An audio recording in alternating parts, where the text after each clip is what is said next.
Dartmoor prison, isolated from the outside world by walls of granite.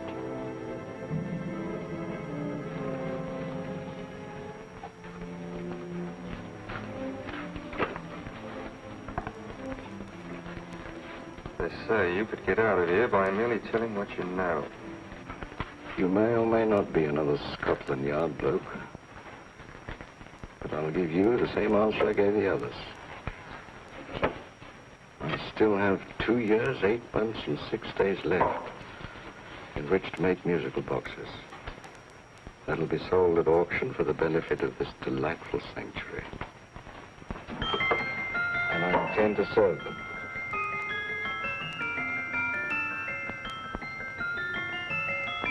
Move along. And now we come to the next object on our list, or I should say objects, because there are 3 of them. Now, ladies and gentlemen, these can be bought together or separately. Now, these beautiful little musical boxes only arrived this morning, and I didn't intend to put them on the auction block until later, but I'm going to sell them now. So, good friends, as our old pal Mark Antony used to say, lend me your ears. And what do you hear? Right. The beautiful tinkle tinkle of a musical box. What a lovely trinket. What a beautiful gift. Created and made by loving hands. A thing of beauty and utility. I was going to start with £5. It's a bargain, £5. Do I see any hands? If there's a connoisseur in the house, will go £3 for it. £2. £1. 10 shillings. Thank you, sir. Ladies and gentlemen, 10 shillings is offered for a musical box you couldn't buy anywhere in London for less than £5. It'd be stealing to let it go for 10 shillings. Like taking milk from a baby. All right, we're selling for 10 shillings. 10 shillings, 10 shillings is offered, 10 shillings is offered, 10 shillings is offered. Then anybody give me £1? Bring me £1? Oh, £1 won't give me £1. £1 is offered, £1 is offered, ladies and gentlemen, £1 is offered. It's against you, sir. Will you go to £2? We go to £2, sir. £2. £2 is offered. £2 is offered. Going once, twice, third and the last call. Sold to the gentleman for £2. Sorry, my dear. Now, ladies and gentlemen, comes the opportunity to purchase an exact duplicate of the beautiful little musical box just bought by this gentleman for the ridiculous low price of £2. Oh, it's exactly the same. Exactly the same. Made with the same hands. You hear that? Isn't that lovely? That tinkle, tinkle, tinkle, tinkle. Sounds like Bow Bells to me, you know, with little angels pulling on the ropes, eh? Who'll give me £2 for it? Who's starting with £2? Will anybody start with £2? Oh, come, ladies and gentlemen. You know, from your enthusiasm, we might all be in Scotland instead of London. Please buy it for me, Daddy. £2, certainly not. We all might be in Scotland. Besides, I don't like his manner. £1, 10 shillings. £1. £1 is ours. £1 is offered. £1 is offered, going £1. Any advance? Going once, going twice, the third and the last call. Sold to the lady for £1. Smart bidding, my dear. Thank you. We come to the third and last of these beautiful little musical boxes. Exactly the same. Tinkle, tinkle. Isn't that lovely? Ladies and gentlemen, I don't bring you here to gull you and swindle you. This is the exact replica of those 2 I just sold before.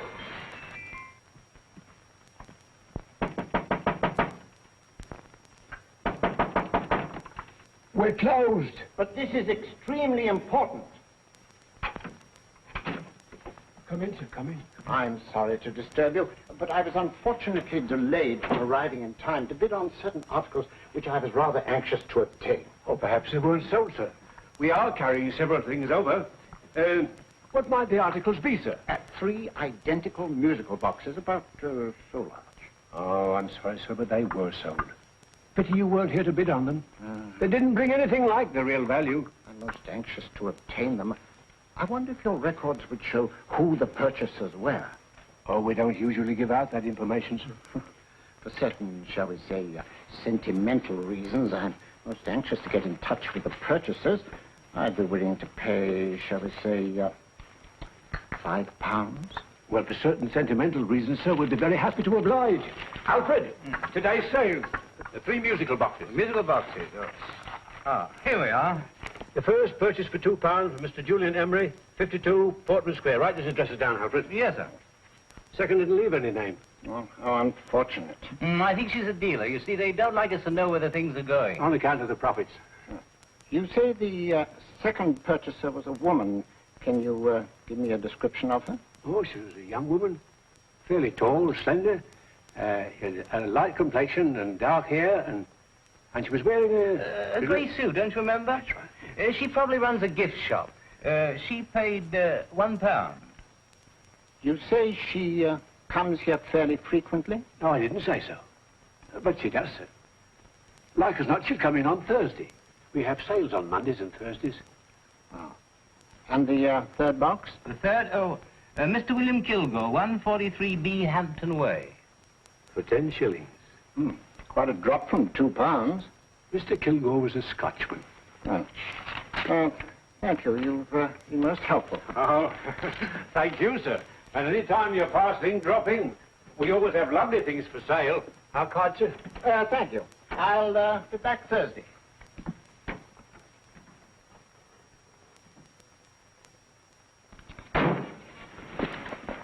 The message reached us too late. Musical boxes are being sold. Well, let's get out of here.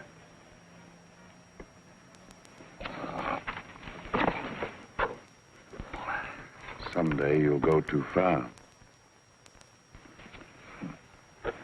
Reaching for a star, you fool. Yet a fool may touch a star, Colonel Cavanaugh, if he but reach high enough. But not possess it as you would. The musical boxes, they've been sold. What a pity for you, my dear Colonel. Is it my fault that the message reached us only an hour ago? Is it my fault that they were sold? You can't hold me responsible for that. Hope for your sake you're right.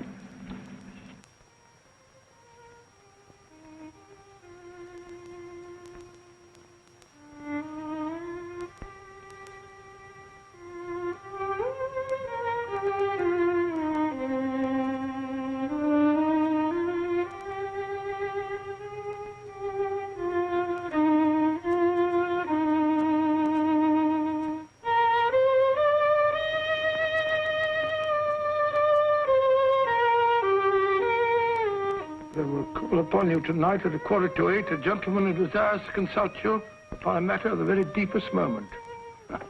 Remember that letter, Holmes? It was written over 2 years ago. An interesting case, devilishly interesting. Irene Adler. What a striking-looking woman from the brief glance I had of her. Seems only yesterday. What charm. What poise, and what a mind. Sharp enough and brilliant enough to outwit the great Sherlock Holmes himself. I take it the new issue of the Strand Magazine is out, containing another of your slightly lurid tales. Indeed. And what do you call this one? I call it A Scandal in Bohemia. Not a bad title, eh? If you must record my exploits, I do wish you'd put less emphasis on the melodramatic and more on the intellectual issues involved. What do you mean by that? Well, I do hope you've given the woman a soul. She had one, you know. By the woman, I suppose you mean Irene Adler. Yes. I shall always remember her as the woman.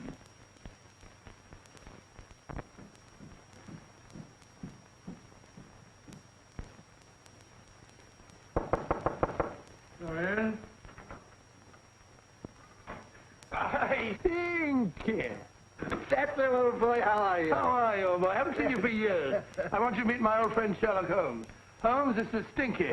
In other words, Julian Emery. How do you do, Mr. Emery? Watson has often spoken of you. Oh, had he? Yes, we were at school together. Yes, more years ago than I care to remember, but you didn't come in here just to remind me of that.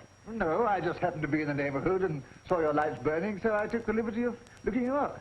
Still writing your mystery stuff? Yes, there's a new one out this week. Good, I never miss them. Oh, good, thanks. I say that bandage makes you look very interesting. Still poking your nose into other people's business as usual? Who hit you? I haven't the foggiest notion. Somebody knocked me on the head in my own living room, and then proceeded to commit the most idiotic burglary you ever heard of.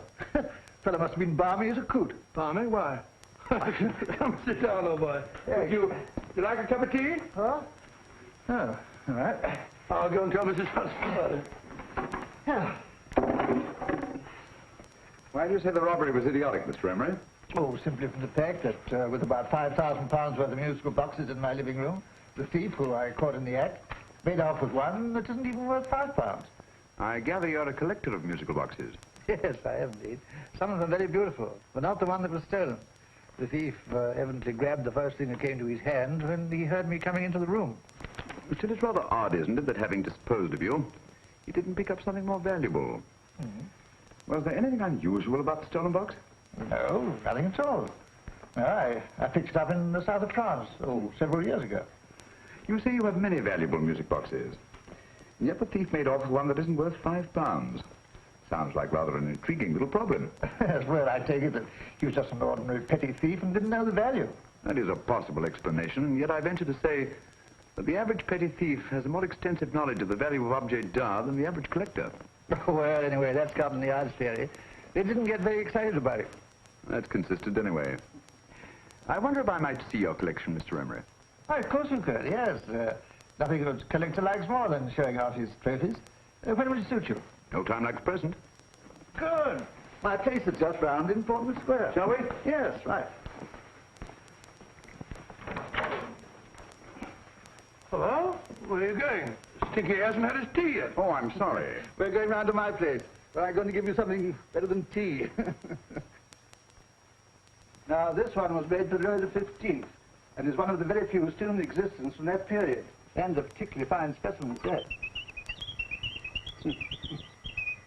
Charming, isn't it? Quite.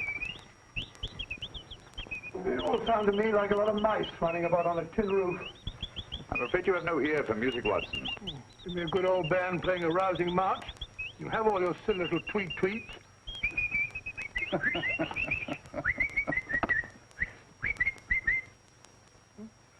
No room. Is this one?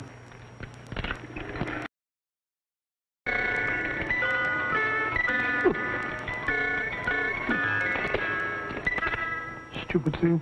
Singing rabbit. How would you say offhand is the value of a box like that, Mr. Emery? Well, it's hard to say offhand, but I think we'll bring about £500 or £600 today. It's the gem of my collection. Yet a thief who steals an oddity like a musical box passes up one worth £500 for one of almost no value at all. Odd. Very odd. What was the stolen box like, Mr. Emery? Oh, just a plain wooden box about so big. As a matter of fact, I have one over here almost exactly like it. I picked this up yesterday at an auction room in Knightsbridge. Paid only £2 for it. Of course, I wouldn't in the ordinary way add one like this to my collection, but the tune intrigued me. I'd never heard it before.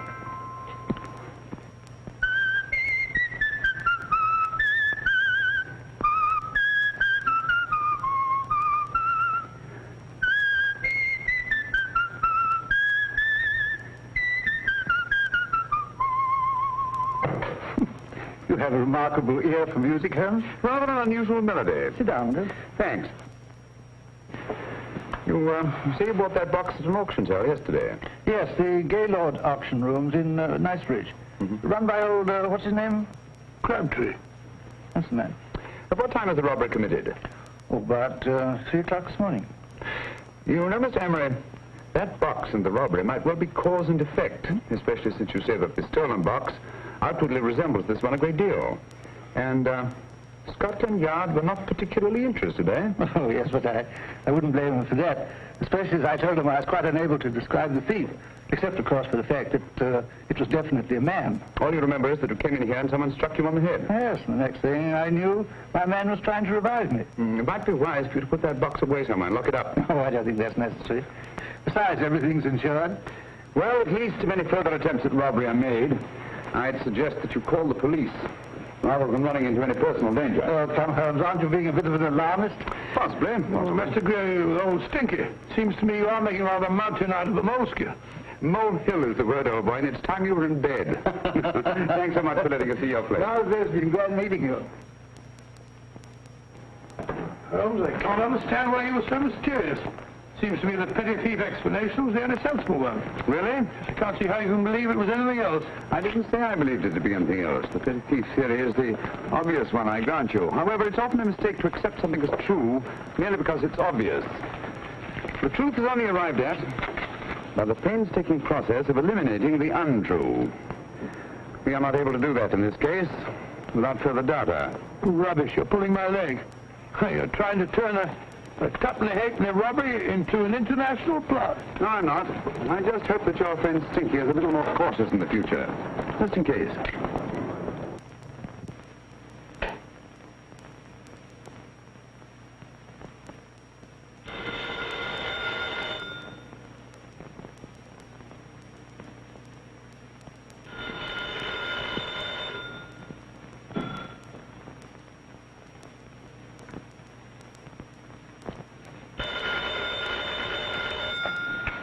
Yeah? Yeah? Julian Emmerich here. Who? Of course I remember you, Mrs. Courtney. Yes. Yes, you're the one bright spot at that appallingly dull affair of Lady Sansa's. Huh? Of course it isn't too late to come around. Yes, I shall be delighted to give you a drink. I tell you what, come straight up and I'll leave the door unlatched. Right, well, 15 minutes? Good. I shall be counting each moment.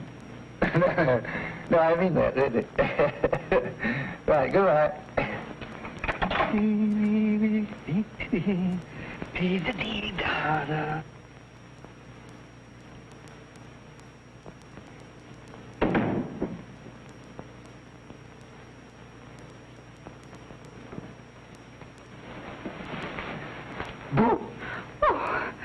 You startled me. Did I? Yes. Must be the pixie in me. I know I shouldn't have called you so late, but I was at a party just around the corner, and I remembered your invitation to see your collection of musical boxes. My dear Mrs. Courtney, the pleasure is all the greater for being so unexpected. My friends call me Hilda. Thanks. Mine call me Stinky. Stinky, how quaint. Oh, what a perfectly wonderful collection of musical boxes. You know, when you told me you had a collection, I had no idea it was so attractive. Yes. They appeal to the ear as well as to the eye. Oh, what a plain little one. Why, it looks just like a country cousin amid all this grandeur. No. You mustn't underestimate the country cousin. I only last night a burglar broke in here, and with all these to choose from, went off with one very much like it. Really? Yes, I don't mind the loss of the box so much, but I do resent this crack on the skull. But it makes you look so interesting. Oh, do you think so? It's funny, that's what old Fatso said. Fatso? I mean, Dr. Watson. He was here this evening with a friend, Mr. Holmes. He's interested in my collection, too. Sherlock Holmes? Yes. Do you know him? I've heard of him. Yes, he seems to think I'm in some sort of danger. What a haunting tune. It takes me right back to my childhood. Really?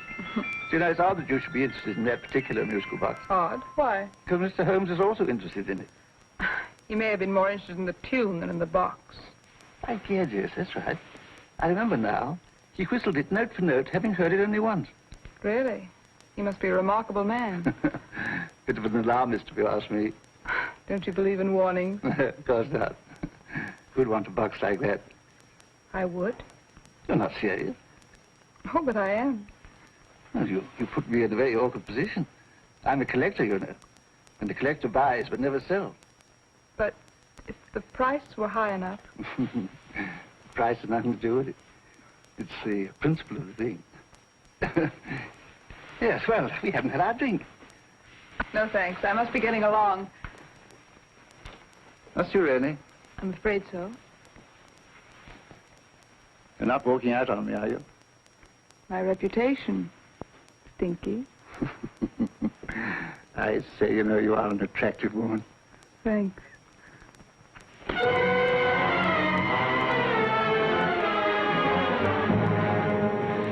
You fool. I told you to wait outside. What did you have to kill him for? All I had to do was walk out with it. He held you in his arms. Don't touch him. Don't touch anything. Now get out. I'm sorry. You're sorry. What about me? This is murder. What about Scotland Yard? What about Sherlock Holmes? Now get out!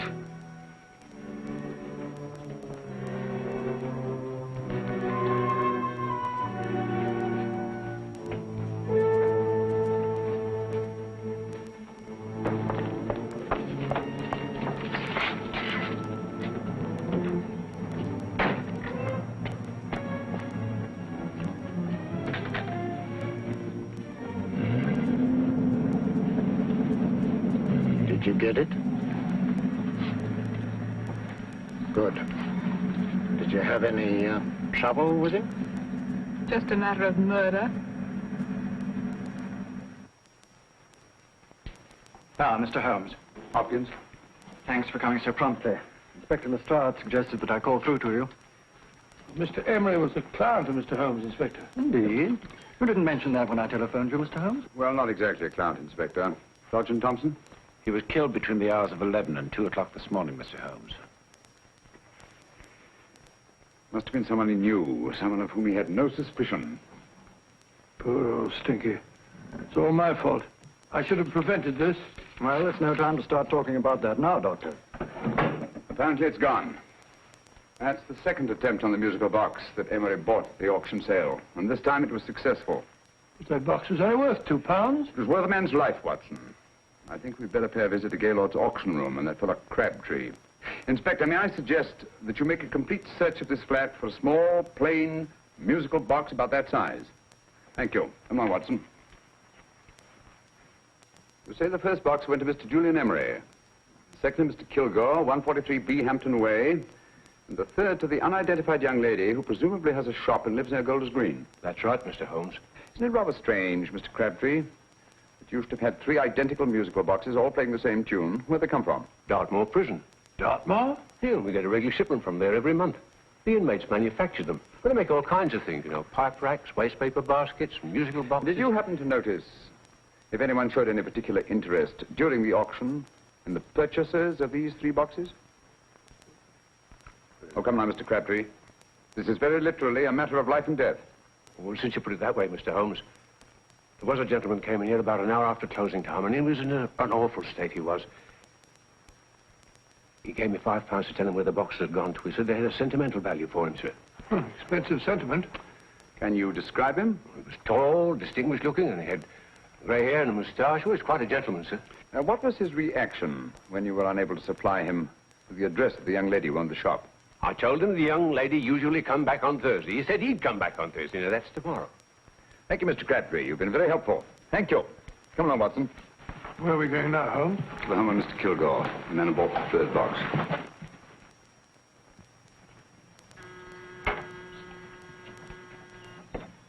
But hang it all, Holmes, how do you know those other 2 musical boxes are of any importance? I don't, but I certainly have no intention of waiting until the owners are murdered to find out.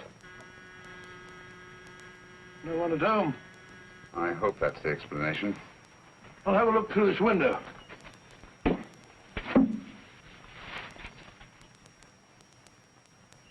seem to be anyone there. The whole place seems deserted as far as I can see. Yes. Mr. and Mrs. Kilgore at home? No. When do you expect them? Oh, in an hour or so. There's no use your hanging about. They don't buy nothing from peddlers. Peddlers? My good woman, this is Mr. Sherlock Holmes. Sherlock Holmes? Oh, go on. Do you mind if we come in and wait? My business is rather urgent. Well, I've got to go out and do my shopping. And I don't know if Mrs. Kilgore'd like any strangers nosing about. Quite all right, I assure you. Well, I've got to be off. You're too white in the parlor. And no smoking either. Mrs. Kilgore says it smells up the house. Funny old girl, Holmes.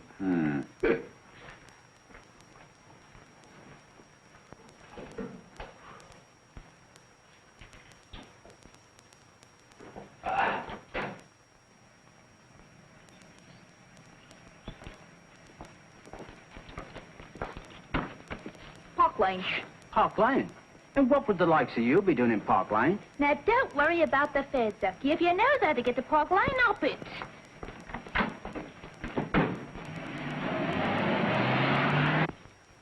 You know, Holmes, I've been thinking. There must have been something hidden in that box of old Stinky's. Stolen jewelry, possibly. What's up, Holmes? Listen. What's just the steam in the water pipes?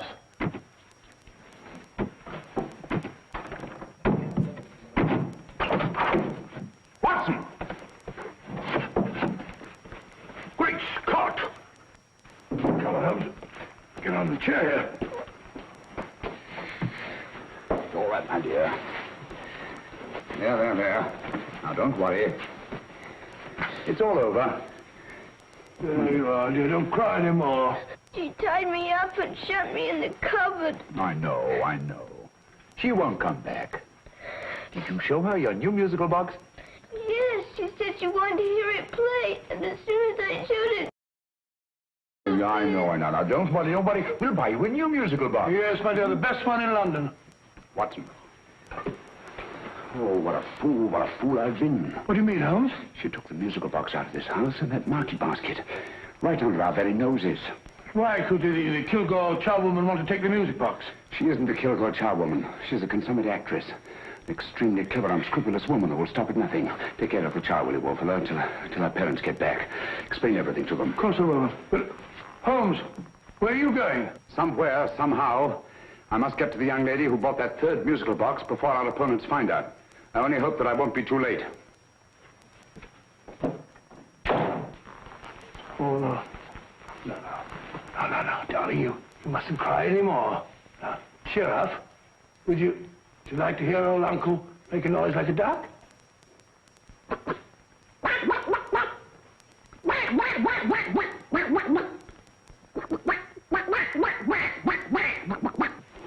Oh, sorry.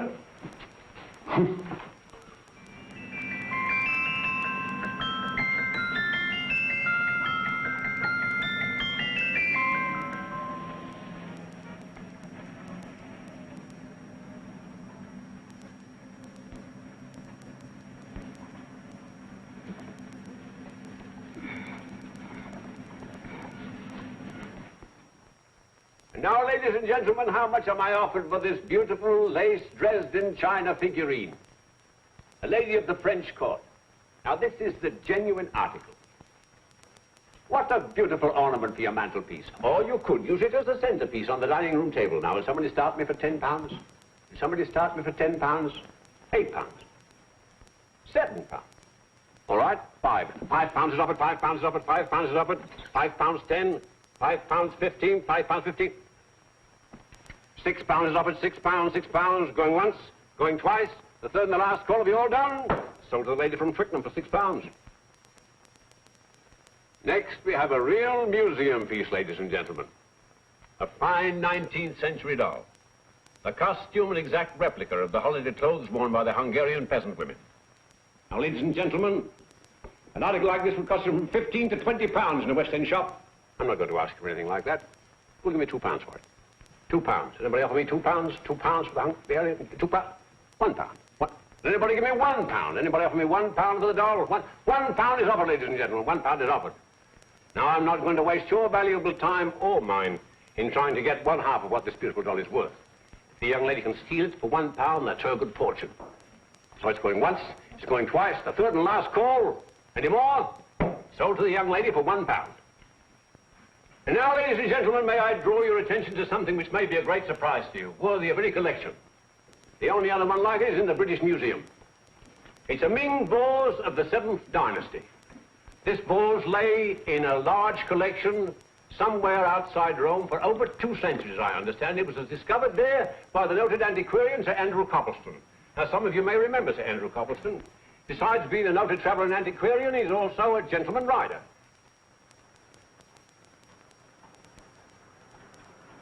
The girl with the parcel in her hand, that's her. Are you sure that's the girl? Well, she fits perfectly the auctioneer's description. Follow her, Hamid.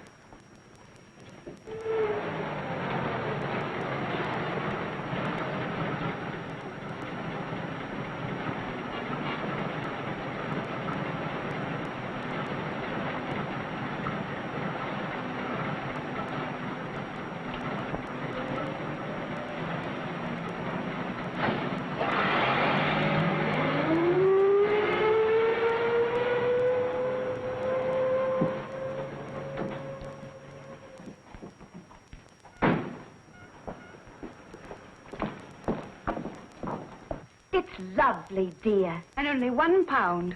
We can get at least 3 for it. Easily. I'll go make some tea. I could do with a cup. Right.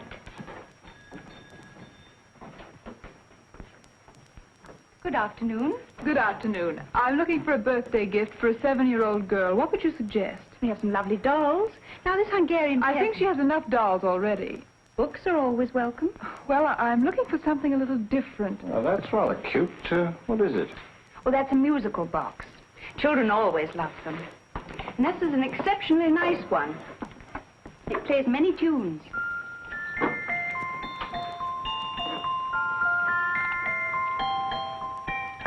Have you any others? Yes. If you'll just step this way.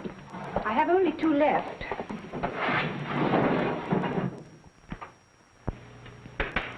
Oh, nice.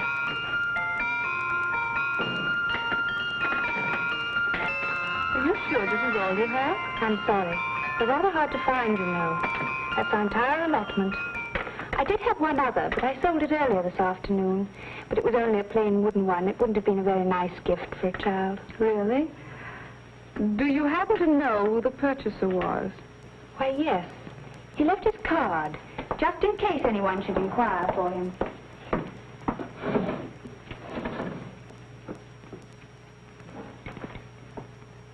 How interesting. I'm sorry, but I'm afraid I'll have to look a bit further. Thank you anyway. Good afternoon. Thank you.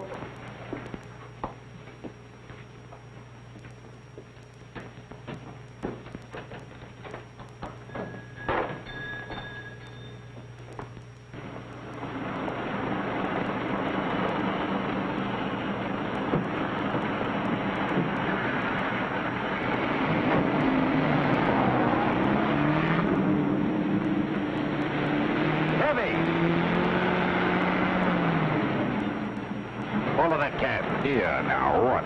Scotland Yard. Hop in.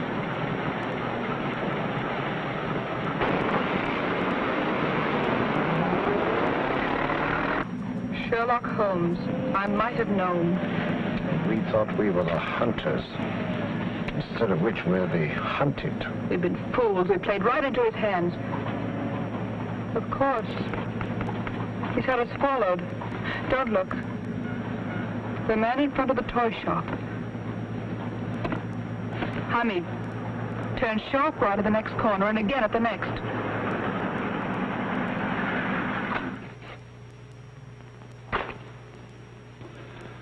No photograph of her, Commissioner, as I expected.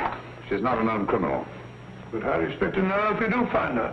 After all, she was disguised as a charwoman. Don't worry, old fellow. If I ever see her again, I'll recognize her.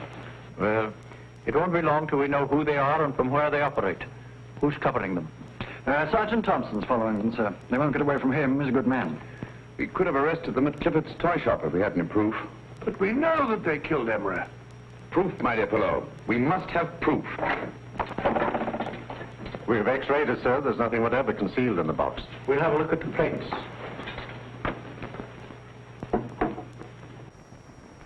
There must be some clue.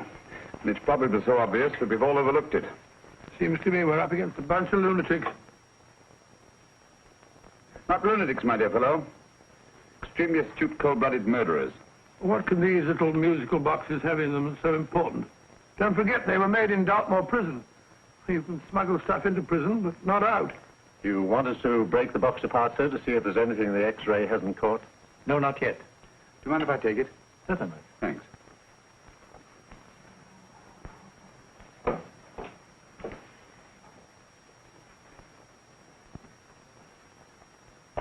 The governor of Dartmoor Prison informed us, sir, in answer to Mr. Holmes' question, that all 3 musical boxes were made by the same convict, John Davidson, serving a 7-year term, sir. Davidson? The Bank of England plate. That'll be all. Yes, sir. Now we're getting somewhere. Wait a minute. How did you know about the plates, Mr. Holmes? I'm a student of crime, Inspector. I make it my business to know about such things. And when the name of Davidson was mentioned... Well, who is this fellow Davidson? As long as Mr. Holmes seems to know all about it already, I suppose there's no harm in telling you. 2 years ago in London, there occurred a robbery of such tremendous importance, although the stolen articles themselves have no intrinsic value whatsoever, that the Home Secretary was instrumental in seeing that not a word of it appeared in any newspaper. But you never told me anything about this, Holmes. You were away at the time. Articles of no intrinsic value and yet of such importance? I don't understand. Davidson was apprehended within 15 minutes of committing the theft. But by that time, He'd hidden the articles in question, and they've yet to be found. Before going further, Dr. Watson, I must inform you that this matter is not to be mentioned outside of this room. Of course not. Do I look like a man who gossip? Let's not go into that now, old fellow, shall we? Davidson had been employed for years in a position of extreme trust by the engravings department of the Bank of England. The articles he stole were nothing less than a complete duplicate set of plates for printing £5 notes. What? The Bank of England's own plates? Precisely. And with those plates, a gang of crooks could flood England with £5 notes, not forged in the usual sense of the word, but notes undetectable from genuine Bank of England notes in any way whatsoever. Good heavens. Any whisper at all might have resulted in enormous damage in shaking public confidence in the Treasury. We tried everything after we arrested Davidson. Offered him a shorter sentence if he'd tell us where he'd hidden the plates. Why, we even put in Scotland Yard men with him as cellmates, but no result. Obviously, Davidson is a man of strong character and infinite patience. Yet suddenly he feels impelled to smuggle out the secret of the hiding place of the plates to his confederates. Why? I don't understand, Mr. Holmes. Well, for example, has the Bank of England made any plans to radically change the design of the £5 note so that in, say, 7 years from now, notes made from the stolen plates would be worthless?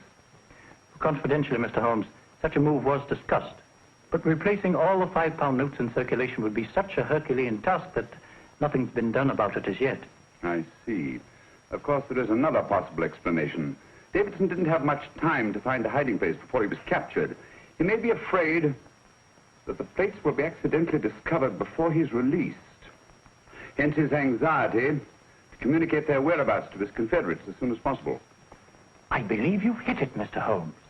I'm sure that the message is contained in this musical box.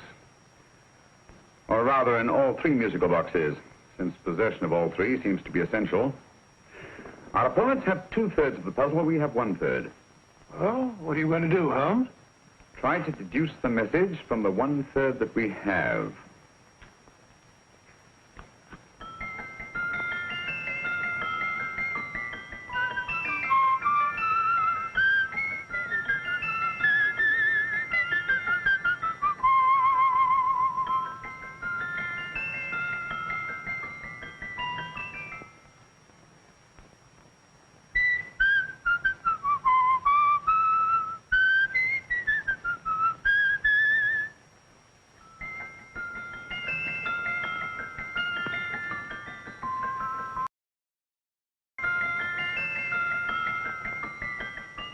It's the same tune as the one played by Emery's musical box. And yet it's different. Sounds the same to me. The tune. Somehow the tune is the key to the mystery. It must be the tune. Otherwise, why use 3 musical boxes to convey the message? Why not collar boxes or shoe boxes? Yes? Oh. It's for you, Inspector. Oh, thank you, sir. Inspector Hopkins speaking. What? Where? Golders Green Station reports they've just found Sergeant Thompson's body. From the tire marks on his clothes, he was apparently run over by a taxi. What an unfortunate accident. Not an accident, my dear fellow. I'm afraid it's murder.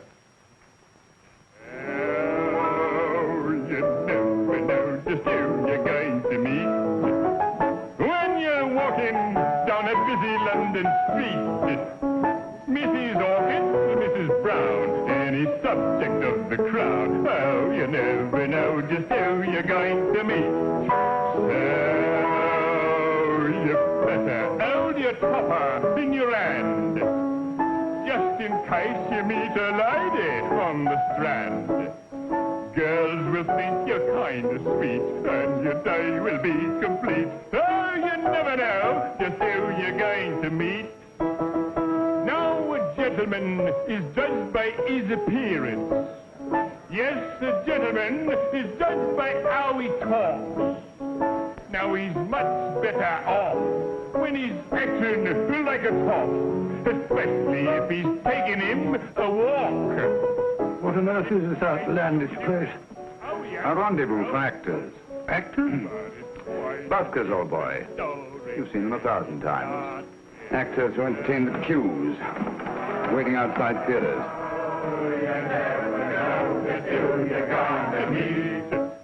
When you're walking down a busy London street, so you better wear your best, go aside to look your best, 'cause you never know who you're gonna meet. Oh, you better keep your manners right and new. Just in case the lie gives the how you do. Keep your trousers in a pleat, shine your shoes and keep them neat. 'Cause you never know just who you're gonna be. Blimey. Mr. ʻhoʊmz. How are you, Joe? Never met him. And yourself? Fine, thank you. I want you to meet a friend of mine, Dr. Watson, Joe's sister. Oh, well, any friend of Mr. ʻhoʊmz is a friend of mine. Hi, Joe. He did me a good turn once that I'll never forget. Yes, I cleared Joe of a most unpleasant charge. Murder, no less. Oh, really? By proving to the satisfaction of the police that he was busy at the time blowing open someone's safe. That's right, Governor. Good gracious me. Joe, now you can help me. Come on, buzz off, buzz off. Come on, off it, off it. Can't a gentleman have some peace and quiet around here? And you too. There you are, Mr. ʻhoʊmz. Now we can have some peace and quiet around here. Thank you, Joe. There's £5 in this for you. Well, I wouldn't want to take it on myself, sir. But I can get somebody to do it for you for half of that. You don't know what the job is yet. For £5? Murder, ain't it? What? No, Joe, not murder, just music. I want you to identify a song for me. Oh, there ain't a song that's been written that I don't know. That's why I came to you. Of course, the violin is more my instrument, but, oh, well, here we go. Now listen to this, Joe.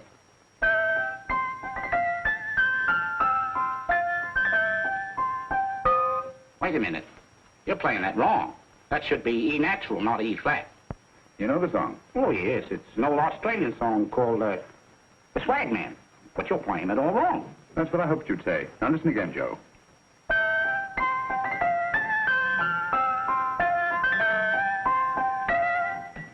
That's the same tune, all right. But you're making different mistakes than you did the first time. No, not mistakes, Joe. Call them variations. Here, play the song for me, will you, the way it's written.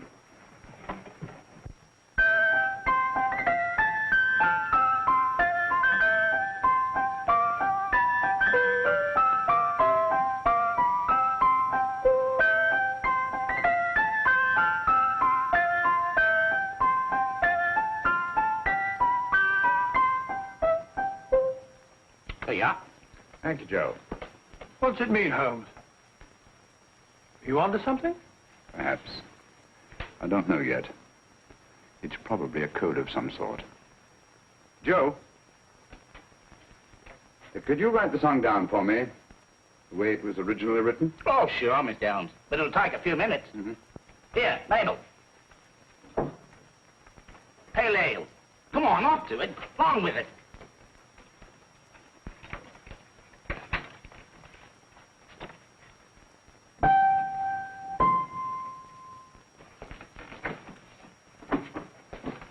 Well, obviously it isn't the lyrics.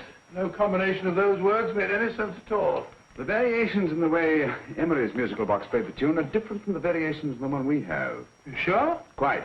You see, I took the trouble to memorize the tune as played by Emery's box that night we were with him in his flat. Holmes, you amaze me. Elementary, my dear fellow. One of the first principles in solving crime is never to disregard anything, no matter how trivial. Why are there 3 boxes? Why not 1? Because the message was obviously too long to be conveyed by any one variation. Then there's the 3rd box, the one that woman took from the Kilgores. That contains yet another set of variations. Yes, well, it's all beyond me. Well, all we have to do now is to find the secret of the variations. Not a very easy problem to solve, my dear fellow.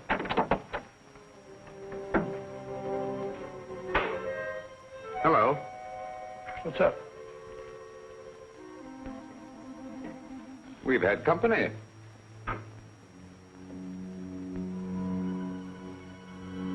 I say, this is outrageous. Ask Mrs. Hudson to come in here, will you? Right.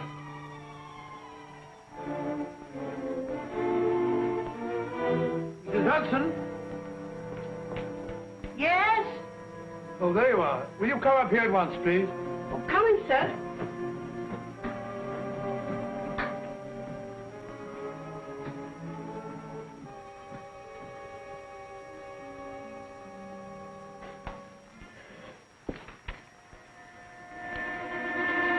Mercy me, Mr. Holmes. What has happened? Who called while we were out, Mrs. Hudson? Just a young lady. The one who said you wanted her to wait for you. And a nice-looking old gentleman with Our her. friends again, Watson. Friends? What did the young lady look like? Oh, I couldn't see her face. She had a heavy black veil on. But she had such a nice way with her.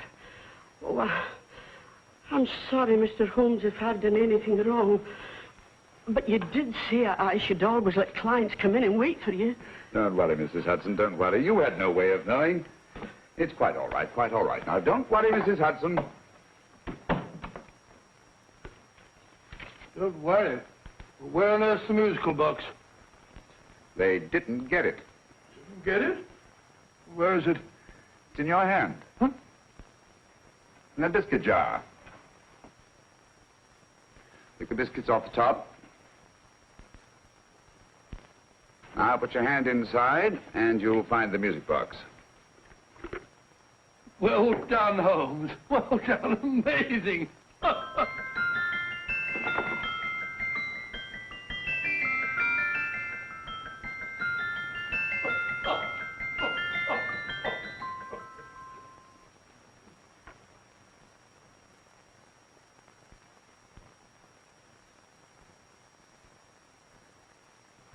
Whew.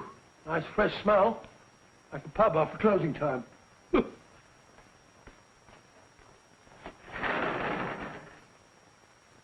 I say, Holmes. What? It's morning. Allow me to congratulate you on a brilliant bit of deduction.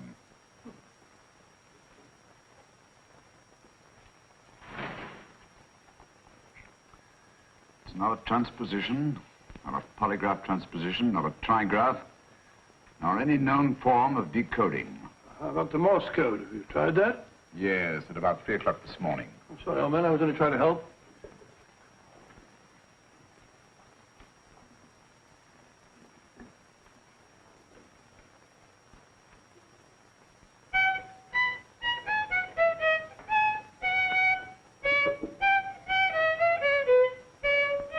Oh, do me a favor. Not again. Must have heard that thing 1,000 times. Kept me awake all night.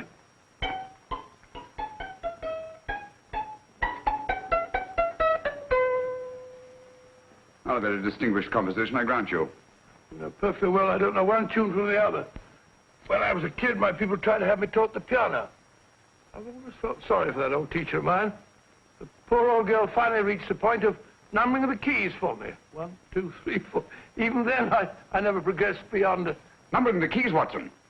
The 19th key of the keyboard is the 19th letter of the alphabet. S. Here. Write it down when I give it to you, old fellow, will you? First altered note. Write S first. Now, the 8th key is H. The 5th key, E. The 12th key, L.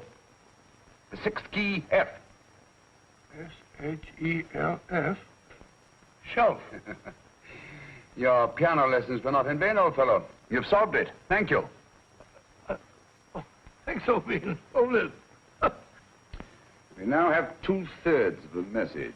Behind books, third shelf, secretary, Dr. S. Presumably, these are the first and second portions of the message. And this gang has the first and third parts of it. Precisely. Then it's a stalemate? Yes, Commissioner, but we can't leave it like that. There's no doubt in my mind that they'll try to secure our third of the message that's missing.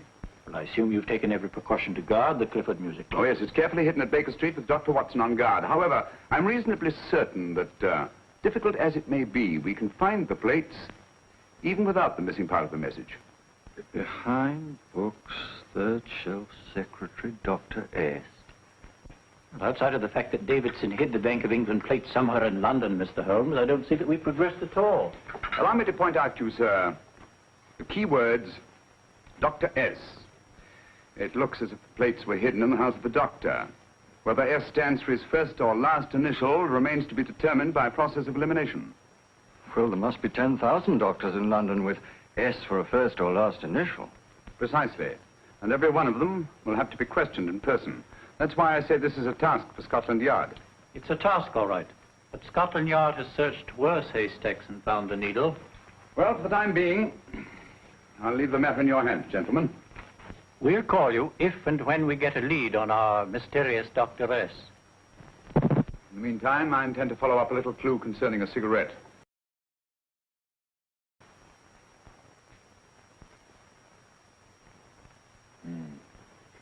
You're certain of the identification of the tobacco? Absolutely. I have made up this special blend for only 3 customers. It is almost pure Egyptian, with admixture of latakia for added body, and a pinch of perique. Merely a whisper, as one might say, for elusive fragrance. Yes, yes. And the 3 customers? Major Wilson in Bombay, India. Mrs. Catherine Leamington Smith in Ireland. Yes, and the 3rd? Mrs. Hilda Courtney of Park Mansions, Bryanston Square. Thank you. Thank you very much. You've been most helpful. It is a pleasure to have been of service, Mr. Holmes.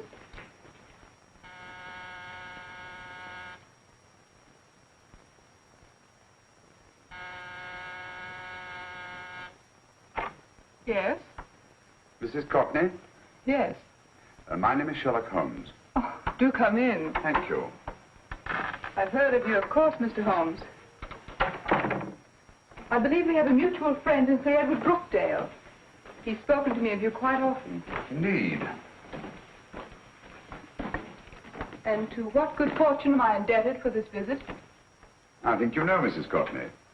Well, I did get a summons for speeding last week. But outside of that, I don't think I'm of any interest to the police. Oh, come now, Mrs. Courtney. You seem to forget that you and I have met before. I'm sorry. I'm sure I would have remembered meeting the great Sherlock Holmes. Please sit down. Thank you. You say we met before. Yes.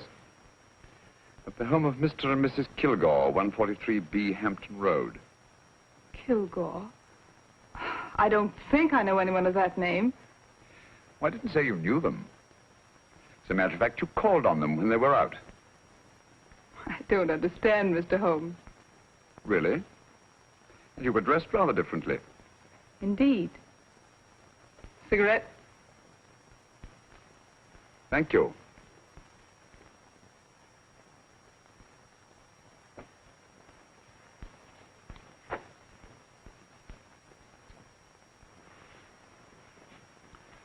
Thank you. You know, Mrs. Courtney, people generally forget, in assuming a disguise, that the shape of the ear is an almost infallible means of recognition and identification to the trained eye. Evidently, you've mistaken me for someone else. Oh, no, not at all. Though naturally, I expected your denial. But when you paid your visit to my rooms at Baker Street, you carelessly left behind another identification. They're, identical, aren't they? Yes, I must admit they are. You see, Mr. Holmes, to catch one as clever as you, I had to use a very special lure. I knew you'd be unable to resist the bait of my cigarette, having read with great interest your monograph on the ashes of 140 different varieties of tobacco.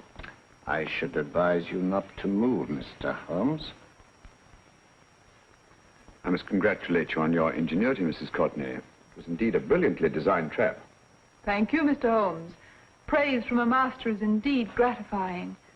I shall always cherish the memory of your flattering words.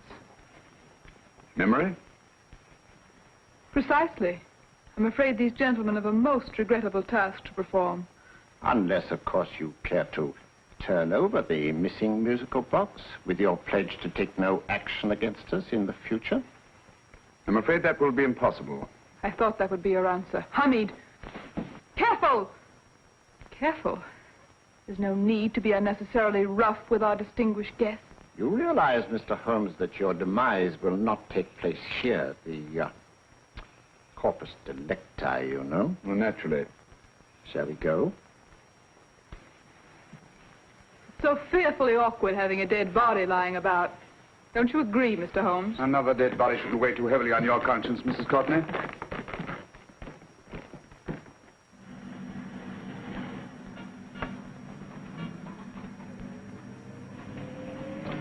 You mind if I have a cigarette? Ah, don't see why not.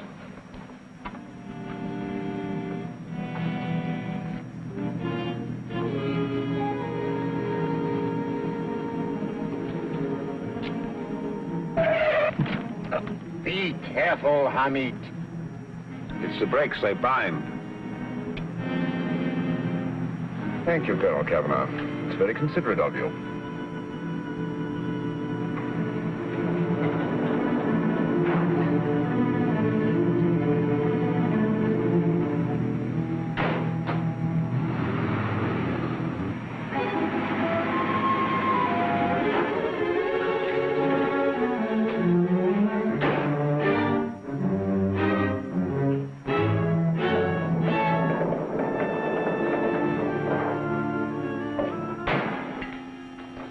You'll be happy to know, Mr. Holmes, that your death will be a painless one.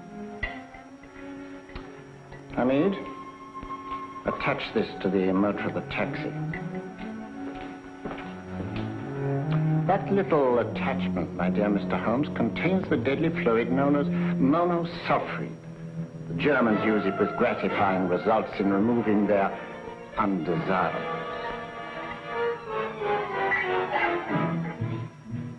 Start the motor.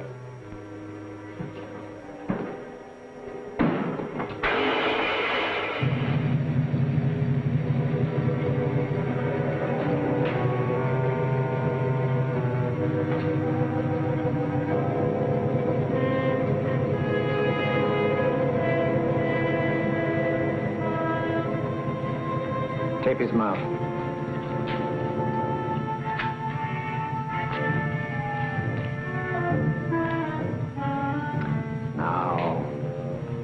Up with him, Hamid.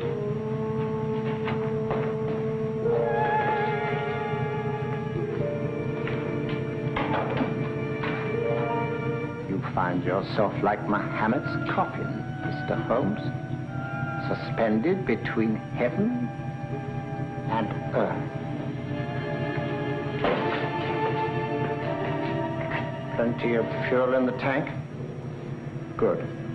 It would be too bad to have anything go wrong through so simple an oversight.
Good afternoon. Mr. Sherlock Holmes? No, I'm Dr. Watson. Oh, of course, Dr. Watson.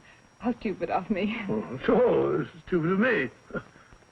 Won't you come in? Well, I really came to see Mr. Holmes. Oh, I'm afraid he's out. I don't know when he'll be back. Perhaps there's something I can do. Won't you sit down? Thank you. You know, Sherlock Holmes and I have been engaged on a great many cases. Oh, really? Yes, indeed. As a matter of fact, this very moment we're involved in one of the most baffling... Oh, well, won't you tell me your trouble? I may be able to help you. It's very kind of you, Dr. Watson. Perhaps if I wouldn't be imposing too much. Imposing? Oh, there's no imposition. No imposition at all. A pleasure, I assure you. Now, tell me all about it, Miss Williams. Mrs. Williams. I live in Surrey, Dr. Watson, and I've come up to London in sheer desperation. My only sister has disappeared, and the local police seem utterly unable to find her. Well, Holmes and I solved a case exactly like that once. Very interesting as far as I remember. I call it the adventure of the solitary cyclist. Oh, sorry. Now I come to think of it, it wasn't so very similar. Entirely different. I don't think what I was saying. Where were we? She's only 17, Dr. Watson, and until she disappeared last Thursday, she seemed to be in the best of spirits. Well, possibly a romantic entanglement? Oh, no, nothing of the sort. She left no note, didn't even pack a bag, no explanation. She just started to walk to the village from our house in broad daylight and simply vanished from the face of the earth. Oh, there. Might I have a glass of water? Glass of water. Have one in 1 minute.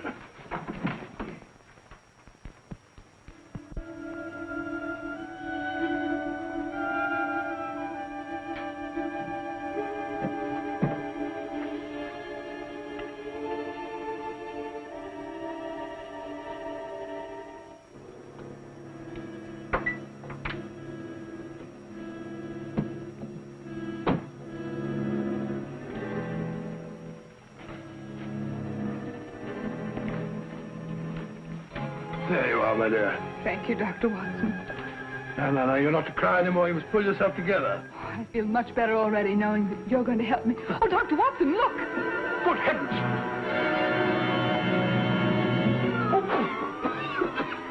Get through the fire brigade, quickly!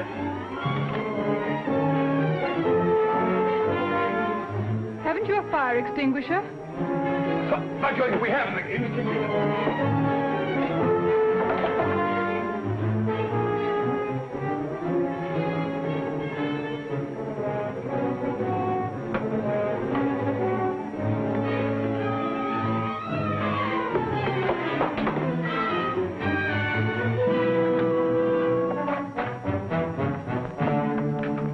Don't you worry, Miss Williams. We'll have this thing out in no time.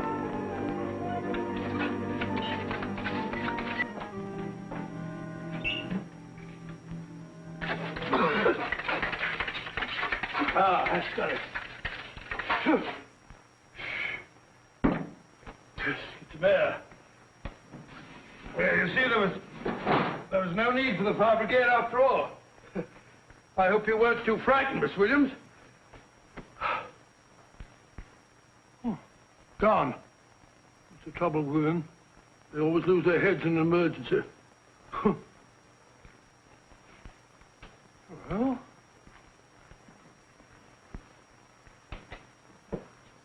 a musical box. Great Scott! Miss Williams!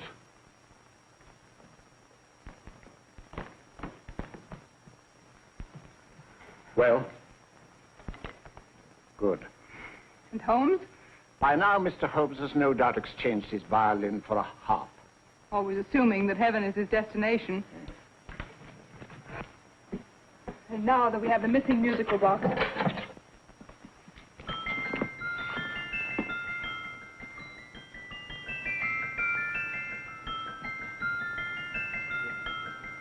'19th note. 19th letter. Yes. He hasn't been there, you say? Holmes, where on earth have you been? I've been trying to get you at the club, at Scotland Yard, all over London. You're looking for me in the wrong places. Holmes, terrible things happened. I've been duped. That woman, she made a complete fool of me. Well, what do you mean? Well, she came here, let off a smoke bomb. I thought the whole place was on fire, and my first thought was to save the musical box. No need to say any more. She has the box. Yes. Don't blame yourself too much, old fellow. She's an extremely clever antagonist. Smoke bomb, you said? Well, you can console yourself with the thought that your charming friend is at least a reader of yours. What do you mean? If I remember correctly, you wrote about my little experiment with smoke and the cry of fire in a story you entitled A Scandal in Bohemia, which has just appeared in the Strand Magazine. All right, old boy. Don't rub it in.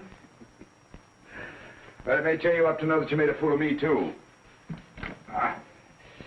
That cigarette stub was planted here for one express purpose. We're going to bandaging around this place. Bandaging? What's the matter, Holmes? You hurt? Explanations will have to wait until later. At the moment, we're faced with a problem which I fear is insurmountable. Come over here, old boy, will you? Right. Our opponents are in possession of all 3 parts of the code. And here are we, while the Bank of England plates pass into their possession. Cheer up, old fellow, cheer up.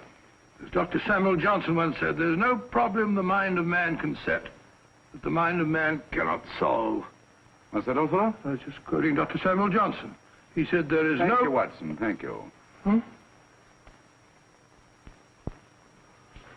Leaving the front reception room, we come into the main hall, where Dr. Johnson was in the habit of passing through to have his meager meals in the dining room opposite, in company with his friend and biographer, James Boswell. We will now pass up the stairway, which remains in its natural wood finish, just as it was when the good doctor was here. The framed etching on the wall is believed to have been presented to Dr. Johnson by the distinguished painter, Sir Joshua Reynolds. I've been told here that that picture was given in by Mrs. Thrale, and it's definitely not a Reynolds. Is that important, my dear? Oh, I'm sorry. This way, ladies and gentlemen, please, this way. Move along, children, move along. The secretary's not on this floor. Patience, Hamid. I have a feeling My that... dear Colonel, with Sherlock Holmes out of the way, what could go wrong?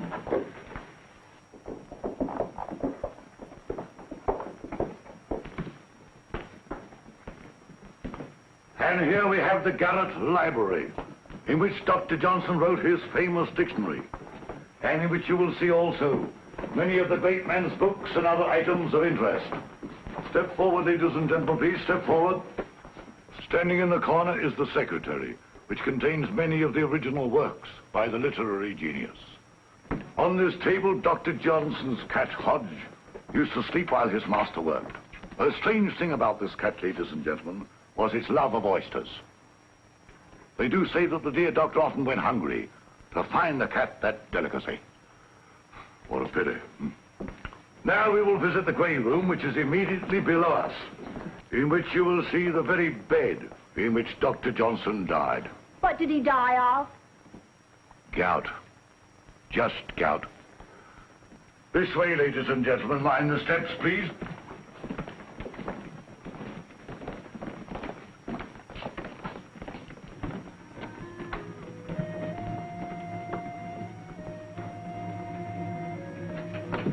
Your keys.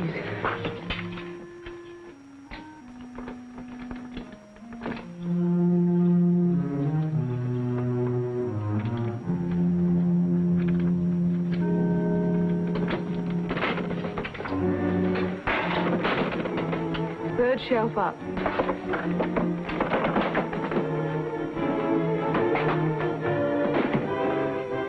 The knife.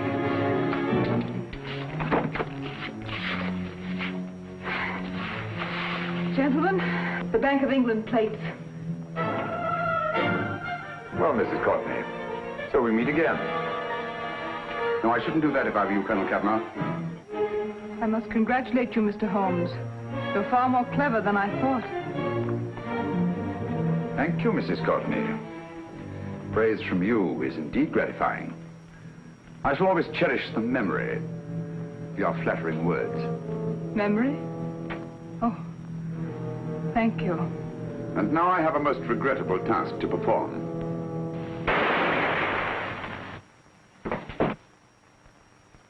Holmes! Coming, Holmes! Holmes! You all right? Perfectly, thank you, old fellow, but I think this gentleman on the floor requires some medical attention. We must see that he looks his best, you know, when he's hanged. Take them in charge.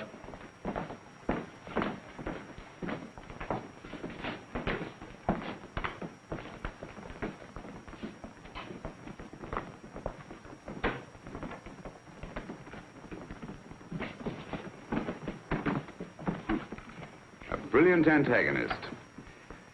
It's a pity her talents were so misdirected. Will you see that these plates are returned to the Bank of England, Inspector? I still don't understand how you solved it, Mr. Holmes. It's entirely due to Dr. Watson. He gave me the clue when he mentioned Dr. Samuel Johnson. Well, congratulations, Doctor. Oh, thank you, Inspector. I don't think I'd have done it entirely without Mr. Holmes's help, you know.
I won't forget that morning, not if I live to be 100.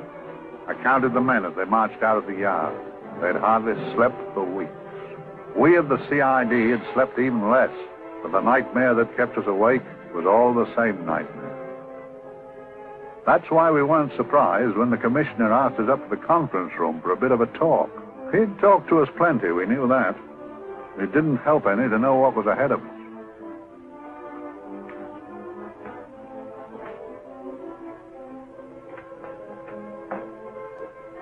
Must we have that window open, Gregson? Oh, shut it if you want to. Chief will be in enough of a temper without having a ruddy blast down the back of his neck.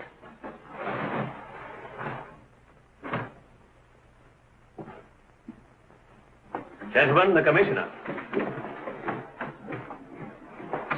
Stuffy in here. Be seated, won't you?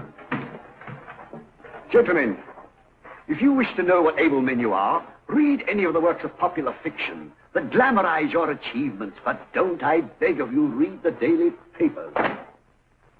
They might give you an inferiority complex. I hate to mention it, but we're confronted with a series of the most atrocious murders since Jack the Ripper. And in the meantime, the CID might as well be playing at shove halfpenny for all the good we've accomplished. Now look. Here, here, and here. Each of these red flags scattered through the city stands for a woman brutally murdered, a woman's terror, a woman's death agony. These are no ordinary crimes. These are the works of a fiend who kills first and mutilates afterwards. A ghoul who hacks off a part of his victim's body and carries it away with him. A loathsome souvenir of his butchery. 3 women murdered so far, and you haven't turned in one clue.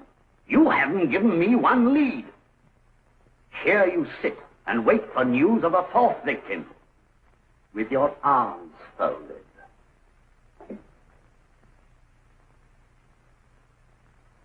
Well, we hadn't long to wait. It was down Lambeth Way where a young woman was hurrying home late last night. She saw something and stopped. It was a constable. He spoke to her, and he walked along with her, just in case. He saw her go down the stairway to the basement lodging where she lived. We can only surmise what happened after that.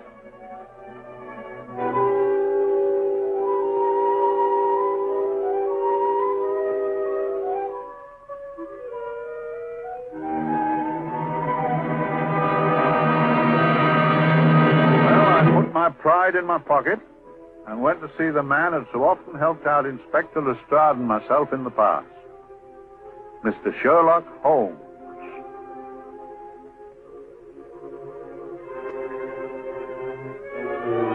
If ever a man needed help, I did.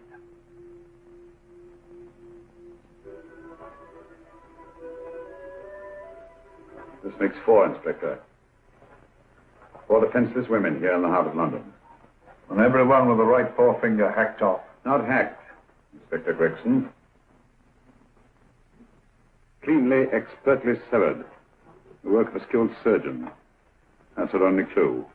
Much about the age of my sister's girl. Is there no way of stopping this, Mr. Holmes? Yes. There's a way, somehow. The fiend that did this. I promise. I promise. We've nothing to go on. That's the rotten part of it. We can't get far without knowing the motive. Well, at least we know what the motives were not. It wasn't robbery, nor passion, thanks be, nor yet vengeance. Because they all came of totally unrelated families. Steady, Inspector, steady. Sorry, Mr. Holmes. I don't turn a hair when it's a bloke that can look after himself. A little slip of a thing like that. Yes, it's horrible. Come on, let's get a drink.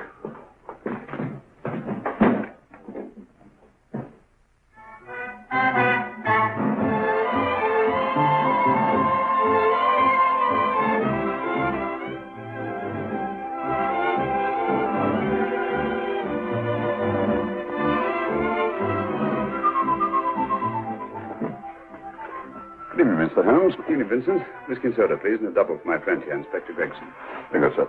Make mine Irish. Decent of you to give me a hand with this thing, Mr. Holmes.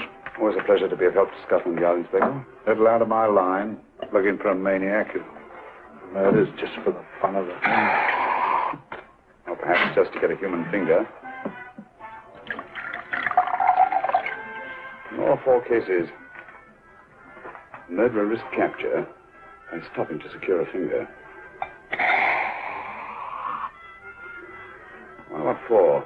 Who knows? He's just a madman. Perhaps there's method in his madness. If we could just trace those missing fingers. If we could just drain the English Channel, we might find a penny. Huh? Oh, thank you. Make it those, Mr. Holmes. Thank you.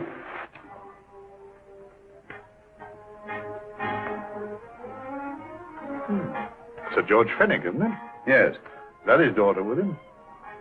Don't be so naive, Inspector. You know everyone, don't you, darling? Well, hardly. A week ago, I didn't know you. A week. How fast it's gone.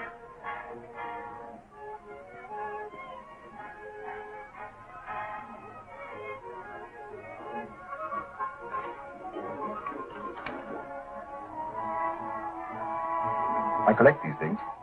How very quaint of you. Shall we go? Yes.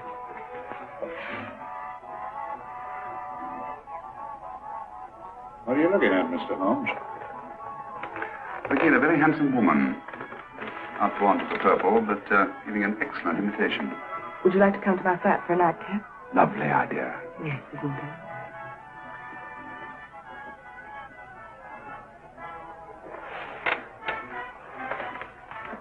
I wonder where she's taking Sir George Fenwick.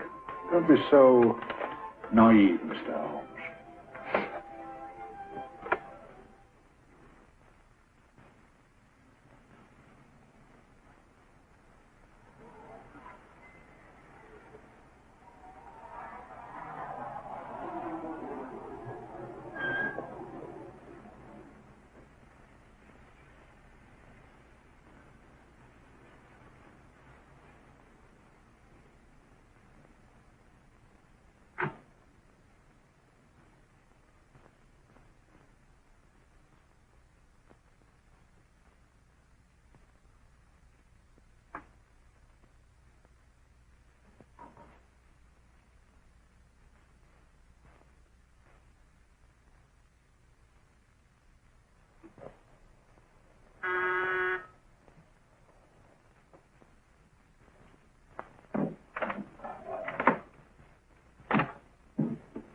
Good evening, Mum. Hello, Brandon. Any messages? No, Mum.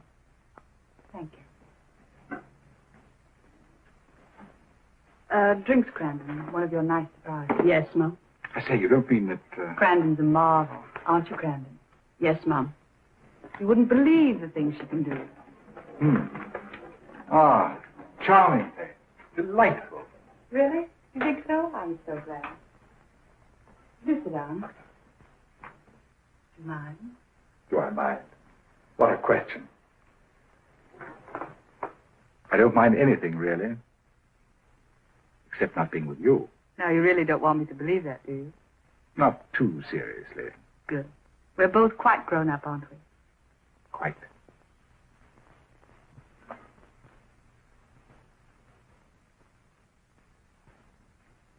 You're a treasure, Crandon.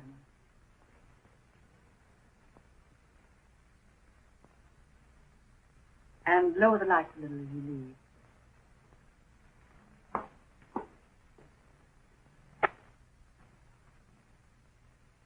I prefer a more flattering light.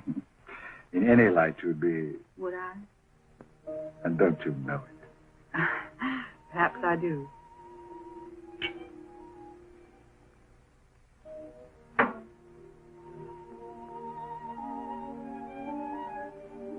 Oh, that priceless woman.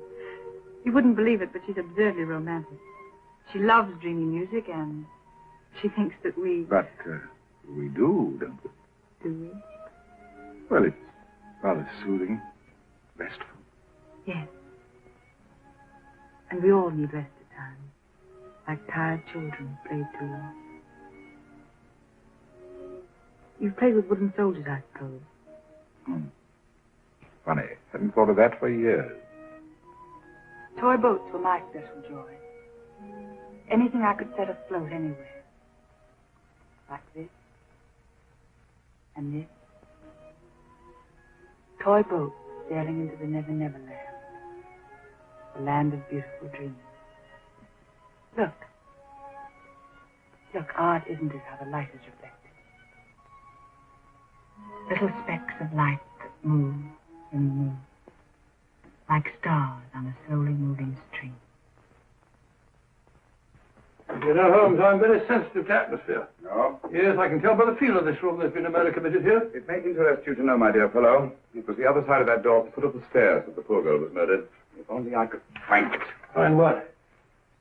The one thing these unfortunate victims had in common that might give us a motive for these murders. There must be something. Another Jack the Ripper, if you ask me, a homicidal maniac. No, Watson. In the case of Jack the Ripper, there was one thing in common. His victims were all from one walk of life, living in the same section of the city. In this case, the murderer chooses his victims from all walks of life and from different sections of the city. No, my dear fellow, this is not the work of a homicidal maniac. It's something infinitely more sinister. The creeps. What on earth are you talking about? Watson, I'm convinced that these murders are only incidental to some larger and more diabolical scheme. That may be, but why the severed fingers? The answer to that question, my dear fellow, is our only hope of solving these mysteries. Yes, sister, I am so happy. I had such a lovely holiday at Brighton with you and Alf. And I'm looking forward to being with you again. Poor little thing. Sort of raises a lump in your throat. I can picture her sitting here happily writing this letter. And a not bit realizing that she's shortly going to her death. Hello?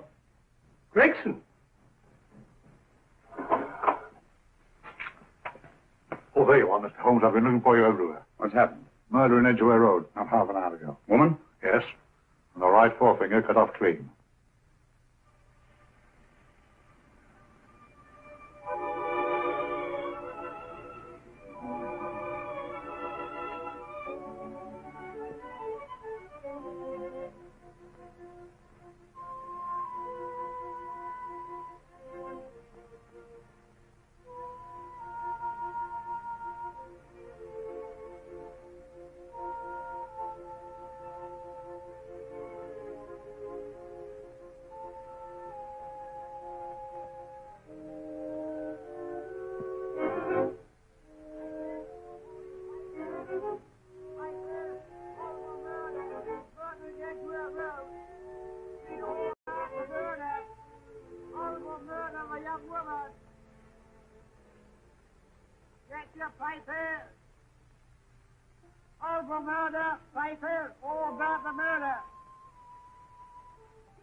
Horrible murder of a young woman.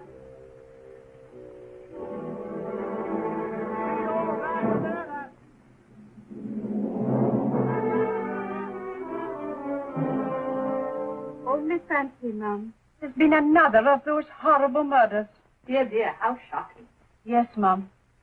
I really don't feel quite safe here myself. Oh, dear.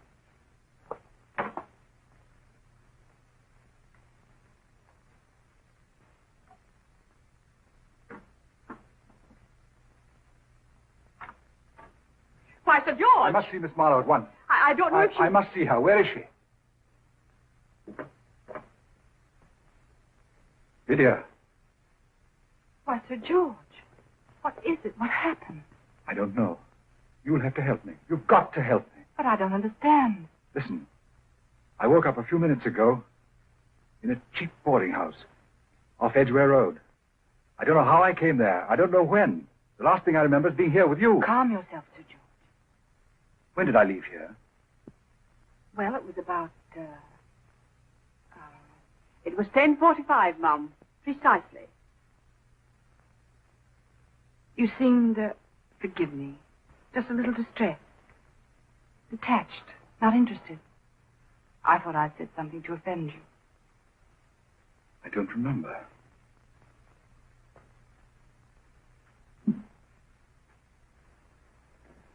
I can't remember. Tell me, has this happened to you before? Before? Well, there is such a thing as amnesia, you know. If it was 10:45 when I left you, it was 9 this morning when I woke. Over 10 hours lost. 10 hours that I can't account for. And in my pocket when I woke, I found... Yeah, in my pocket.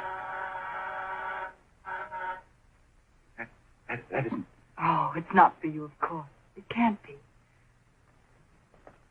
Excuse me, Mum, but there's a man asking to see the gentleman. Send him away. Yes, Mum. No, please. I'll see him.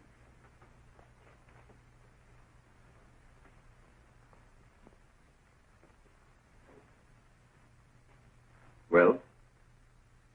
Delightful room. Not much like the place you woke up in this morning. You followed me here? Yes. Are you a detective? Oh, no. Quite the contrary. Don't be afraid, Sir George. You know my name? Oh, yes. A very old and highly honored name. And being the bearer of such a name, and also a very wealthy man, I thought you might care to possess yourself this trifle. Rather than let it fall into the hands of the police. It is yours, if I'm not mistaken. The initials, GF. Where did you get this? It came out of your pocket. I saw it fall, which you never noticed. You were very busy, bending over something with a knife. Then you put something in your pocket.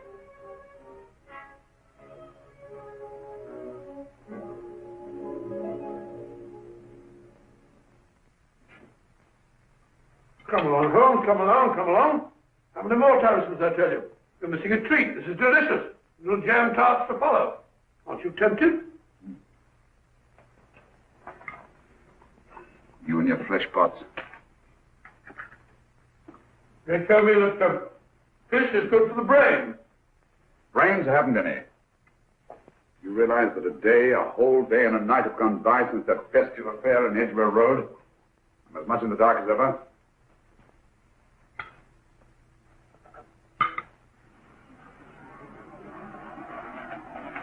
Hello, here comes a client, unless I'm very much mistaken.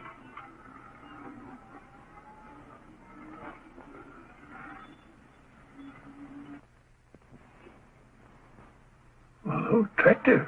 Very attractive.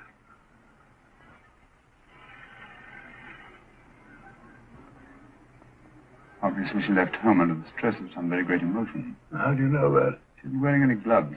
A startling omission in a young lady of fashion. Oh, she didn't put her coat on. Open the car, too.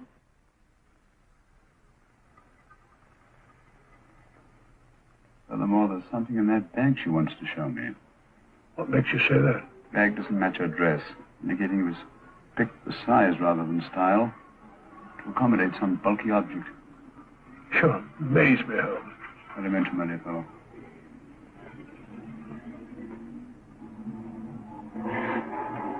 Well, that's interesting. What is? A cab, turning at the empty house.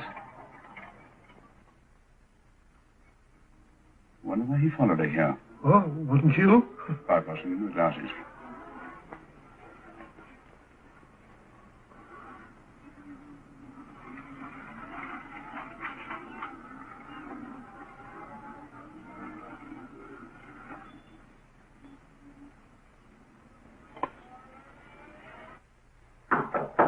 We shall soon know. Yes, Mrs. Hudson? It's a young lady, sir. Most urgent. Ask her to come in. Go right in, miss. Mr. Holmes? Yes, this is my friend, Dr. Watson. How do you do? How do you do?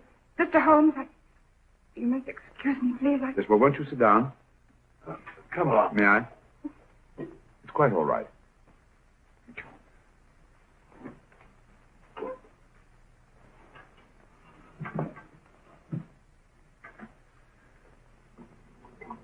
Now try to control yourself, Miss Fenwick. You're with friends.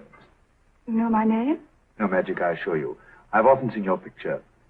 You're the daughter of Sir George Fenwick, aren't you? Yes. It's about my father that What about your father, Miss Fenwick? Oh, I don't know what to do. He's always been the nicest, dearest person. Only since Mother died. Yes, we know. So I didn't think anything of it when he was away all night before last. But he didn't come home until yesterday at tea time. Didn't come in for dinner at all. Just paced up and down in the library hour after hour. I begged him to let me in, but he wouldn't. Steady, steady. Now take your time. I couldn't sleep a wink last night. Then I started hearing things. Hearing things? What sort of things? I heard someone in the garden underneath my window. Then I saw a figure moving down the garden path. And I recognized my father. Stealing through his own garden like a thief.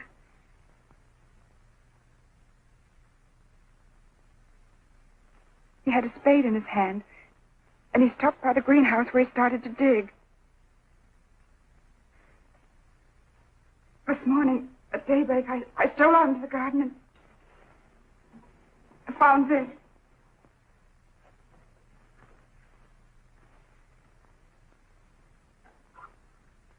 A finger. A human finger. Bring up Scotland Yard, will you, Watson? Ask them to get hold of Inspector Gregson and tell him to meet us at once at George Fenwick's house, Kingston. Operator, get me Scotland Yard quick.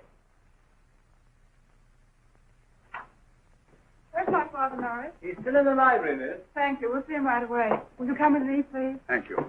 I got your message, Mr. Holmes. Yes, indeed. Dad, may I come in? Dad. Honey? He doesn't answer. You mind? Please do. Thank you. Watson, quick. Oh. Come along, No. Take charge, Miss Fenwick, please. Now, miss, please. Please come along with me.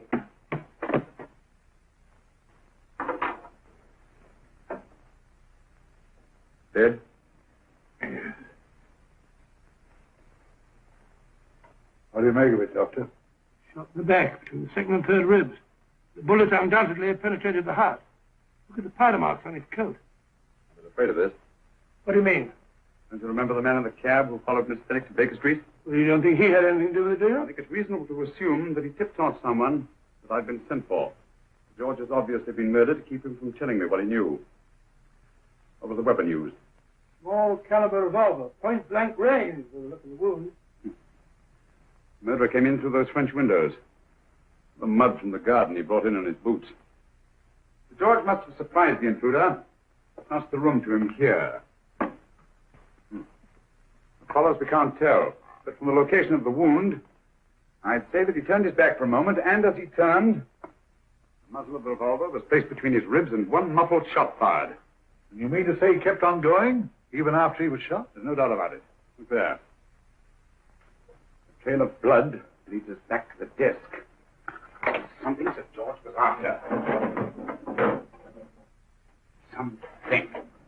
I know. He was trying to summon help, Butcher. I don't think so, Watson. There's the bell pull by the fireplace. No, you'll notice from the trail of blood that Sir George made straight to this desk here. I wonder, there was something he was desperately anxious to get. Hello. His right hand's clenched. Perfectly natural. Death agony. The left hand lies open. Why only one hand clenched in the death agony? The right hand, the hand nearest the desk. Please note that. If Sir George took something off this desk, something so important that he spilled his last drop of blood to get it, I want to know what it is.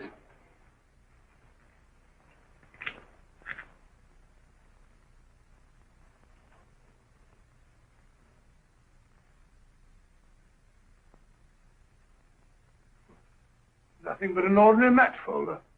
Where does that lead us? I imagine to something very important, Gregson. This match folder's from Pembroke House. Why shouldn't it be? He was there, you know. We saw him yesterday. Yes, but the effort he made after he was shot to get hold of this match folder. It's just possible he wanted someone to remember Pembroke House. He may have wished to recall it to someone who saw him there. Someone who, like ourselves, saw him with a woman.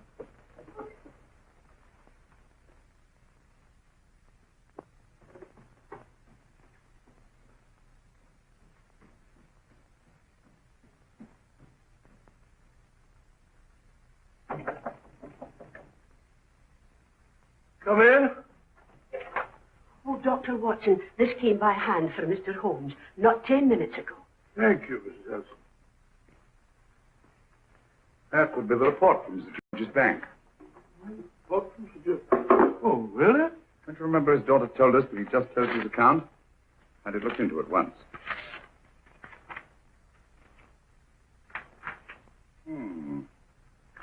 He drew out his entire balance in cash, nearly £10,000, yesterday, just after that young woman was murdered. What does that suggest you, Watson? He paid it out to someone. Precisely. I smell the faint, sweet odor of blackmail.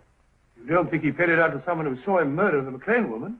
Sir George never murdered anyone. But he did have that woman's finger, and he empty did have and pay out a lot of cash. That's the terrifying part about blackmail, Watson. The victim is afraid to fight the accusation no matter how false. Once the accusation is made, his name is smeared, and sometimes his life is ruined. Well, Sir George didn't commit these murders. What fiend did? I rather think they're not the work of any one man. Oh, come, Holmes. You don't expect me to believe there's a whole organization going about killing people and chopping off their fingers. Not possible, quite possible. Whoever's behind all this thing must be out of his mind. On the contrary, my dear fellow, if my assumptions are correct, this little scheme has behind it the most brilliant and ruthless intellect the world has ever known. You don't mean Professor Moriarty? I do. Oh, steady, Holmes, you've got him on the brain. This is the third time in as many months you've suspected him of unsolved crimes. He's dead, you know. Is he? Is he? You know he is. He was hanged in Montevideo, well, over a year ago. I know that someone was hanged in Montevideo under that name. But I'll stake my reputation that Moriarty is alive and here, now in London. Hello? Yes, Dr. Watson, wait a minute. Me? Yes? This is Dr. Watson speaking. No, I'm afraid I've retired. I don't practice anymore. What? Oh, that's a different thing. An emergency case. Well, just a minute. Yes? Yes, well, see, she's not moved. Remember that? Don't touch her till I get there. Fractured case in the Cardinal's Mews. Heavy woman. 14 stone.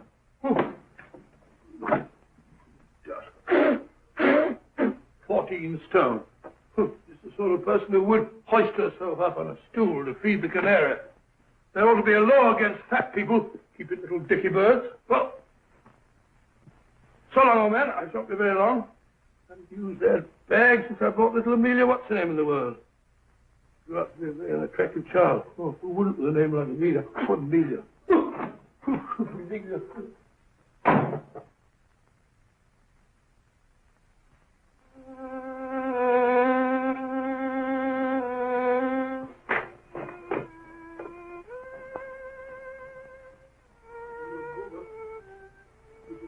Stupid about that.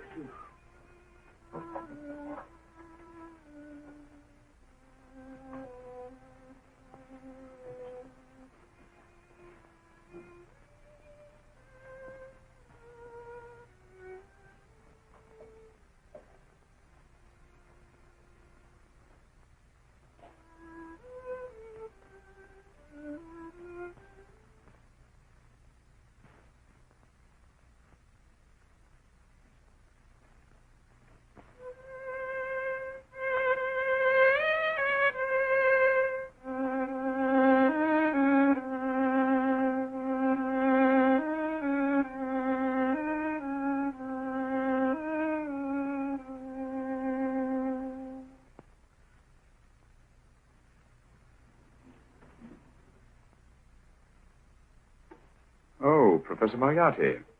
Not that I wish to appear inquisitive, but to what am I indebted for the pleasure of this visit? Scotland Yard will be interested. It's very convenient for me to have Scotland Yard think that I'm still dead in Montevideo. I never dreamed of fooling you. Thank you. The thought occurs to me, Mr. Holmes, that there are some advantages in living within the law. You're very comfortably fixed here, aren't you? As I get on in life, the little comforts appeal to me more and more. Oh, I beg your pardon. Won't you sit down? Thank you.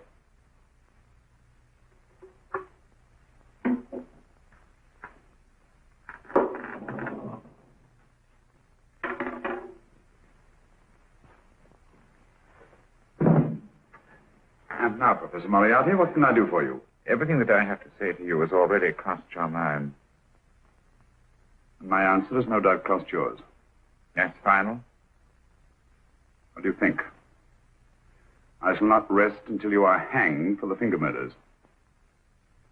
You've no proof, you know. No, not a shred. But I have you. I could turn you over to the police here and now. You could? If you did, you'd never see Dr. Watson again. Oh, the telephone call. Why? I rather assumed you had taken some such precaution. Or I should have snatched up a revolver and indulged in a fit of heroics when you came in. Very smart, aren't you? Not smart enough.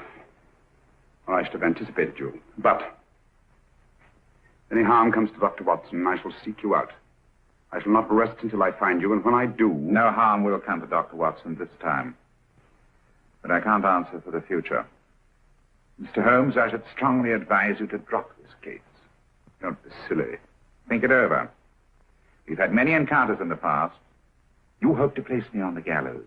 I tell you I shall never stand upon the gallows.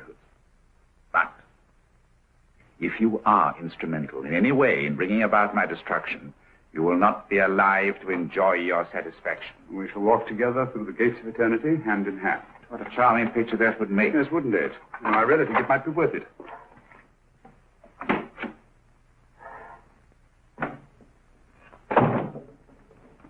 Shoelaces, Governor? Tuppence a pair.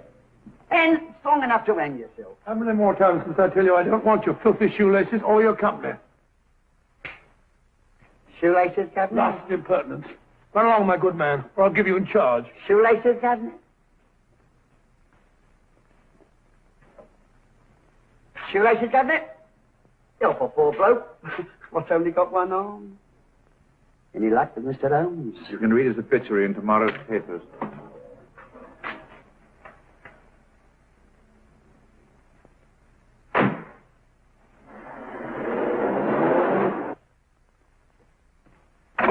Oh, there you are, Watson. Come in. I was, just going out to look for you. Look for me what for? Suppose you don't think I know my way about. Well, you're right, I don't. Blast all practical jokers anyhow. Know where I've been? A wild goose chase. Exactly. There's no such number in McCardle's Muse. Some fool's idea of a joke. Did you see anyone? No, nobody especially. Only a whining old idiot selling bootlaces. Assistant baker, wasn't he? Stuck you like grim death. Huh? How do you know? Finally left you for someone who looked like better pickings. Someone, my dear Watson, was Professor Moriarty himself. What? Just called on me. Moriarty here and you let him go? But you must be out of your mind. Why? Well, he bluffed me into believing that he was holding a friend of mine as hostage. Friend of yours who? Oh, nobody very important, just a fat, lazy fellow. Medical man, I believe. Medical man? Do I know him? Yes, I think you do. Fellow by the name of Watson. Watson, never heard. Who, me? I'm afraid so, old fellow. Your street hawker's job was to do away with you in a certain contingency. And you let Moriarty go? Because of me? I had no choice. Can't afford to lose you, old fellow. Well, it's a decent of the old chap, I must say, but... I wish you'd nabbed him. We shall, never fear. I know the motive for the finger murders. All I have to find out now is the method used with the blackmail victims. Method? Yes. How does Moriarty get them to the scene of the crime? How does he plant those severed fingers on them? And how does he scare them into believing that they may have committed those atrocious murders themselves? Curious.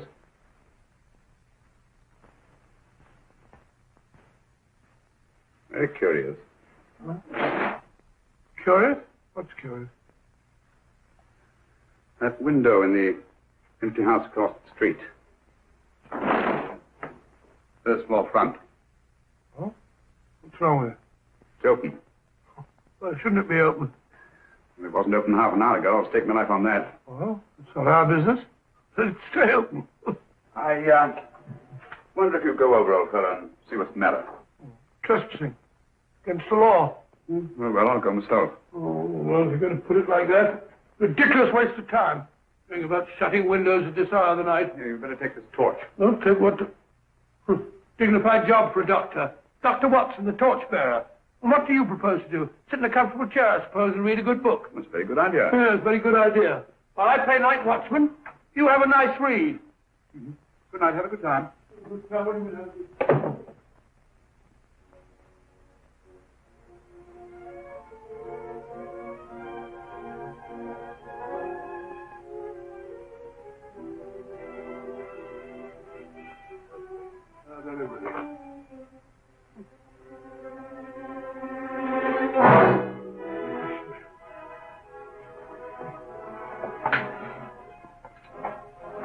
For? Oh, umbrella stand. Pretty little thing to keep about the house. Must have been a pet.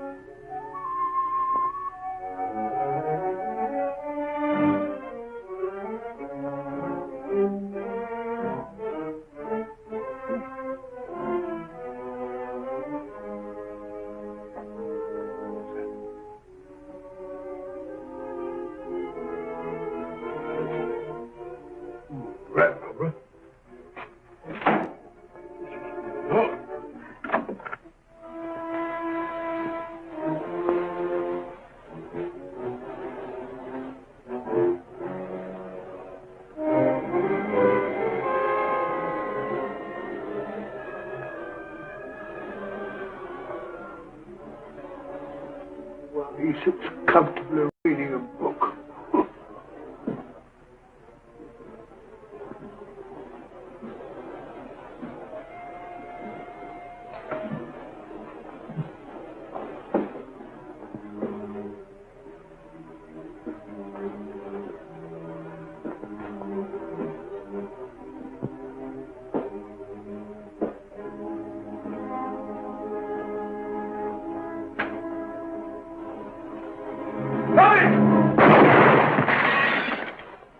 He killed Holmes! He killed Sherlock! Watson. You? But I saw him shoot you a second ago. Not me, my dear fellow. Merely the bust of Julius Caesar. Incidentally, you may have noticed that all through the ages, prominent men have prominent noses. Oh, afraid we're in for terrible trouble again with Mrs. Hudson. Windows smashed, plaster all over the floor. Get up, you.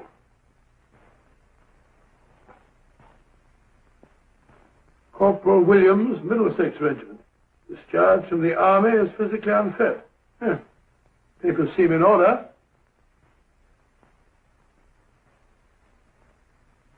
Now, Corporal Williams, you've seen service in the Far East, haven't you? The East? I thought so. Look at his complexion, Watson. Yellow as saffron. He's been taking Evergreen. Cure for malaria. Sniper, aren't you? Sniper.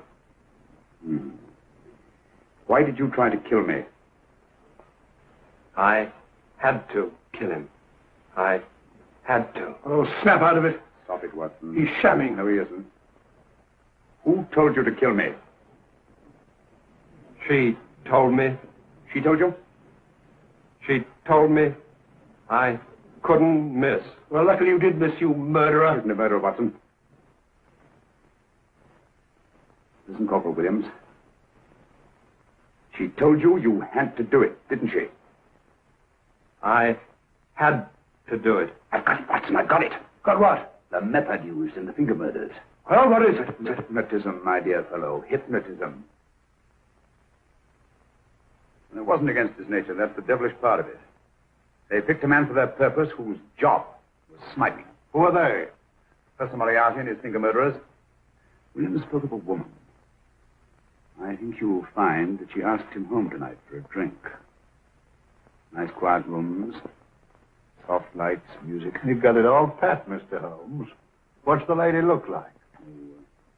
Up 30, nice figure, blonde, lustrous eyes. Really? Got a phone number? Williams will give us her address. Look after him, Gregson. Don't let anyone come near him. He's our key witness in the finger murders. Well, I hope you're guessing right, Mr. Holmes. Get up, Williams.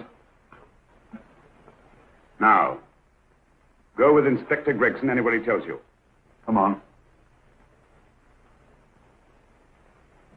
Yeah. Ring me as soon as he comes to himself, will you? I will. Good night, gentlemen. Good night.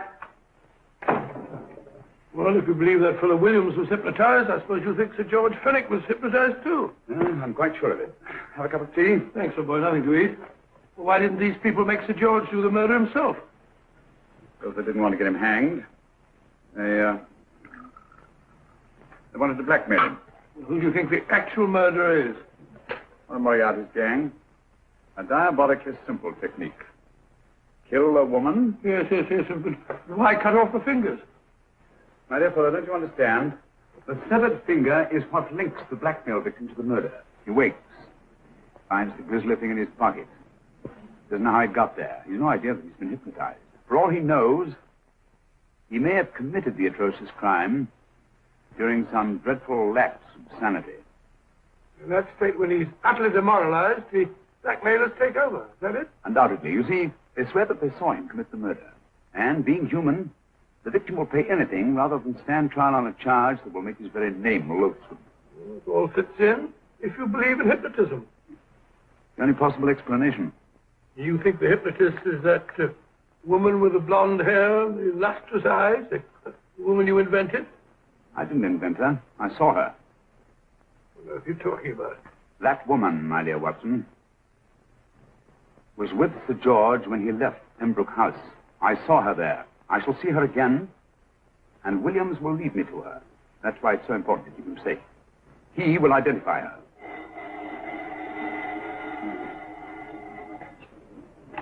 Well, yes? Inspector Gregson? What? I'll get every constable in the district. Yes, I'll be over at once. What's happened, Holmes? Williams is missing. Great Scott! Come on.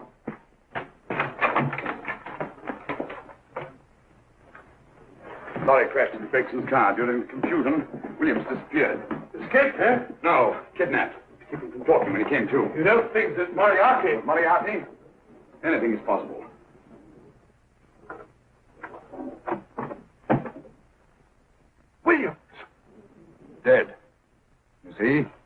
Anything is possible.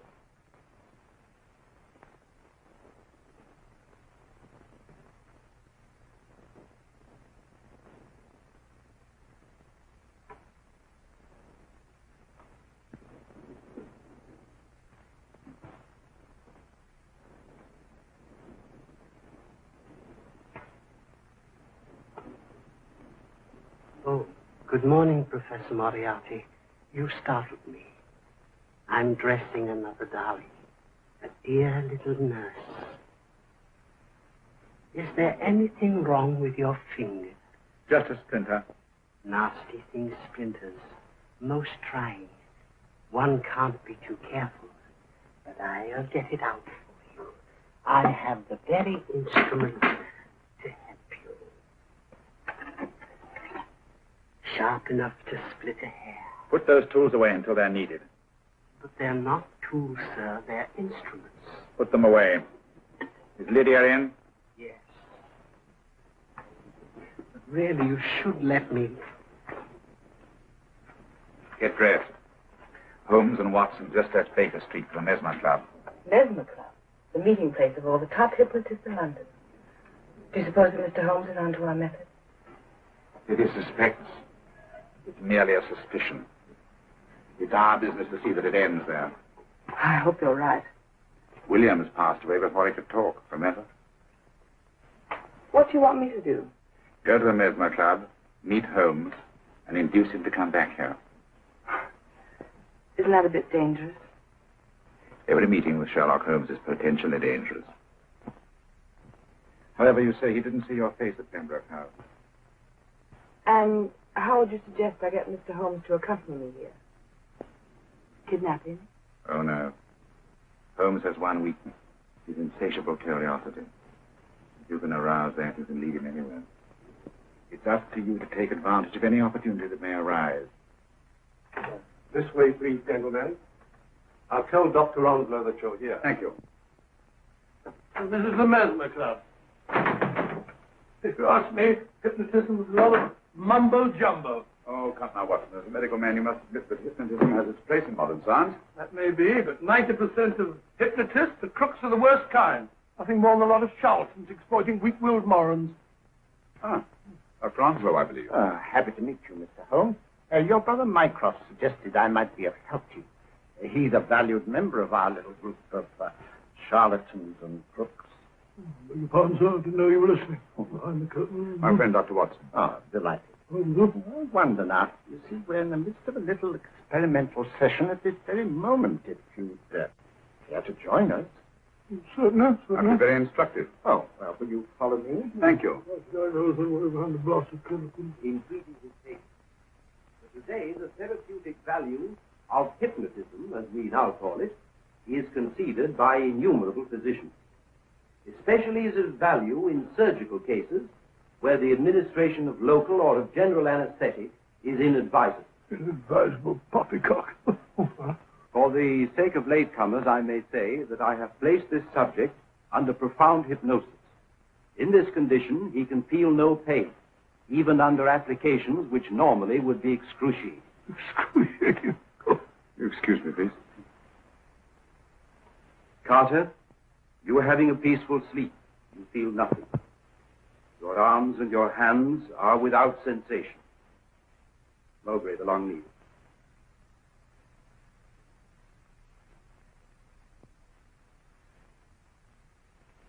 Carter, give me your right hand.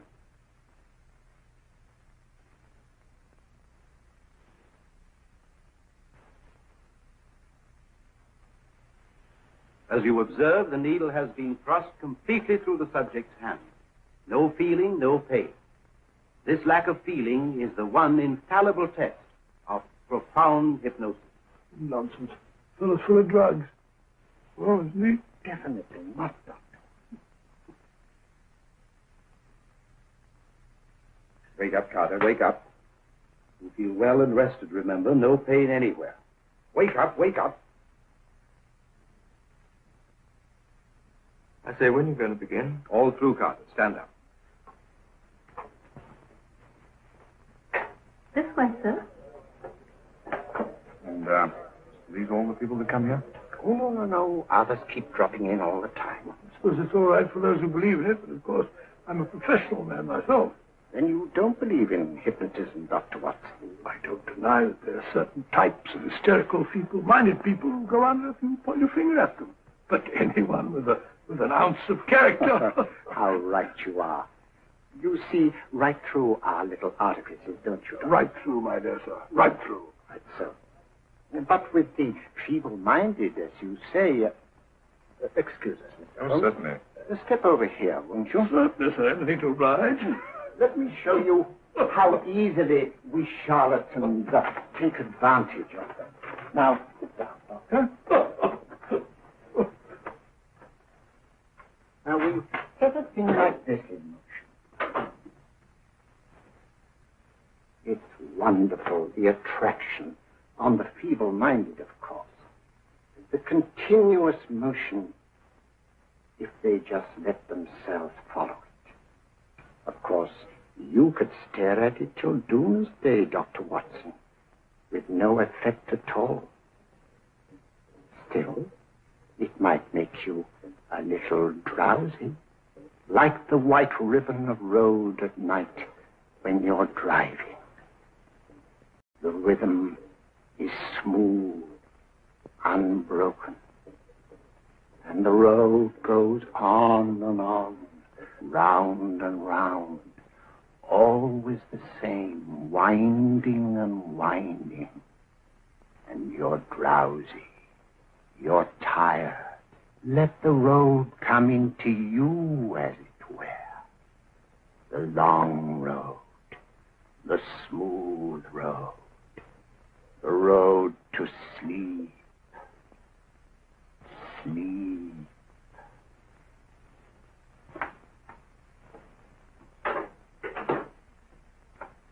Open your eyes.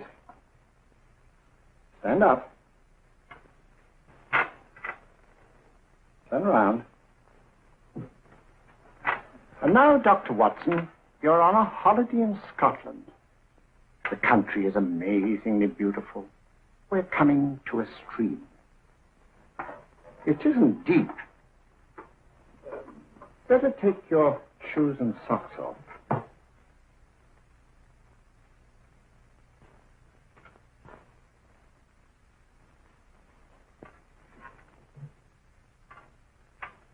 Roll up your trouser.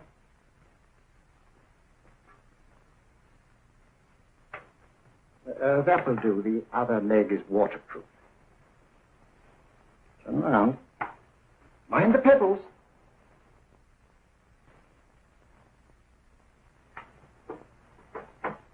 Sit down.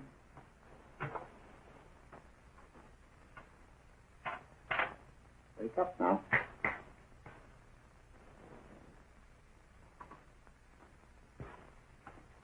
I see. What did I tell you? It didn't work with me. Why, nobody with an ounce of character.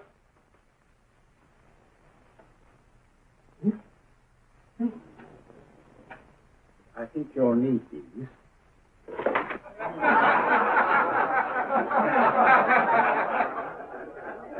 Nothing to laugh at. Watson, she's here. Oh, woman you're looking for? Yes, I'm going to meet her. Perhaps I can induce her to take me to Moriarty. Do you think it's wise, Holmes? It may not be wise, but it's essential. After all, I've held me on with Moriarty in the past. But isn't it dangerous? She might be a hypnotist. My will isn't stronger than hers. I deserve to be hypnotized. I feel I must protest, Dr. Onslow. I was told this was a gathering of serious students of a great science, and I find myself in a company of buffoons. Oh, my dear madam. Elles, they are brave. Were those men martyrs for the truth? That you may laugh over your childish, cruel tricks? I must say I'm in complete agreement with you, madam. This was the most unnecessary performance, Dr. Onslow. Beg your pardon, sir. My name is Holmes, Sherlock Holmes. At your service, madam. Thank you, Mr. Holmes. I'm afraid I've created a rather embarrassing situation. But you see, I'm interested in the serious study of hypnotism. So am I, too. Perhaps we have something in common, Mr. Holmes. Perhaps we have. Would you join me for a cocktail at Pembroke House? I should be delighted. Good.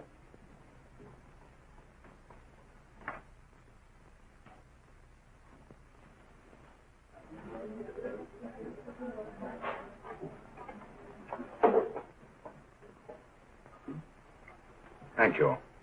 I didn't know there was such a pleasant place in London. It was so nice of you to suggest our coming here.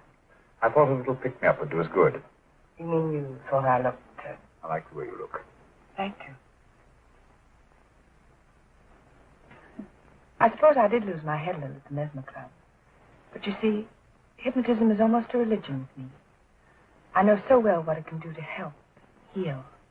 And I can't bear to see it used for trivial purposes. I know very little about it. That's why I went to the Mesmer Club.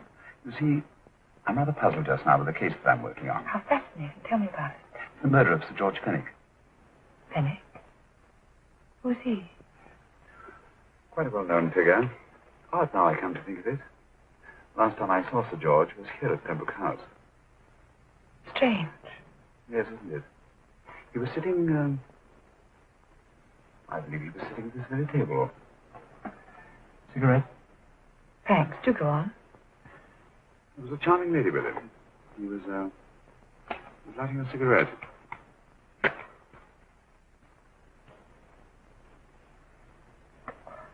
Charming. Did you see her face? No worse, Mike. Nearly her back. How unenterprising of you. Yes, wasn't it? Afraid I'm getting a little older. I shouldn't say so. That's nice of you. Still, the first time in my life I've got hold of a case that's beyond me. I'm actually losing sleep over it. You know, Mr. Holmes, I believe I could help you. Really? I should be very grateful. You're amused. No. Really skeptical. How would you go about it? I've used hypnotism more than once in healing. Not for profit. I'm not a professional. But I do think I could help you. If you care to... I can't think of a pleasanter experience.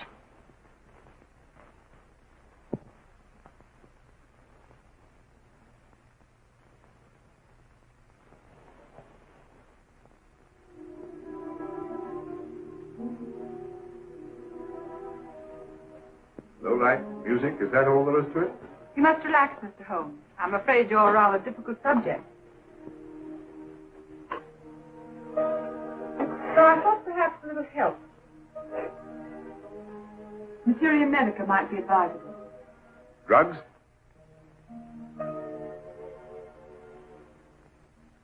No, I'd rather not, if you don't mind. As a matter of fact, I'd rather not myself. But Shrink Nelson, who practiced in Munich, you know, believed it the best means for difficult subjects. Do you mind? Well, as a matter of fact, I don't approve of sedatives. Just as you wish. We don't have to go on with this at all, you know. Wait a minute. Wait a minute. All right. I'll take a chance. It's really quite harmless. What is it? Cannabis japonica, an oriental soporific. You need water.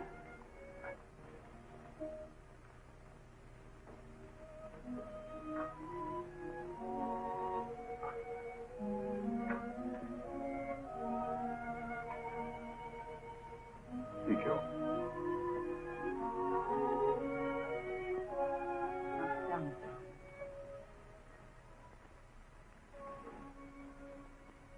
You feel yourself growing drowsy. Don't fight it. Give in to it. Because you do want to sleep, you know. Just fix your eyes on this one white flower, floating on the water. Empty your mind of every other thought. Follow the motion of the water. So smooth. Not a ripple. Waters of forgetfulness. Steady. Deep. Strong. Strange, isn't it? How the light is reflected. Little specks of light that move and move.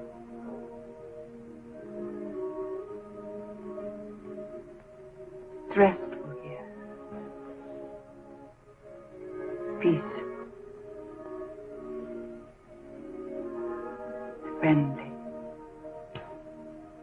And you're very close to finding what you're looking for. You'll find them soon now. The guilty ones. When you're rested Gentle waters closing over you. Steady. Deep. Strong. Drawing you down. Down. Down.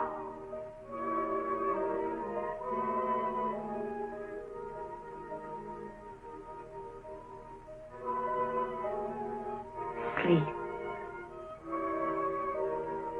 Sleep. Sleep.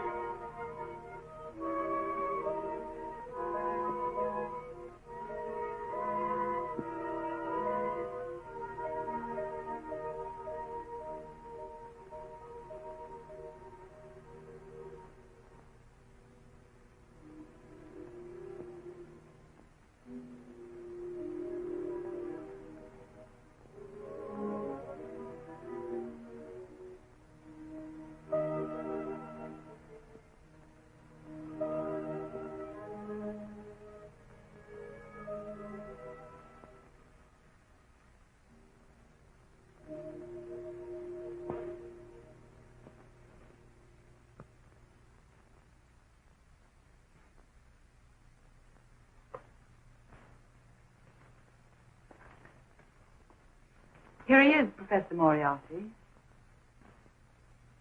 Stand up, Mr. Holmes.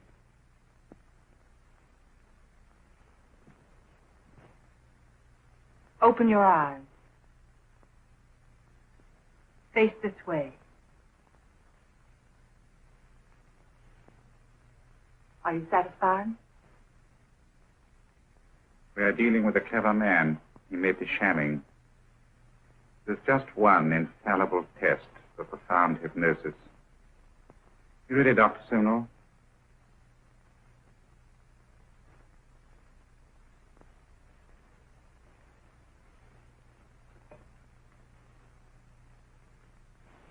That will do, Doctor. He couldn't fake insensibility to the knife. I congratulate you, Lydia. Turn round, Mr. Holmes. Now walk to the desk.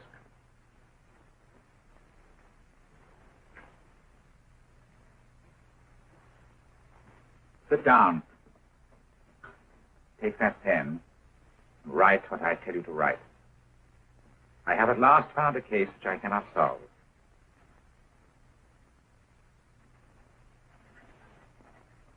I have outlived my usefulness. Therefore, I have decided to end my life.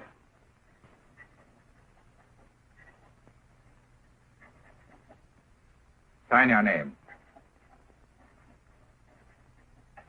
Now blot it.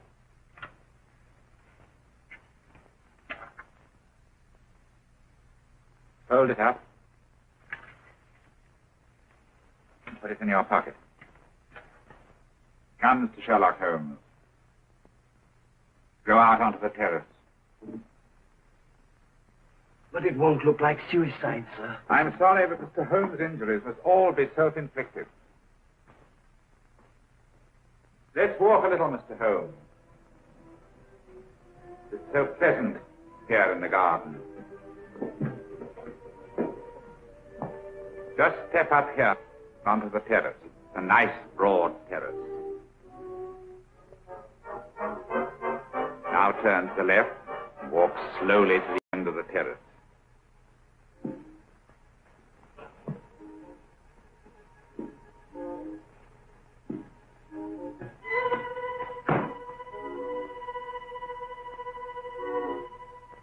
Don't stop. You must walk to the end, you know.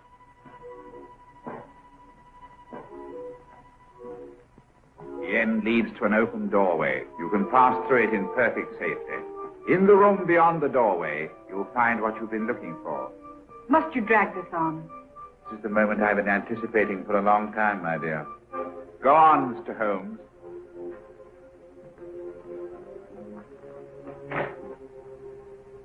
Through the open doorway, you will find the man responsible for the finger murders and the death of Sir George Fenning. Professor Moriarty. Holmes! Stand still. What a beautiful view, Watson. I'm quite enjoying it. No, you're not. You're hypnotized. You're under a spell. Stand still. Don't move. Steady, Holmes. Steady does it. Stand perfectly still where you are. Nonsense, Watson. You don't know what you're doing. Of course I know what I'm doing. You mean you're not hypnotized? Certainly not. Then get off the wall, you idiot. Oh, look out! Oh, what were you doing up there? Holding the fort until you arrived. What kept you? Oh, I ran into a spot of trouble on my way to Scotland Yard. I was arrested for exceeding the speed limit. Your luck seems to hold, Mr. Holmes. I'd hardly call it luck, Professor. You see, I substituted a drug of my own for the one that this dear lady pressed on me. You are clever, aren't you? A drug that, although it leaves the subject conscious, renders him quite insensitive to pain. That accounted for my lack of reaction to Dr. Simrall's knife. Well, Gregson, quite an impressive haul. Even Inspector Lestrade himself couldn't have done any better. Thanks, Mr. Holmes. Take him away. All right, put her in the van. I was right, Mr. Holmes. You are a difficult subject. Thank you. And now, Professor, our score is settled. Au revoir until I see you on the gallows. The rope has not been made that'll go around my neck. Come on.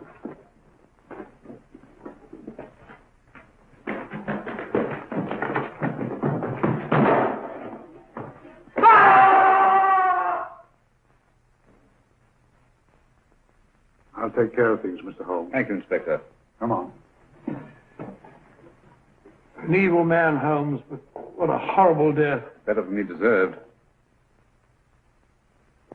What are you thinking of? I'm thinking of all the women who can come and go in safety in the streets of London tonight. The stars keep watching their heavens. And in our own little way, we too, old friend, are privileged to watch over our city.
Another pajama suicide.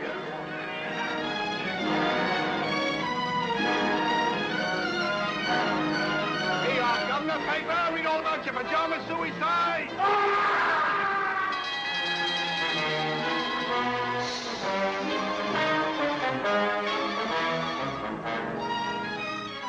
But dash it all, Susan, it's a crime. Suicide's a crime. Where are the police? Where's Sherlock Holmes? That's what I've been thinking, Robert. Where is Sherlock Holmes?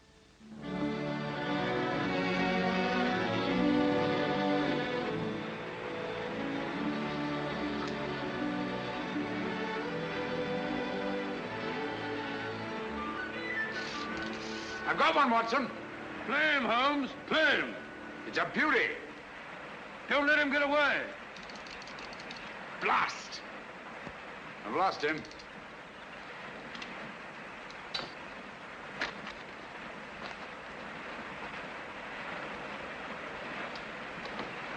I'm sorry you lost him, old man. What are you doing, old fellow? Just changing my fly. Don't be mendacious, Watson. Me, mendacious? Yes, when a man slips away 4 times in an hour to change his fly and still has the same fly on his hook, I'd call that being mendacious. Perhaps it is. Matter of fact, I felt a bit faint. Touch of the sun, Touch of humbug. Humbug? Yes, your hat's on backwards. Oh? Ah, just as I thought. You've been reading about those filthy pajama murders again, and you gave me a solemn word of honor. Did you say murders? I did.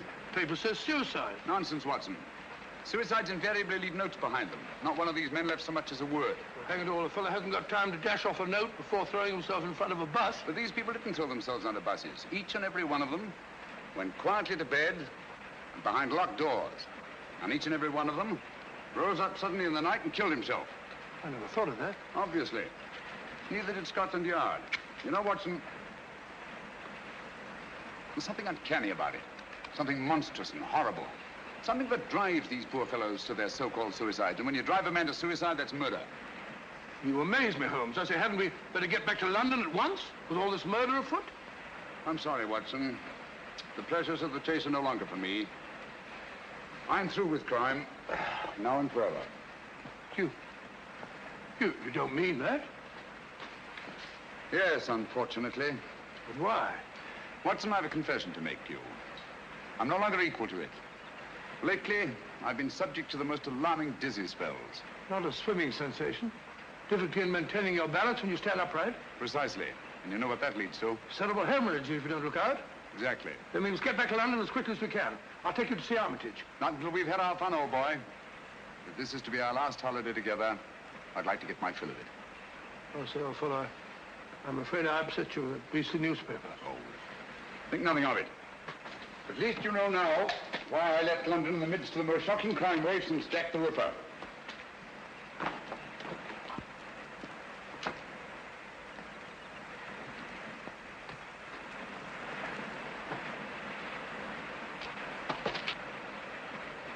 Watson!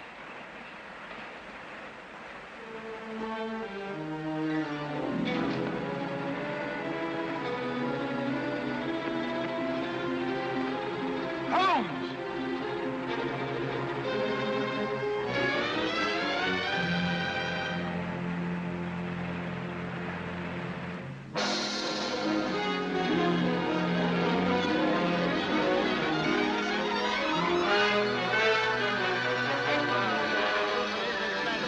Read all about it. The name of Ronald Boyce Carter must be added to the list of suicides that have shocked London in recent months. It is indeed regrettable that Mr. Sherlock Holmes... Ah! You know, Susan, that fellow Holmes had no business dying just now. It's an outrage. A dashed outrage. Poor man. I hear they're going to send all his things to the British Museum. Things? What do you mean things? You mean his old boots and discarded waistcoats? No, Robert, what would the British Museum do with his waistcoats? It's his scrapbooks they're going to exhibit, and all his records. The strange death of ex-President Murillo. The giant rat of Sumatra. A ghastly affair. You know, in some ways, Mrs. Hudson, this is the happiest day of my life. No, Dr. Watson, don't get down in the dumps. What can't be cured must be endured, you know. You're all right, my dear, you're right. Sentiment, pure sentiment. Sit down there now. Oh, dear. That must be the van from the museum. And his things aren't even half packed. You go down, my dear, and hold them off for 15 minutes. And then they can come up and take it all away. But I don't want them to take it all away. It's like tearing a piece out of my heart. Oh, there, my dear. I know.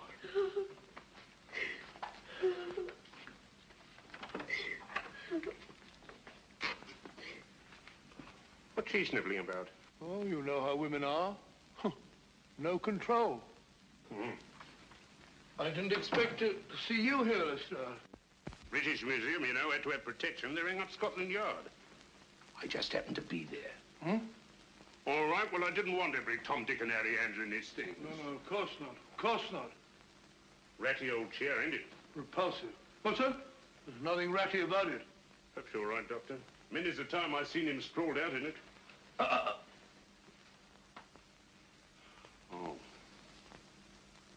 Funny duck he was. I was saying to my old woman only this morning, if it hadn't been for him, I'd still be a sergeant. Pity you didn't mention it when he was alive. Perhaps we understood each other better than you think, Doctor. All these old pipes. Why'd you let him fall in that blasted river? Why didn't you jump in after him, you big blunderhead? Blunderhead? That's very offensive, Lestrade. Me jump in. I wasn't there. When I got there, he wasn't there. He'd gone. He'd gone. Oh, sorry, Doctor. Take no notice. I'm, Sir? Lestrade, would you like to have one of his pipes? I wouldn't mind. Oh, I hope so. Thank you, Doctor.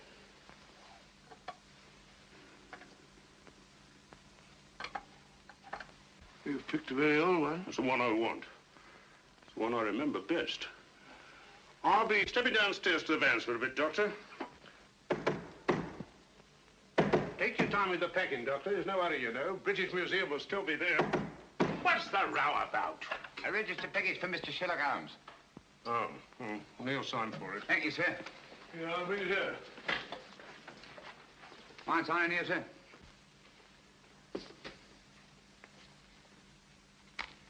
Pencils these days, not worth the paper they write on. That's right. You got a knife? No, I ain't. Well, wait a minute. All right. Cool dummy. So this is where a young ad. These were his rooms. Not much of a room, if you ask me. Well, who's asking you? Yeah, that's mine. I've lost things like that before. Oh, well. I suppose it suited him all right. All right, all right, all right. He was no great shakes as a tick from what I heard. Just one of them easy chair Johnnies. Would sat on his tail and let everybody else do the dirty work. That'll be enough. Mind you, I ain't saying he didn't get that credit, but newspapers can be bought. Can't they now? You insect. You dare to imply... All right, all right, all right, Governor. Keep your shirt on. I've got a right to my opinion. And it's my opinion that Mr. Sherlock Holmes was nothing more but an old herring gut. You say that again. An herring gut. An old herring gut. Oh! Up to get you, worm. We'll see who's a herring gut. It's all right, Watson. I take it back. Call off your dogs. Holmes! Holmes. It's all right, old boy. Don't look like that. Get hold of yourself. Here, have a drink. My word, you made a shambles of this room. How could you play such a trick on me? You brought it on yourself, old man. Throwing open my records to the public, tipping off every criminal in the country. For sheer addle-headedness, you've surpassed yourself. Don't you realize the dynamite that's in those records? I had to stop you, even if I had to come back from the dead to do it. I'll never forgive you for this, Holmes. Not until my dying day. It was a filthy trick, I grant you. But I had to see you. No one ever looks twice at a postman, you know. If the books are ready, Doctor... You can put them under lock and key at the yard, Inspector. What? I'm seeing things. How are you, Lestrade? Well, strike me up a gum tree. Just when we thought we had you nicely dead and buried. What a sell. My return from the dead was absolutely necessary, Inspector. Necessary me Aunt Dinah's bustle. You give yourself a treat acting about all over the place. What's the game, anyway? Very briefly this. It's obvious that these so-called pajama suicides are really murders. Brilliantly conceived and executed, they're very near to being perfect crimes. Where's my calabash? Oh, well, never mind. Indubitably, these murders are the work of a well-organized gang. And directing them is one of the most fiendishly clever minds in all Europe today. Any notion who? I suspect a woman. Any tobacco around this place, Watson? Yes, I packed it. A woman? You amaze me, Holmes. Why a woman? Because the method, whatever it is peculiarly subtle and cruel. Feline, not canine. Poppycock. Canine, feline, quinine. When a bloke does himself in, that's suicide. Unless the bloke is driven to suicide, and in that case, it's murder. Driven? That sounds like a woman, doesn't it? Definitely. A female Moriarty. Clever, ruthless, and above all, cautious. Therefore, my first step was to give her enough rope by passing out of the picture. I see. When the cat's away, the mice begin to play, eh? Precisely. Bosh, you and your theories. Oh, still. Anyone would think you had eyes in the back of your head. You can keep the pipe, Lestrade. Sorry, old man. I'll give it to you. Very right and proper, Watson. Thank you, Mr. Holmes. Now, what features have these pajama suicides in common? Poor fellows just die in the middle of the night. Nobody near them. Behind locked doors. And they're all well-to-do, more or less. Right. And each and every one of them, it seems, was fond of the pleasures of the gaming table. Keep that in mind. It's highly significant. It gives us our one and only lead. Lead to what? My dear Lestrade, if we're to set a trap for this femme fatale, I see no reason why we shouldn't bait it with the kind of food she likes. Got a pencil, Watson? No, I'll give it back to the postman. Yeah, take this one. Don't break the point this time. Now, write what I dictate. And you, Lestrade, I trust you to see that it gets into the newspapers. Murders. Ready, Watson? Go ahead. The distinguished native officer, Rajni Singh, colonel of the Maharaja of Umpor's own Lancers, has just arrived in London. Rajni Singh? I never heard of the gent. He was just born, Watson. Oh, I see. Huh? Carry on, old boy. In spite of his well-known devotion to the goddess of chance... In spite of his well-known devotion to the goddess of chance, Rajni Singh insists that his visit to our shores is solely in the hope that British surgeons may restore his left arm, paralyzed in the service of the Empire. Sounds rather a nice person to know, doesn't he? Exciting. I'll have to get a new line of small talk. What do they do in India, Norman? Oh, ride elephants. Oh, how cumbersome. You must see that he gets a card to the urban casino.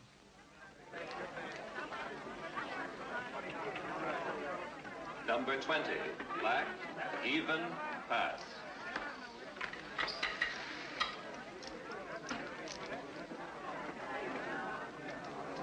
Make your bets, ladies and gentlemen, make your bets.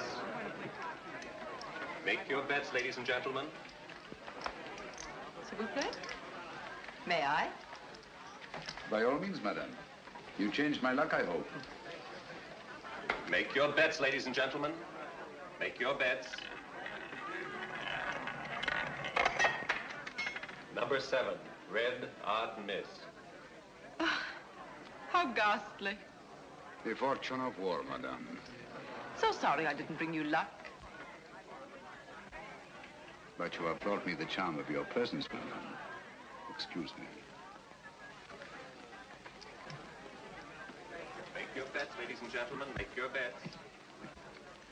Blank check, please. Name, please. Rajni Singh. 100 pounds. Make your bets, ladies and gentlemen. Excuse me. Make your bets. How's your luck, my sweet? I think it will cut up rather large. Make your bets, ladies and gentlemen.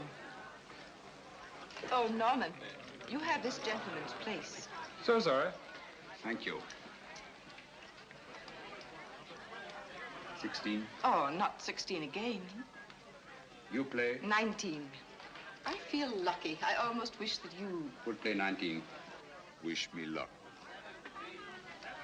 It is kind of you to be concerned for a stranger. But no one from your country is like a stranger to me. Make your bets. You see, my father was Captain Spedding of the Bengal Lancers. I was born at Srinagar. In the Kashmir.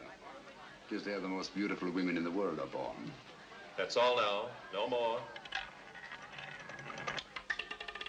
Number 16, red, even, miss.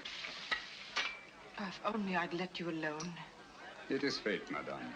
One cannot fight it. If you wish to take my place, sir. Thank you. Good night, madame. And goodbye. Make your bets, ladies and gentlemen. Make your bets.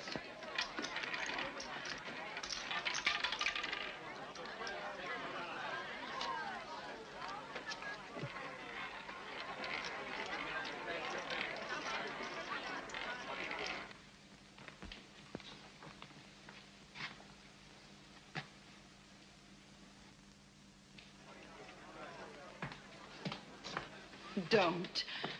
Oh, you mustn't. A struggle would be unseemly, madame. Another time, if you'll excuse me. No, please. Things will look very different in the morning, I assure you. That is easy to say. Oh, but I know. I've been in the same situation myself. You? Some time ago, I lost all my money. Nasty jolt, isn't it? The money, madame, it is nothing. But honor, that is everything. Honor? It is not easy to confess. I am, as you may not know, a soldier of some distinction. Could you believe that just now I drew a check? It is worthless. Oh, I'm so sorry. Haven't you any funds at all? Nothing. Not even enough to pay my bill at the hotel. No friends? Not here in London. Well, haven't you anything you can raise money on? Jewels or... You think of native princes, madame. Such is not my good fortune. Perhaps an insurance policy. No, nothing. Only a little 5,000 pounds. I cannot borrow on it. It has not been long enough in force. Ah, nonsense. It's perfectly simple if you know the right people. I can send you to someone if you wish. Is it possible? Of course, you have to pay interest. A mere 5%. All you do is make your policy over to the man who accommodates you. Make him your beneficiary. In the event of my death? Yes. But you're not going to die, are you? It would be an impertinence, madame, to take my life out of your hands. How strange that a man's life should lie in such a little hand. So soft. I may come tomorrow and see you to thank you, madame. Please.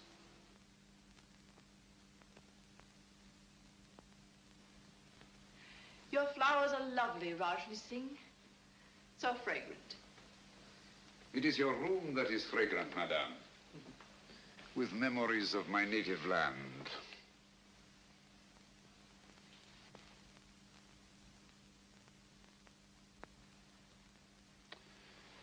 It is all so real, so nostalgic. Mother India. Mother of mysteries. May I? Oh, by all means.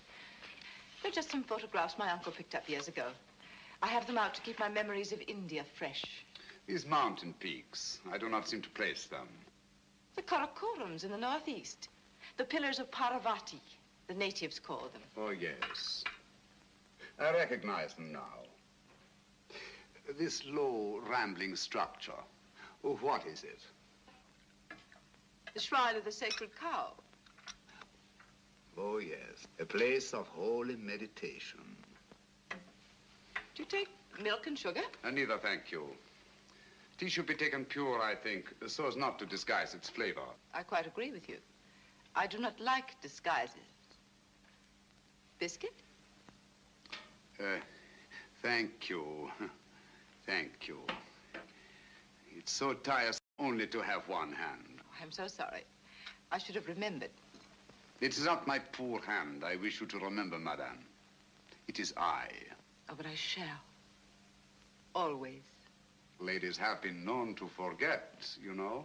That is why I have brought you this. Oh, you shouldn't.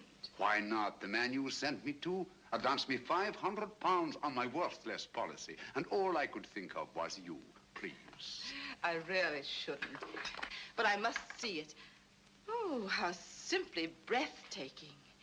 You like it? Why, I'm mad about it. You must let me take it back to the jeweler. Have it properly marked. A.S. or just Adria. Just Adria. But do let me wipe it. My finger marks are all over it. No, no. They are precious to me.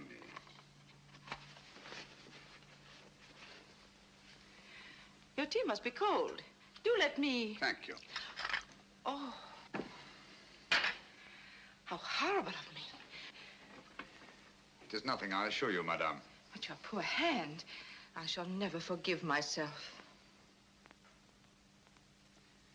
It is I who am clumsy, madame. Hello, you nice people. My half-brother, Norman Locke. Rajni Singh. I'm delighted. How do you do? I'm so sorry we have nothing in the house for burns. I so seldom get burned. Please, I shall go to the chemist. Au revoir, madame. Till we meet again. Soon, I hope. Don't bother to see me out. Thank you.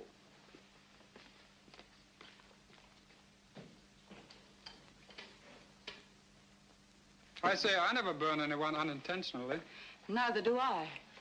I wanted to see him use that left arm, and he did. He's no more a cripple than you are. He's on to us, Norman. Does he know that you're on to him? He does, if he's the man I think he is. Don't be cryptic, darling. Look at that. What of it? It's Rajni Singh. Now look at this. It can't be Sherlock Holmes. He's dead. Is he, Norman? I doubt it. But if you were to say to me tomorrow, Sherlock Holmes is dead.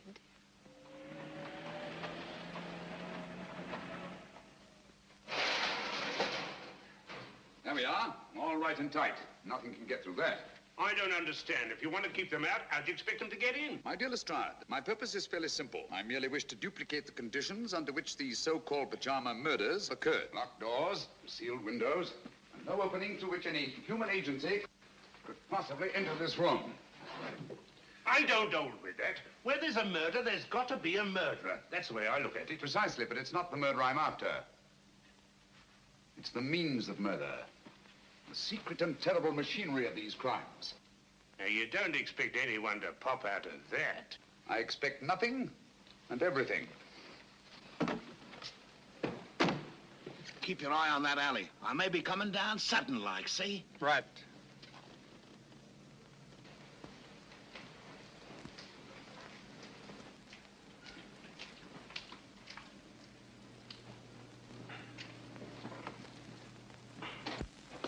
Now, if you'll be so good as to wait outside, I'll put Sherlock Holmes to bed. I'd feel a lot easier in my mind. Good night, Lestrade.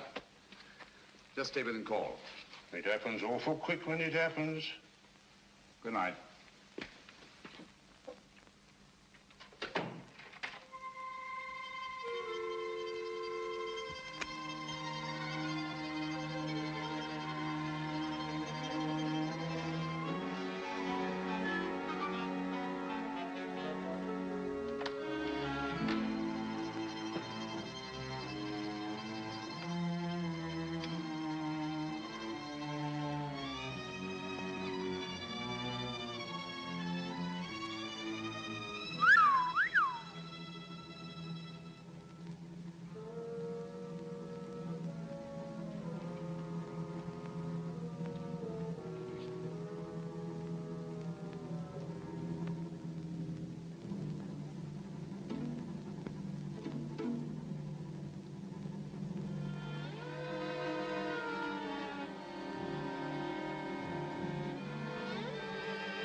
Mr. Holmes! So I know, boy. Here I am. That's just a mask I had made. Oh. There's your killer. Quick, down the back stairs to the alleyway. Stop anyone who tries to leave. I'll cover the roof. Stay where you are!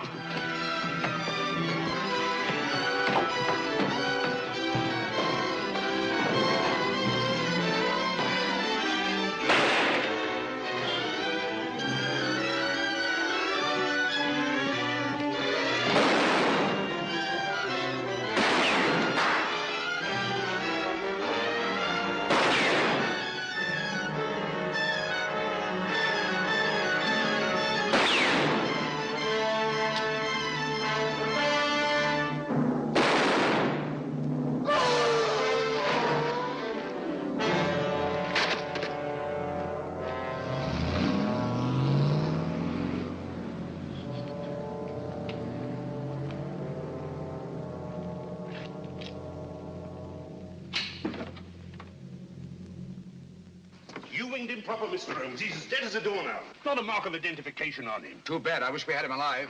What do you make of these? Air holes, eh? Looks like he must have carried. Something, but what? The instrument of death was a spider. There's no doubt about it, Lestrade. And the bite of the creature drove these pajama suicides to kill themselves. How did he get into your room? Through this ventilator. Now, don't tell me that there spider had your name and address in his pocket. Hardly. This screen was removed from the mouth of the ventilator, obviously to admit something much larger than a spider. We know only half of the machinery of these crimes. Out of the light. Great Scott. Little one, ain't it? The footprint of a child. It's a good job. I had me mother with me. The paper say yes. Read all about it. Sherlock Holmes, he ain't dead now, not before. Dr. Watson would neither confirm nor deny the report that he had seen his friend since his startling disappearance. The good doctor maintains a profound silence.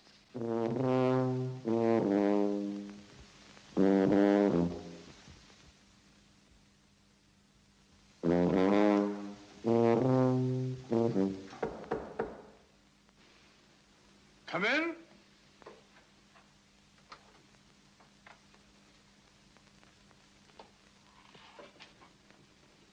Good morning. Good morning, sir.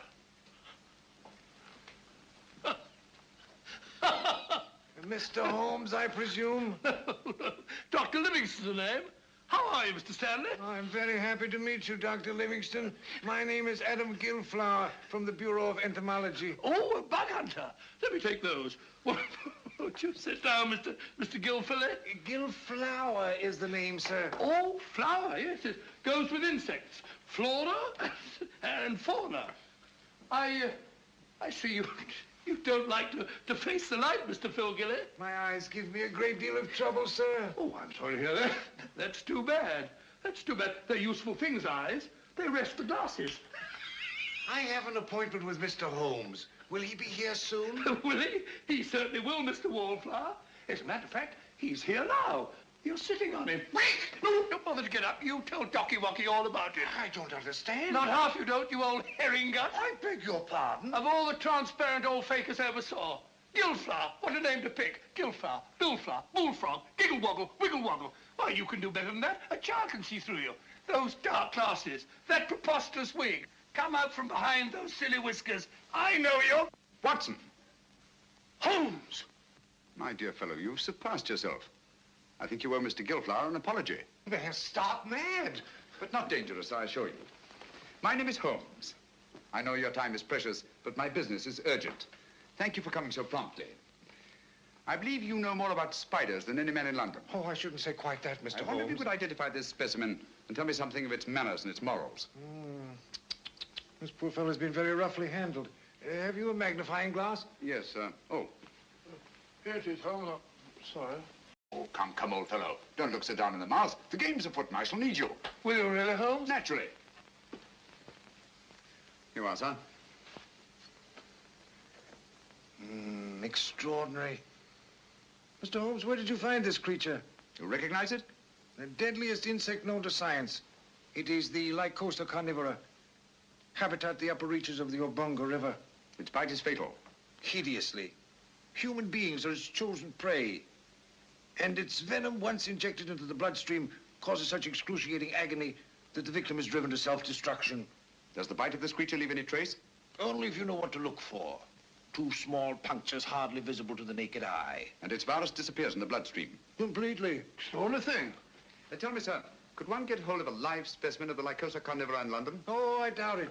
Oh, hold on. Ordway might help. Matthew Ordway, Laburnum Villa. Write it down, Watson. Matthew Ordway, Laburnum Villa, New Road, Chipping Walton. Mr. Ordway is slightly eccentric. But that shouldn't trouble you. Huh? He has a remarkable collection of spiders. You might tell him that I sent you.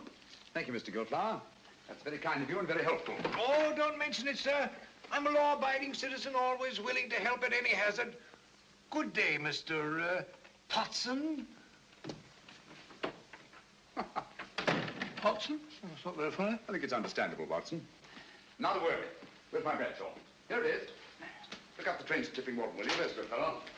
A visit to Matthew Ordway and his spiders is indicated. If Ordway is disposed of any lycosa carnivora in the last few months, and he can tell us who took them. Found that train for Chipping Walton yet, Watson? The wretched trains start, and they go, but they never seem to arrive. My case precisely. I know the means of these murders. I know the motive. I know the woman who directs the murder ring. And it is a woman? A fiend, Watson. She selects her victims from those desperately in need of money, persuades them to pawn their insurance policies with her various accomplices, and then kills them by means of lycosa carnivora. Incredible. No more incredible than nature herself. Here, let me have that. After all, nature provides the means. Our Spider-Woman merely uses it. You amaze me, Holmes. Hasn't she some difficulty in realizing these policies later on? Not she. In due time, 2 years under English law, her victim's beneficiaries come forward and cash in. Never the same man twice, mind you. Well, you know this for a fact? As well as I know my own name. And yet I haven't one shred of evidence to connect this woman with her crimes. You're in my light, old boy. Oh, so? Here we are, Chipping Walton. Arrive. Come in. There's a lady outside to see you, Mr. Holmes, a Miss Spedding. Oh. Ask her to come in. All right.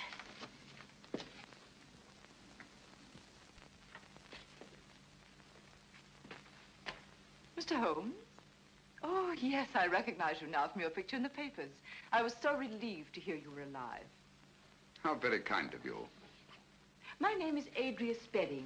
Won't you come in? Thank you.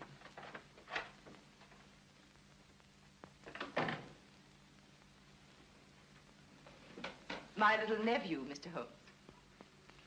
How are you, my lad? I'm playing nurse today. I'm sure you'll give an exceptional performance, Miss Spedding. Poor child, he's a mute. Vocal cords paralyzed from birth. Oh, how unfortunate. Say, he's scratched his hand, hasn't he? Yes, he's always climbing into the most unlikely places. Run along, dear, and sit in that chair. There's a good boy. Right over there.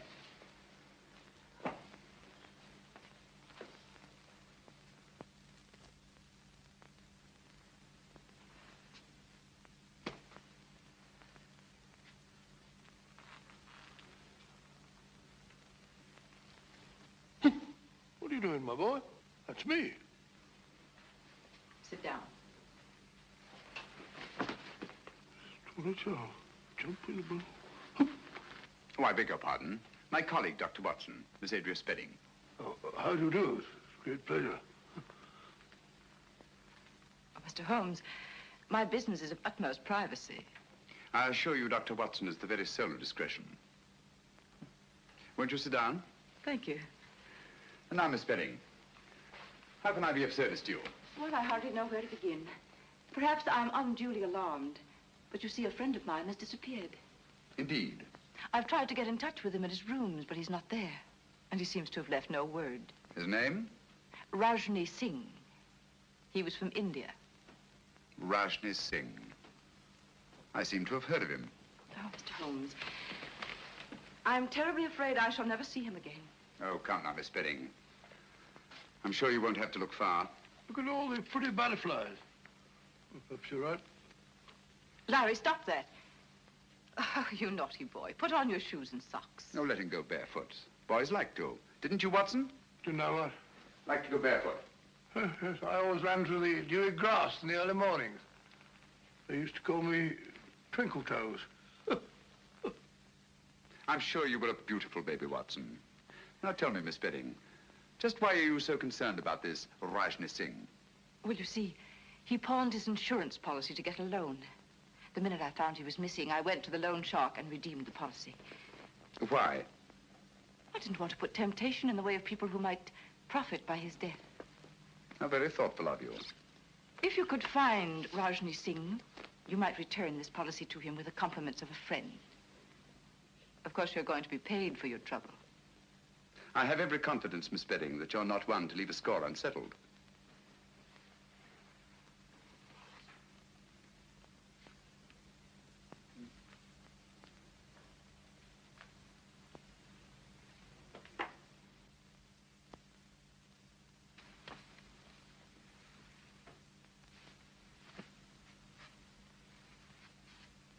Larry, let it go.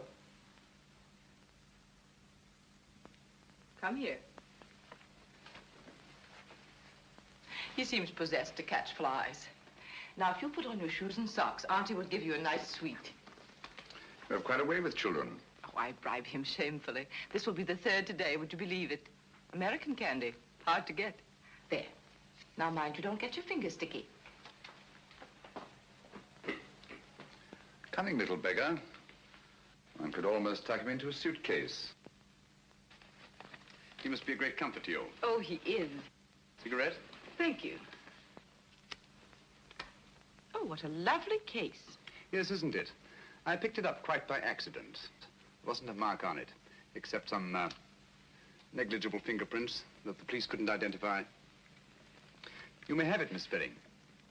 Why give it to me? Should we call it a trophy of the chase? Oh, I really shouldn't.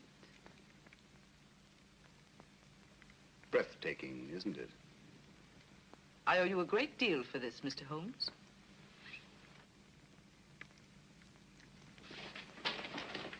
Larry. Don't drop the paper on the floor, dear. Put it in the fire. There's a good boy. Come along, dear. We must be going now. Goodbye, Dr. Watson. Goodbye. So pleased to have met you. I do hope he hasn't been a nuisance. Not at all. He's a dear little fella. Mr. Holmes, till we meet again. Soon, I hope. Goodbye. Goodbye. Fine figure of a woman, eh, Holmes? You think so? Yes. She reminds me of a little nurse I used to know in Wigmore Street. Very attractive girl. What would you say if I told you she was the Spider Woman? I wouldn't believe you. If she was, she'd have at least 8 legs, wouldn't she? Oh, a bit of a cough. Blasted impertinence. What, Holmes? Bringing that politic here, bearding me in my own dam. What about that train, Watson? I don't know. To the place we were going.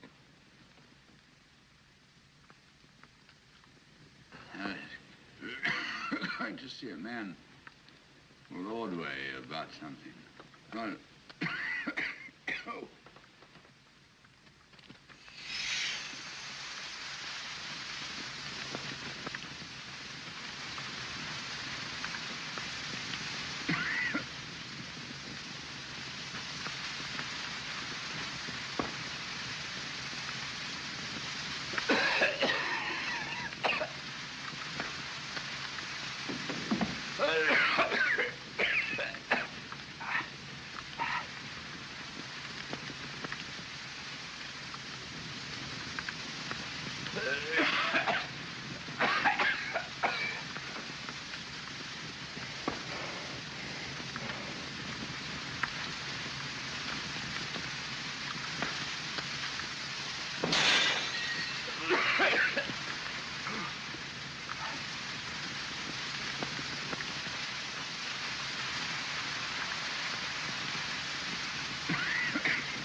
Breathe, Watson. Breathe deeply.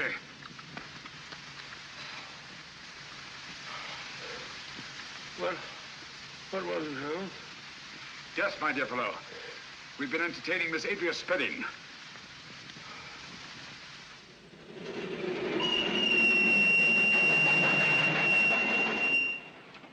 The most diabolically clever way of administering a lethal dose I've ever encountered. I still don't understand. Look here, Watson. This little confection has 2 wrappers. The inner one made of wax paper, the outer of silver paper. It was between these 2 wrappers that Miss Spedding concealed the powder that nearly cost us our lives. I can taste those beastly fumes still. What powder? Radix pedis diaboli. In other words, devil's foot. A very rare vegetable poison from Central Africa. Devil? I remember that. The Cornish horror. That's right, Watson. I feel like a cup of tea. By Jove, it's lucky we're still alive, eh? For how long, I wonder? Here we are, Watson. What do you mean, here we are, Watson? Here we are where? Miles away from anywhere. Well, I fancy a collector of spiders might not be too welcome in a crowded neighborhood. I think you're right, Holmes. If only Ordway can identify the persons to whom he sold these spiders.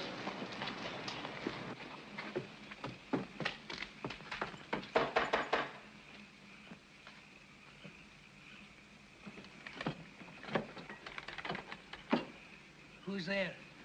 What do you want? You Matthew Ordway? Never you mind who I am. Who are you? My name is Sherlock Holmes. This is my friend, Dr. Watson. How do you do, sir? How do I know you're what you say you are? Who sent you here? Adam Gilflower. Why didn't you say so? I'll be right down. He seems a bit frightened, Holmes. Yes, I don't like the look of it, Watson. Come in, Mr. Holmes. You're right in the line of fire. Hurry. Line of fire? 'Twas Providence sent you, Mr. Holmes. They're after me. Who are after you? The men to whom you sold the Lycosa carnivora, of course. How do you know? Elementary, my dear sir. Who else would threaten a man of your probity and standing? Mr. Holmes, I'll swear to you, when I first sold them those spiders, I had no idea the use they'd put them to. And you read about the pajama suicides? That's it. And putting two and two together, refused to sell them anymore. That's right, but only today they were here. I was afraid for my life. The truth now, Ordway. Did you or did you not sell them any more of these creatures? I swear I didn't, Mr. Holmes. I've got all that's left of the shipment downstairs now. I'll show them to you. I hope you don't mind. The heat, I mean. Have to keep it this way. Tropical creatures, you know. Must be kept comfortable. Same temperature as where they come from. Humid. Very humid. Come along, gentlemen. Don't be afraid. Everything's perfectly safe. Now,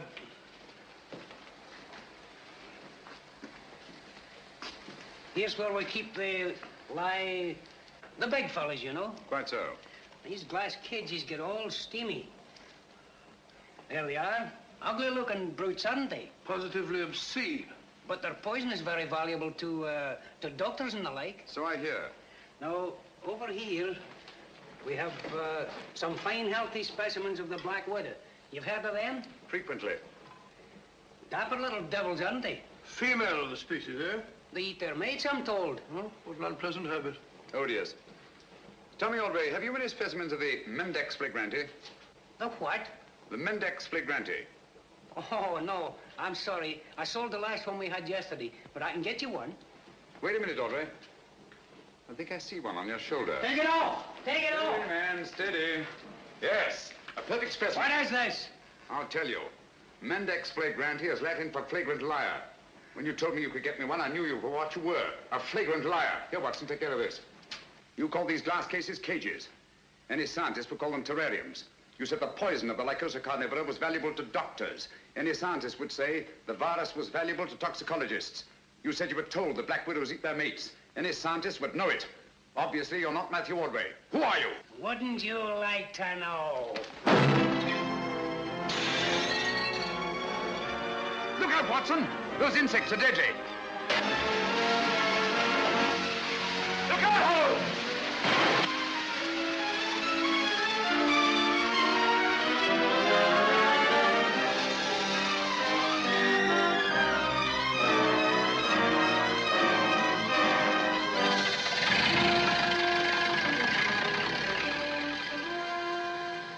He's gone. Lost his eyes? Come along. Ordway, Watson. Our job now is to find the real Matthew Ordway, if he's still alive.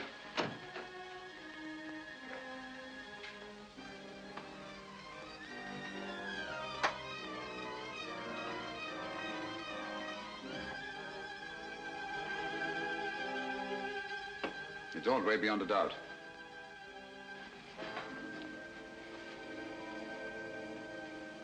Poor chap's been dead for some time. Clever devils. They knew he was the one link between them and the spiders. And now that link is broken.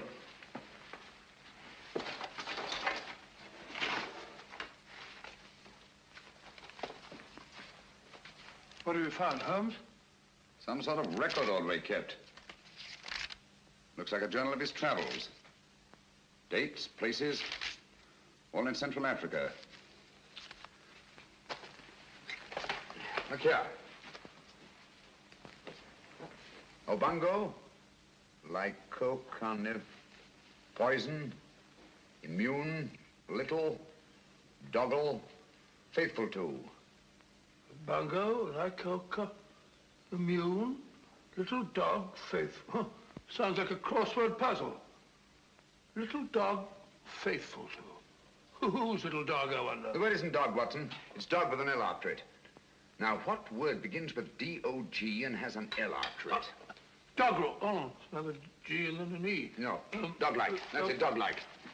Now, what is it that Ordway could have had with him in the jungles of Central Africa, immune to the virus of the Lycosa carnivora, that was both dog-like and faithful? Well, why not a little dog? No. A dog wouldn't be immune. Never mind, we'll go into that later. Ring up the local police, have them take charge here. Right, sure. Don't see a phone anywhere. Try that door.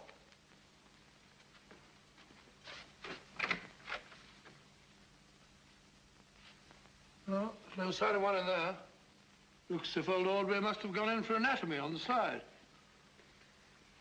That's curious. His main interest was invertebrates, not vertebrates. And why the chart of the skeleton of a child? Because it isn't. What's that? It isn't a child. Are you sure? Huh.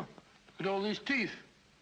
No. The skull of a normal child of this size, 5 or 6 year old, would be much larger in proportion to the circumference of the chest. Watson, I've got it. Got what? That devil of a woman. Bringing that chart at Baker Street to throw me off the track. What track? She knew I'd found that tiny footprint. She wanted me to think it was the footprint of a child. I don't follow you, Holmes. Watson, I've been blind. A mole, an owl, a bat. Look here. A bango. Lycosa carnivora. Poison, immune, little, dog-like, faithful to their masters. What on earth are you talking about? Able to creep through the smallest openings. The perfect instrument for the spider murders. Watson, if you ever see me getting too cocksure again, fancying myself more clever than Adria Spedding, just whisper one word to me. What word, Holmes? Pygmy.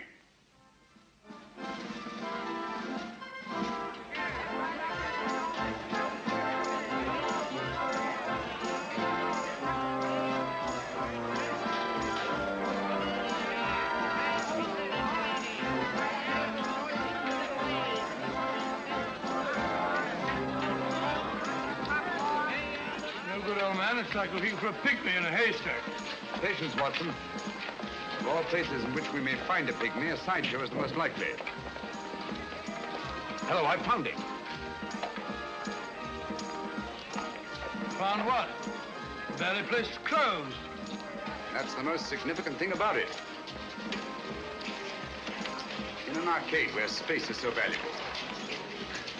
Rooms like that wouldn't remain empty a single day. Therefore, I'd say the place has been closed within the last 12 hours. And for a good reason. Our friends have got the wind up. They're trying to get away. Well, perhaps they've gone already. I don't think so.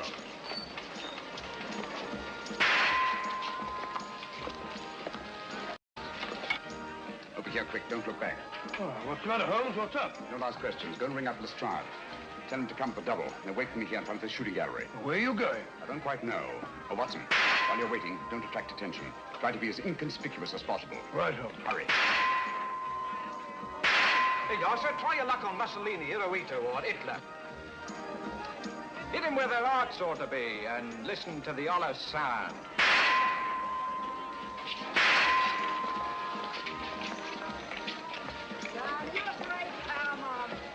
To be the first. Come on. Come on, ladies and gentlemen, step up here and see the great wonder. The gypsy fortune teller. She'll tell you, not half she won't. I say, Governor, come on over, take a chance. How about you, lady? Come on. You're afraid? I'll go on with you. And truth won't hurt you, you know. Come on, see the great wonder, ladies and gentlemen. One of those little dolls, please. Yes, sir. They're cute, ain't they? Oh, very. Thank you, sir. Ladies and gentlemen, the sea wonder, the great gypsy fortune teller. Come on, she won't half tell you something. Damn, you afraid? Come on. Who's you coming to your first? Come on. Give me one of those dolls, please. Yes, sir. Just a thing to take home to the kiddies, sir. I'm sure it'll be appreciated. Thank you, sir. Come on, ladies and gentlemen, the great wonder, the gypsy fortune teller. Come on, she'll give you a deco into the future. No, she won't. Come on, Governor, bring the missus in. Afraid of the truth? That won't hurt you. Come on. How about you, lady? Come on. Come on. 10 sixpence, a tenner. A tenner if you only a fortune told. Come on, she'll give you a deco into the future, your lot. Your future is in your own hands, sir. How fortunate. This way, sir.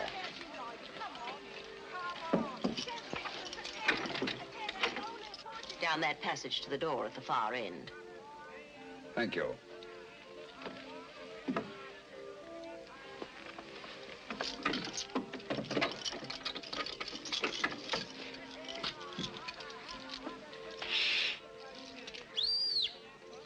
He's on his way.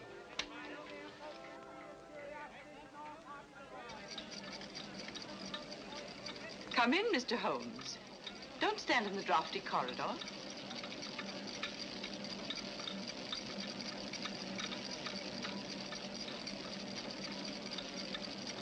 I should hate to have you take cold and die of natural causes. That would defeat the ends of injustice, wouldn't it? You see, we've been expecting you. Obviously. But what made you think I'd come here alone? Your somewhat overdeveloped sense of drama, Mr. Holmes. Oh? Yes. If we'd permitted you to trail us here, there was always a chance you might bring along reinforcements. So I took steps to make things a little more dramatic. Melodramatic is the word. The business of the dolls was a little overdone. Yet it intrigued your interest and brought you here alone. You're an exceedingly clever woman, Miss Spedding. Elementary, my dear Mr. Holmes. On the other hand, if I hadn't come here alone, I should never have got in, and you would have been on your way. A sensible idea under any circumstances. On the contrary. It'd be such a bore living the rest of my life, looking back over my shoulder. So you decided to let me catch up with you? Precisely. One of us had to be eliminated. The choice was not too difficult. You know, Miss Spedding, I find it hard to believe that anyone clever enough to use the Lycosa carnivora and that creature in the suitcase for the purpose of murder should be reduced to anything as conventional as a bullet, even though the use of the back room of a shooting gallery shows a certain amount of imagination. Thank you. However, it will be nothing so trite, I assure you. The difficulty, of course, was to liquidate you without seeming to have a hand in the business. An interesting problem. You have, of course, arrived at a solution. Naturally. A positive inspiration, Mr. Holmes. We shall allow the British public to be your executioner. Ingenious, isn't it? Ingenious but uninspired. If you don't mind my saying so, it lacks the personal touch. Taylor?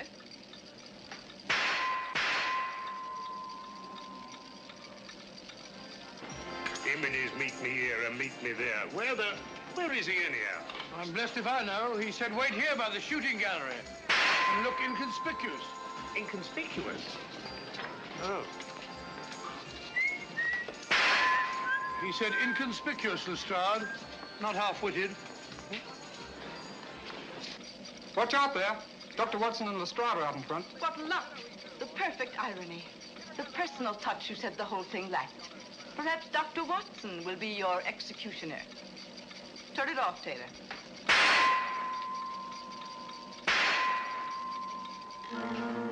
Hit 'em where their hearts ought to be, and hear the other side. Well, what do you say, Doctor? Just while we're waiting. My dear fellow, you're playing into the hands of one of the best rifle shots in England. I say the bandit target stopped. All right, Grandpa, keep your air on. Just a minute mechanical problem. My dear fellow, one can't shoot at a sitting bird, can one? No, Doctor. Remove that gong. You see, when this steel plate is removed, there's nothing to prevent the bullets from going straight into your heart. Do you mind, Mr. Holmes?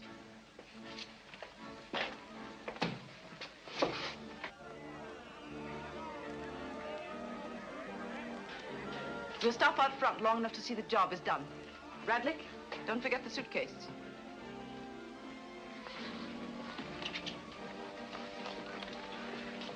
All right, Taylor, start the machinery.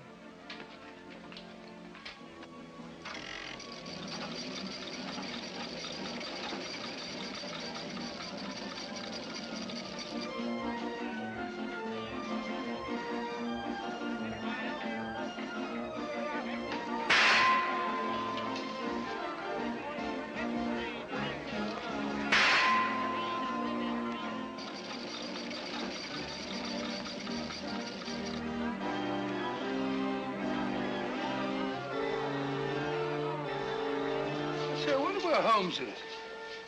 He's been a long time. Well, if he said he'd be here, he'll be here. It's no good saying he won't. Yes, I'll get Hitler the next time.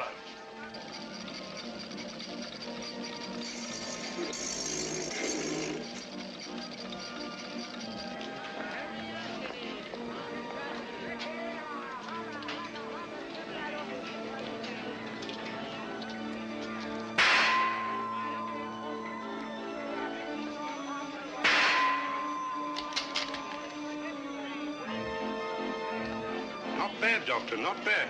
I'm even better with an elephant gun. Oh, he's gone again.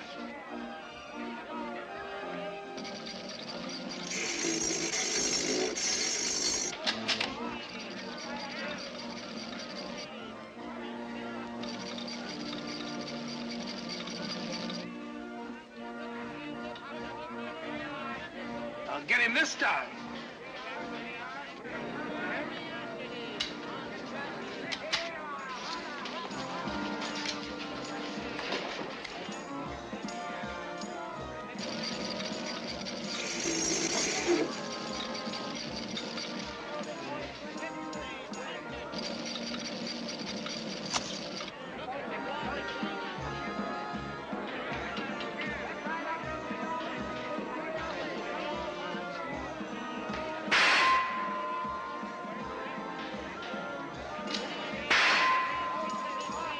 Elementary, my dear Miss Spedding. I replaced the gong. Don't move, anyone. You men hear Lestrade? All right, lad. Sergeant, take care of that suitcase. There's valuable evidence inside it, and it's alive. I'll take care of it, sir. You needn't put those things on Lestrade. She'll go quietly. Thank you, Mr. Holmes.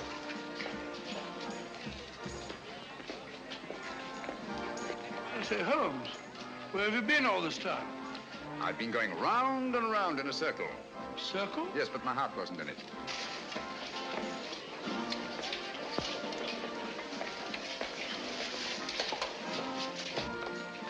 Remarkable woman. Audacious and deadly as one of her own spiders. Audacious? Stupid, I call it. Fancy trying to commit a murder in a place like this. All these people about. That's where you're wrong, old boy. In an isolated place, a cry for help or a single shot might very well arouse the curiosity of at least one casual witness. But in an arcade like this, people are bent only on pleasure and will instinctively disregard any deviation from the normal that doesn't immediately concern them. Yes, Watson? Miss Spedding deserves credit for picking the most logical spot in the world to commit my murder. Oh? Where's that? In the middle of a crowd.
could be ringing the church bell at this time?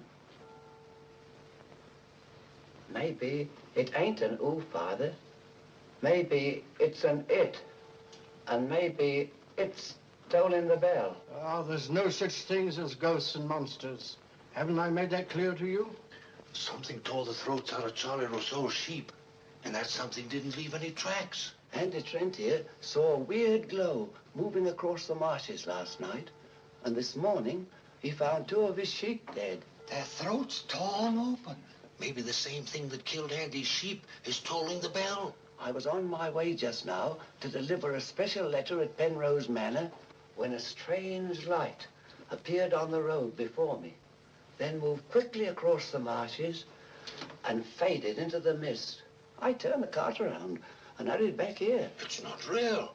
First the light, and now the bell. There's a very sound and logical reason for the bell tolling at this time, and I'm going to find out what it is. You can drive me to the church pots. The letter can wait. No hurry. Nothing will harm you if you're with the priest. Is that true, Father? Ah, what you need is more faith and less imagination. Come along.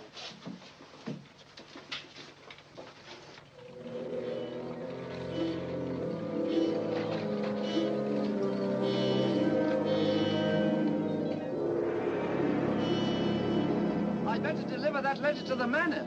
I'm sure it's important.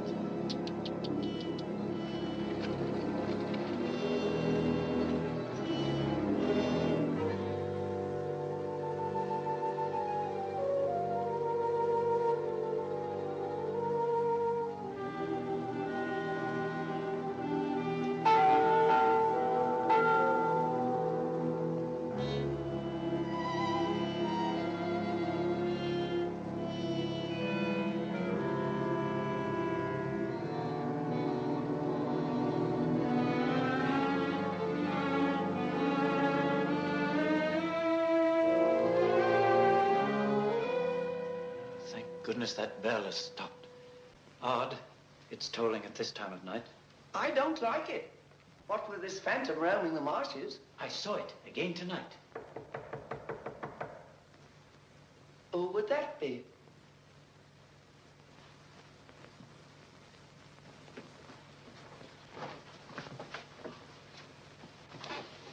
Where's Lord Penrose? He's gone to Quebec. Get him on the phone immediately. What's happened, Father? Lady Penrose, dead, clutching the bell rope, calling for help. It was dreadful. Her ladyship. Call Sergeant Thompson at the police station. Ask him to come to the church immediately. Come with me, Potts. I'll need you. Yes, Father.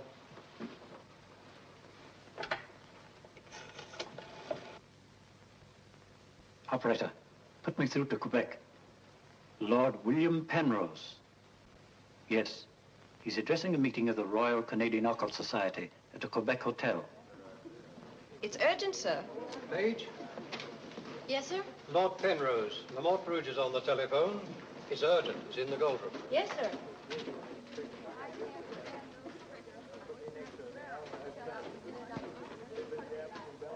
Gentlemen, as you know, the greatest obstacle in proving the authenticity of the occult lies in finding facts. However, if the facts are there, even the most hardened skeptic, provided it has an open mind, must finally acknowledge the actual existence of the supernatural. Do you admit that, Mr. Holmes? Facts are always convincing, Lord Penrose. It's the conclusions drawn from facts that are frequently in error. Yes, in the case of the Hound of the Baskervilles, as well as in the adventure of the Sussex Vampire, we found Watson, please. Oh, sorry. Well, gentlemen, this time I have facts. Cold facts. Many years ago, 100 to be exact, an apparition appeared at night in the village now called La Mort Rouge. The following morning, 3 people were found dead, their throats torn out, hence the town's rather grim name. Interesting, yes. But facts, no. I hardly think the tales of superstitious peasants can be considered... I haven't finished, Mr. Holmes. La Mort Rouge has again been the scene of these strange and unexplainable occurrences. Unexplainable, that is, from your point of view. Several of our most responsible citizens have actually seen the strange apparition on the marshes at night. And next morning, sheep were discovered... with their throats torn out and no traces of the killer anywhere to be found. Oh, you read about it in the papers. Oh, as a matter of fact, I haven't. It was merely a deduction. A rather obvious one, I'm afraid. Deductions are a weakness of mine, as Dr. Watson can tell you. Would you believe it? Holmes could... Well, those are facts, Mr. Holmes. Ignore them if you can. But it's very urgent, sir. Very well. Go ahead. Thank you. I never ignore facts, Lord Penrose.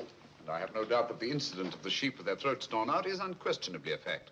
However, the interpretation of this fact as being final proof of the existence of the supernatural is merely supposition, and therefore cannot be accepted without further data. Your opinions, Mr. Holmes, are undoubtedly the result of your inability to cope with something beyond the realm of your comprehension. So, man, I'm sorry, John, but this ridiculous skepticism... Yes, what is it, my boy? L'Amour Rouge on the telephone, sir. Very urgent, my lord. Excuse me, gentlemen. I'm afraid, Lord Penrose... It's quite understandable, Sir John. Lord Penrose is deeply entrenched in his beliefs. That's his privilege. Well, hang it all, Holmes, the fellow was positively rude. Well, shall we see a little overwrought, Watson? I'm leaving immediately.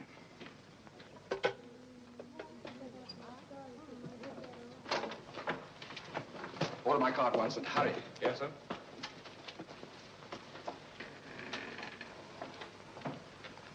Gentlemen, my wife has just been found dead. Her throat torn out. In exactly the same manner as the sheep. This is terrible.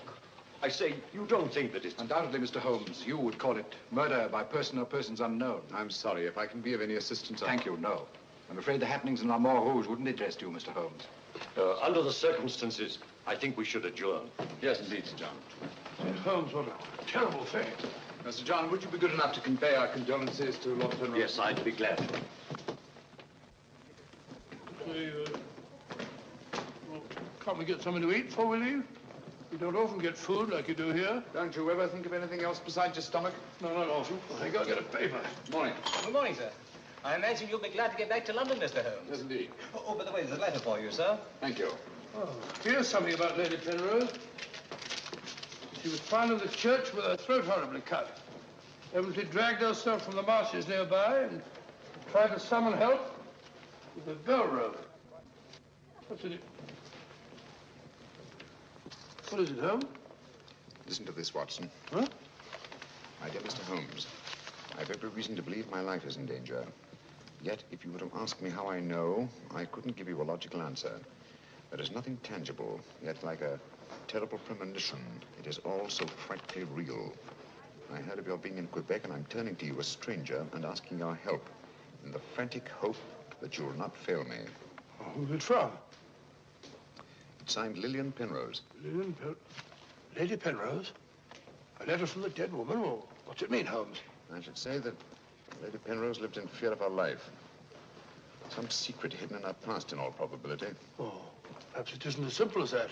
What if Penrose is right? I'm glad we're going back to London. Things like that can't happen in Baker Street. More's the pity, Watson. Huh? Do you know a village by the name of l'Amour Rouge? Yes, sir. It's about 12 miles from here, up towards the falls. Thank you. Great Scott, Holmes. You mean you're going to take on the case? Quite. Telephone the airport and cancel our reservations, will you? Certainly, sir. Consider, Watson, the irony, the tragic irony. We've accepted a commission from the victim to find her murderer. For the first time, we've been retained by a corpse.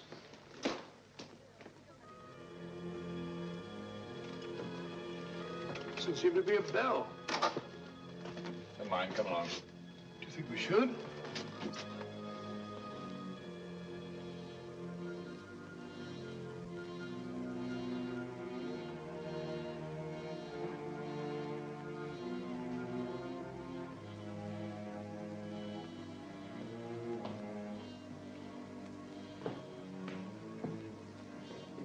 What a cold, cheerless-looking room.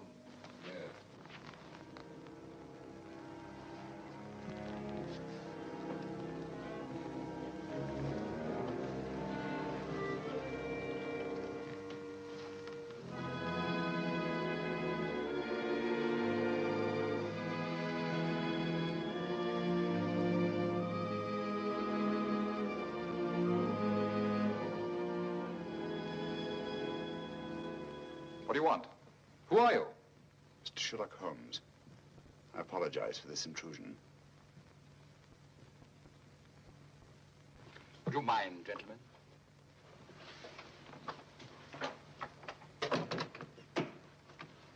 Holmes, is it your custom to burst into people's houses without ringing the bell? We couldn't find the bell, sir.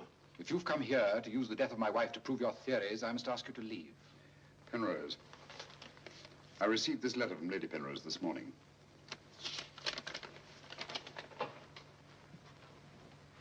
That was devilish awkward.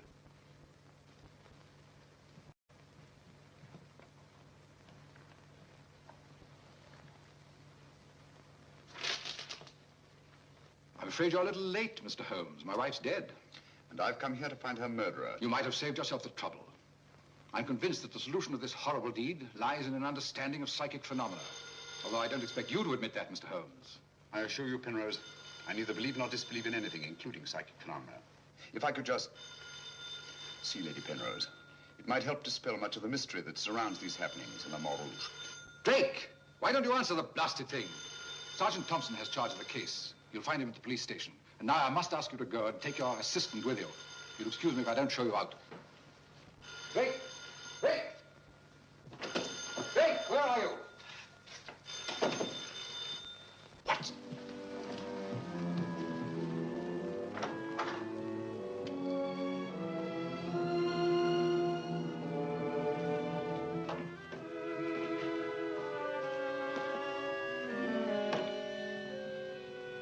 Holmes, I've seen her before. Right, Watson, you have. Yes, but where? Never mind that now. You must examine the wound before Penrose returns and has us thrown out of the house. Clumsy job. Just missed the jugular vein. It must have bled to death. And it bled for several hours, eh? Possibly more. Long enough for Penrose to leave Le Montrouge and reach Quebec in time for the meeting? Holmes, you don't suspect I Penrose? suspect nobody, Watson. I was just asking a question. I beg your pardon, gentlemen. There is another who desired the death of her ladyship. I saw it last night in the fields, moving in and out of the shadows. You're the butler, aren't you? I was the butler. I've given notice.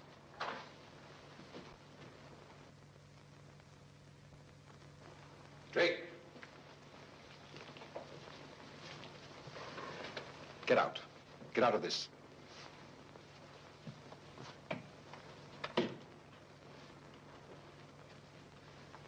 I trust you found what you were looking for. Two things have been made clear to me, Penrose. That your wife was murdered and that she's Lillian Gentry. Lillian Gentry? Will you leave, or must I call the police? That will not be necessary. We're on our way to the police station now.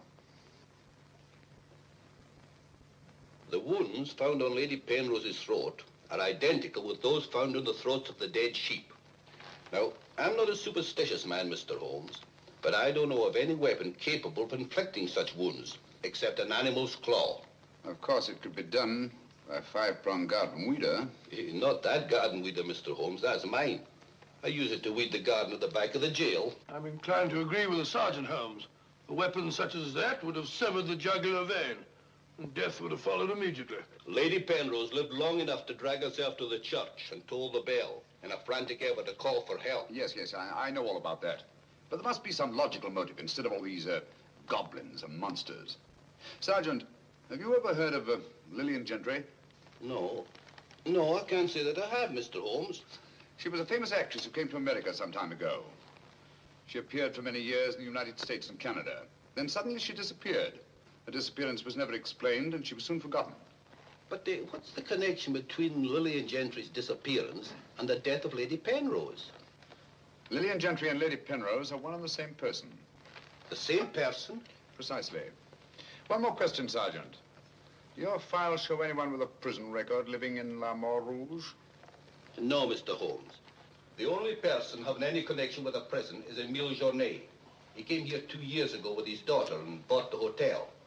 He was a guard at Talon Prison. Thank you, Sergeant. I hear there are a lot of prairie chicken in these parts. I'd like to have a bag of them someday. I think that can be arranged, though. Yes, we can stop over at the farmyard and you can shoot all the chickens you want. That's all very funny, Holmes. Here you are, old fellow. We're going to engage rooms at Monsieur Journet's hotel. Landlord! I say, landlord! Place seems deserted. Won't be for long if you bellow like that. Landlord! Oh, sorry, Holmes. Got to try and make summer. Yes, monsieur? My dear, have you got a room for us? Yes, monsieur. Good. Sign here, please. I'll sign for us both. Well, thank you. You seem very young to be in charge here. Yes, monsieur. You are Mademoiselle Journay? Marie's your name, monsieur. My dear, you've been crying. Why?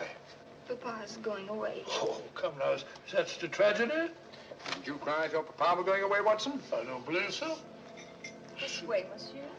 Bring your bags, please. Yes, of course. Wouldn't I be unhappy if my father was see my father for years? Father died about 20 years ago in Cheltenham.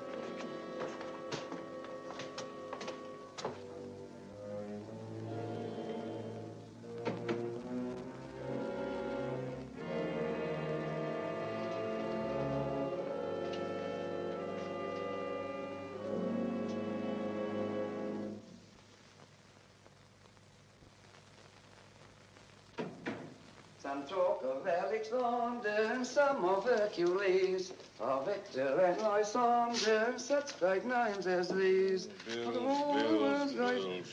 That's the way it goes, Emil. It costs money to be born, and it costs money to die. Do you know who that was in the car? That was Sherlock Holmes. He's here now. What do you think he'll find? Ghosts and monsters. What else is there for him to find? There's nothing. I don't know. You're afraid, Emil? Of course I am, and so are you. Who isn't? Why should Sherlock Holmes come here? To investigate the death of Lady Penrose. What else?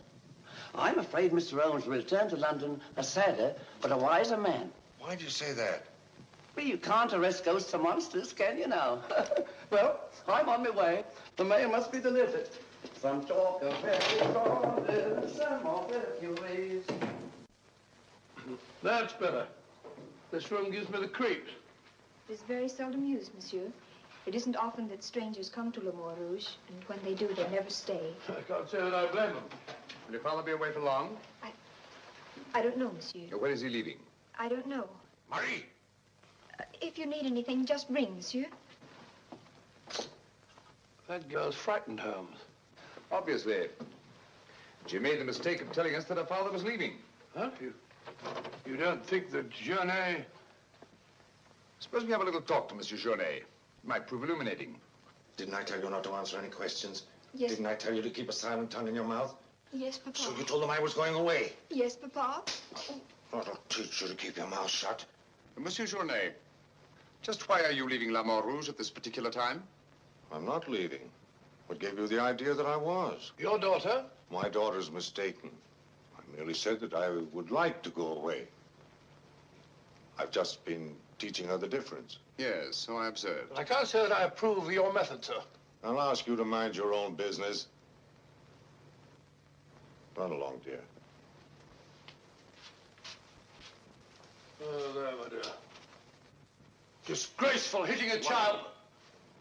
Monsieur Journay is quite right. It's none of our business. Monsieur Journay, what do you know of the death of Lady Penrose? Only what everyone in the village knows, that she was killed by the monster. You've seen this monster? No, but who else could have done this terrible thing? Sheep have been killed, their throats torn out. You were a jailer at Talon Prison, weren't you? Oh, yes, monsieur. Why did you decide to come to La Mort Rouge? Well, I always wanted to own a hotel, and I heard this one was for sale, so I bought it. That was 2 years ago. Yes.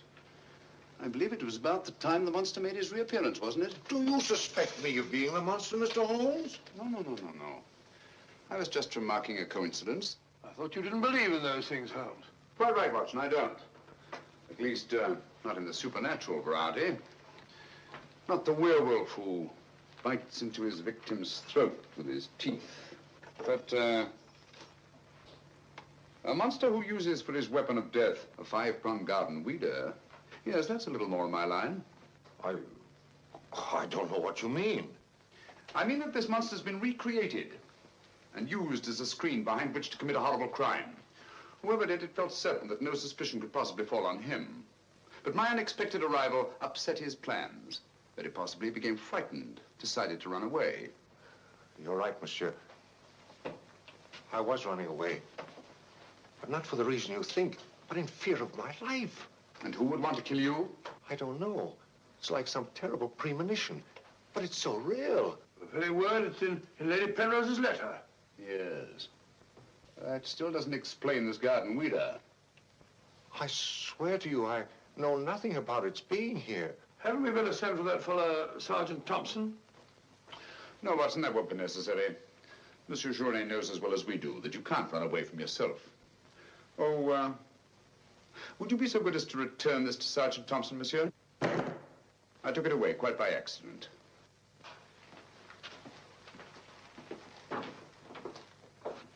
Monsieur Journet knows as well as we do. You can't run away from yourself.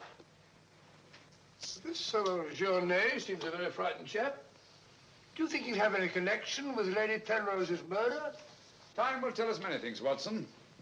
And now, my dear fellow, there's something you can do for me, if you will. Anything, Holmes? I knew I could rely on you. I want you to mingle with the people in the cafe tonight. Find out all you can and keep a particularly sharp eye on Journet. But you sort of take over the case. That's right, old boy. I want to get a good night's rest before starting out again in the morning. Oh, and incidentally, make yourself as inconspicuous as possible, will you? Inconspicuous? You can depend on me.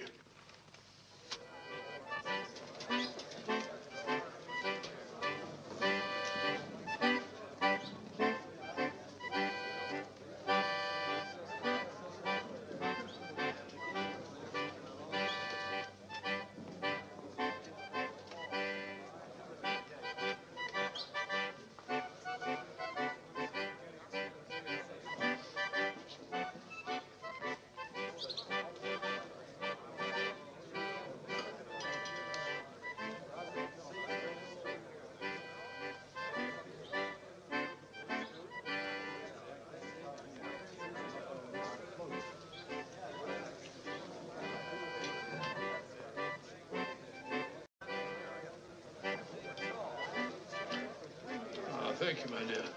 I'm glad to see that the tears are all gone. You feeling better? Thanks to you and Mr. Holmes, Papa's not going away. Not going away? Oh, good.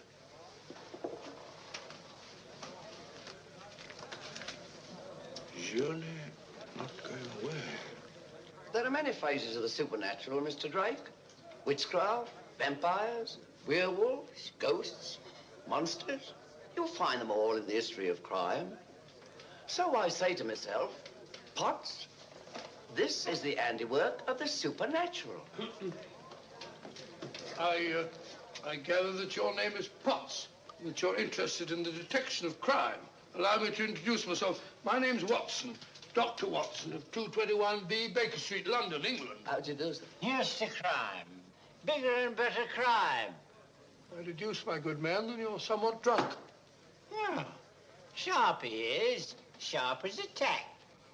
And just as flat-headed. You might also deduce that I'm leaving this place. Getting out. As soon as the bus I'm waiting for hoots its hooter. I believe they say honks its hooter in these parts. Hoots to me, honk to you. Hoot, hoot. My dear fellow, I don't care two hoots whether it's hoot or honk. Oh, that's my bus, gentlemen. I just heard it hoot its hooter distinctly. If you solve this case, let me know. Personally, I'm betting on the monster. You take my advice, Patsy. Get out of this place before they find you with your throat cut.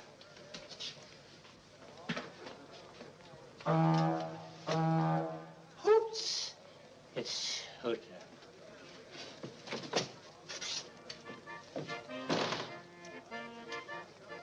Nervous?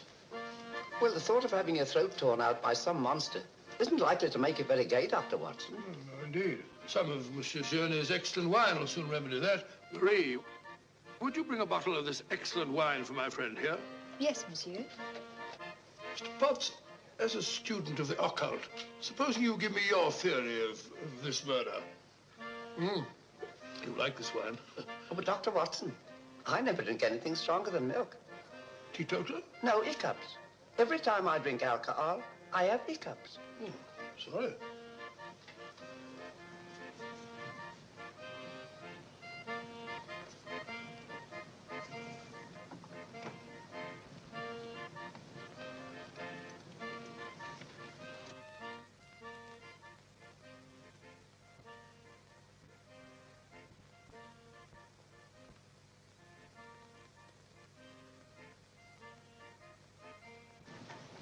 Mr. Holmes.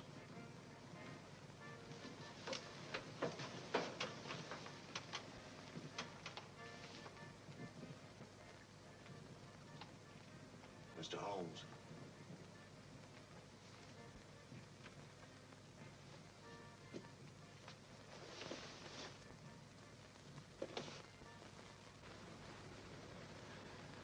This circle is where the murder actually occurred. Yes, Mr. Holmes. There's a footpath just beyond the church which leads across the marshes. Follow it for half a mile and you'll be there. Thank you, Sergeant. I'm sure I'll find it. Mr. Holmes, I wish you'd let me go with you. It's dangerous on the marshes at night. These swamps, one false step... I'm sorry, Sergeant, but it's important that I go alone. I'll keep close to the path. Well, will Dr. Watson be going with you? No, Sergeant. I asked him to do some research work of his own, and by now he's probably magnificently involved. Good night. Good night, Mr. Holmes. But according to your theory, Dr. Watson, everyone in the village is under suspicion. Pardon me. It's quite all right. Oh, thank you. Murder is a very interesting study, gentlemen. I well recall a short story by that brilliant author, G.K. Chesterton, in which the murder is committed by a postman. I refer, of course, to the Invisible Man, a brilliant bit of deduction on the part of Father Brown. I'm a postman. Precisely why I mentioned it, to illustrate the absurdity of assuming because one man in a postman's uniform is a murderer, any other man in the same uniform should be suspected. Thanks. Had me worried for a minute. Oh, Philistine, flabbed it up. A child can see that this ridiculous monster has got you all afraid of your own shadow. I saw Lady Penrose. I wouldn't like it to happen to me. I'll be getting on. I'm going with you. Good night, Doctor. Good night. It's quite all right.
Well, what's so strange about a church bell ringing? It rang the same time last night.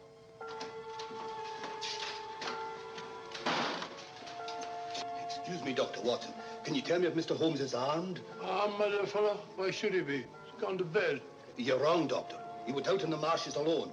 I tried to go with him, but he refused. But great Scott, if he runs into this monster and he's by himself, he'll get killed.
Holmes, are you all right?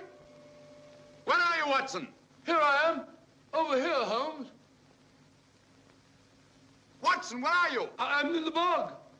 Oh, good gracious. Come here. Your instructions were to mingle with the people and stay in the cafe. Sergeant Thompson said you were out here alone, so I thought you might need help. Yes, so you proceeded to fall in the bog, eh? Fall? I was pushed into the blasted thing. Pushed by the most ghastly apparition. Came at me like a roaring furnace, with spitting fire in all directions. Before I could get my revolver, the thing was upon me. The next thing I knew, I was in the bog. Are you all right, Mr. Holmes? I heard shots. Yes, I'm all right, but Dr. Watson here seems to have encountered the monster. He has? Come on, old fella. We'd better get you out of these wet clothes and into a hot tub before you catch a death of cold.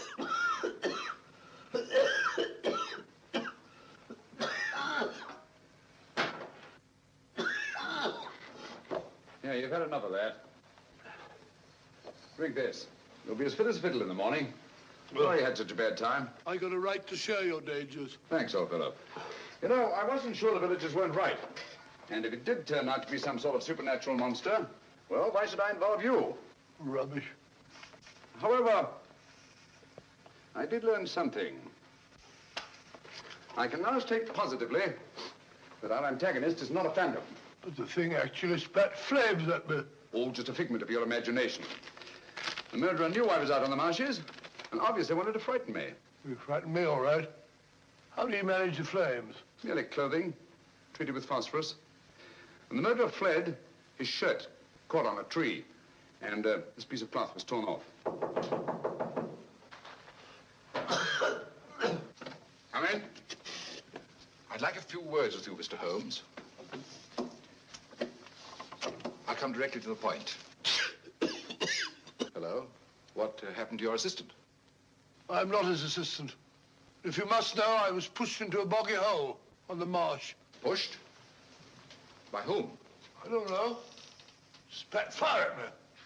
My good sir, in spite of Mr. Holmes's theories to the contrary, things have been seen and heard on those marshes that cannot be explained away by the use of logic. If I were you, I'd keep away from them. I'm not so sure. Holmes found... Penrose, for the first time in my long pursuit of crime, I confess that I find myself baffled. I'm a detective. I need tangible clues. And up to now, I admit, I found none. And you won't. I advise you to leave La Mort Rouge.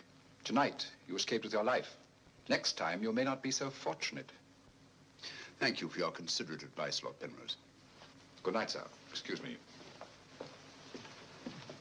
Oh, good night. I don't like this fellow, Holmes.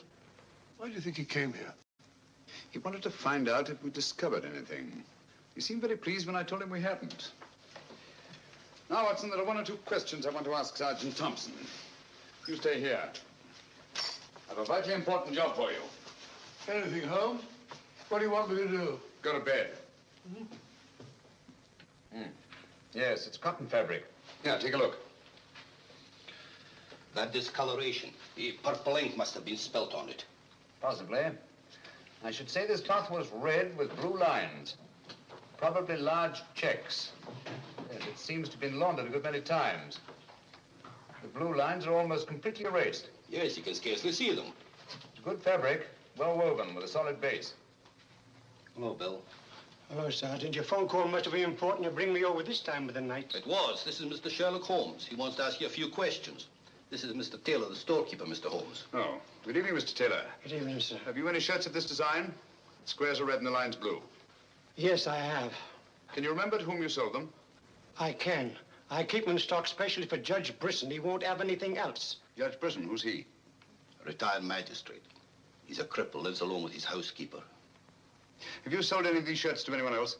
No, sir. They're too expensive for the village and the boatmen. This is the finest material, imported. You say Judge Brisson's a cripple? Yes, he was a magistrate in Quebec. Had a stroke about 2 years ago. That's why he retired and came here to live in La Mort Rouge. Just about the time that Monsieur Journey arrived here. Now that you mention it, it was just about then.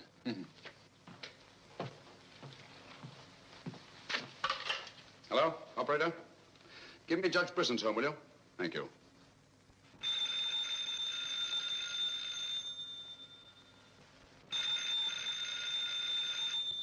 Nora. Evergreen.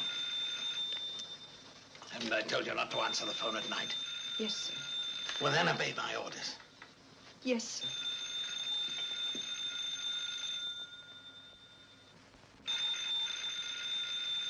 sir. No answer. Where do you live? On the Marsh Road. But I don't advise you to go there after dark, Mr. Holmes. The place is a fortress and guarded by a savage dog. I think Dr. Watson and I will have to pay Judge Brisson a visit in the morning. Good night, gentlemen. Good night, Mr. Holmes.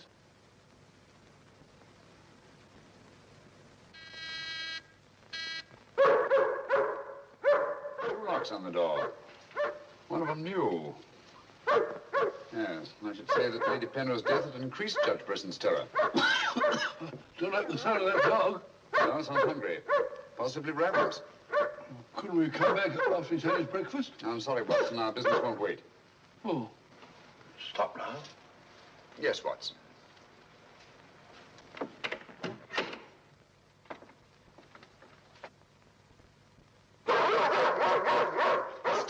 Good Fido. Good Fido. Good Monty. Good Winnie. Who is it? Sherlock Holmes and Dr. Watson. I telephoned Judge Brisson we were coming. You can't come in. He's given orders no one is to be admitted. You wouldn't want Judge Brisson's death on your hands, would you? No, sir. Then you'd better let us in. I'll probably lose my job for this. Not after we've talked to Judge Brisson. My good woman, you keep an eye on that dog. Oh, don't worry, Watson. You know as well as I do. The dog won't touch you if you're with its master or mistress. Well, you know it and I know it. We're quite sure the dog knows it. Good dog. Happy dog. Nice, Winnie. Good Winnie.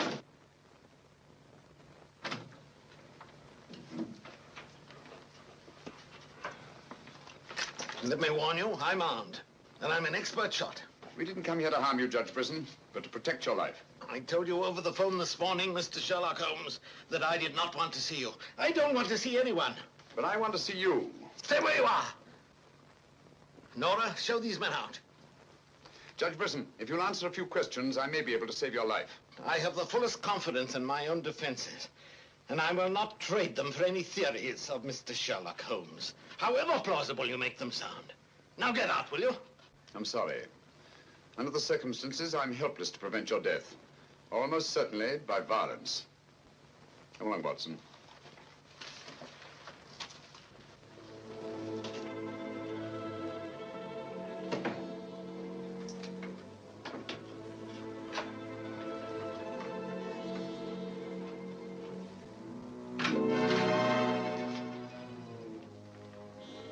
Pardon me. May I trouble you with that envelope? I must have dropped it.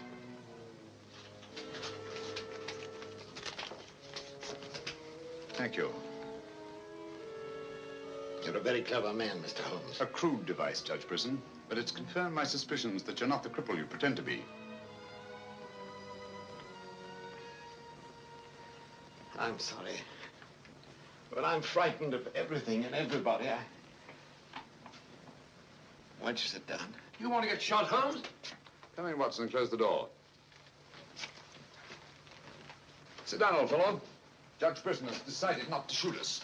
Oh, very kind of him. Gentlemen, this fear's driving me mad.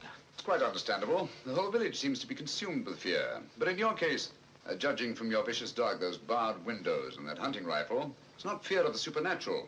Just what are you afraid of? Well, truthfully, Mr. Holmes, I don't know. And yet I feel its very presence. At times, I feel I can almost reach out and touch it. When I first came to La Moor Rouge, I had a slight attack. It affected my legs, but, well, I've recovered. And you've continued the deception, using the wheelchair as an excuse for not going about the village. Well, you see, people would be more inclined to accept my hermit-like existence. Yes, naturally. Tell me, Judge Brisson, had you ever heard of Monsieur Journet before you arrived at La Moor Rouge? No, I hadn't. How many of these shirts has your housekeeper purchased for you? Oh, 4 or 5. I'm not positive. You still have them? Well, 1 or 2 became badly worn, and I told my housekeeper to give them to a man who was doing some work for me at that time. Can you describe him? No, I'm afraid I can't. That was about a year ago, you see, and, well, I didn't pay much attention to him. He worked in the garden. Could your housekeeper remember him? No, that was a different housekeeper then. She went to the United States. Try to remember, Judge Brisson. Your life may depend on it. I do remember one thing. He had a very slight limp. I used to watch him from that window as he walked across the lawn. Splendid. Continue your vigilance, Judge.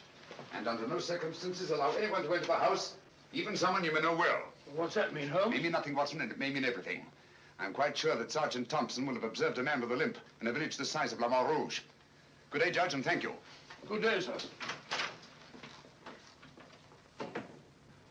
I'm sure Sergeant Thompson will have observed a man with a limp in a village the size of La Rouge.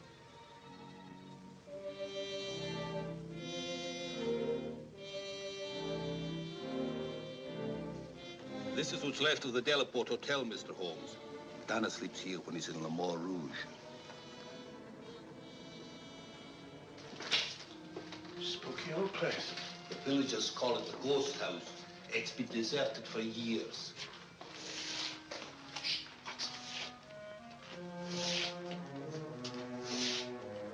He walks with a limp. The left foot, I think. To the trained ear, Sergeant, footsteps have a characteristic rhythm as identifiable as fingerprints.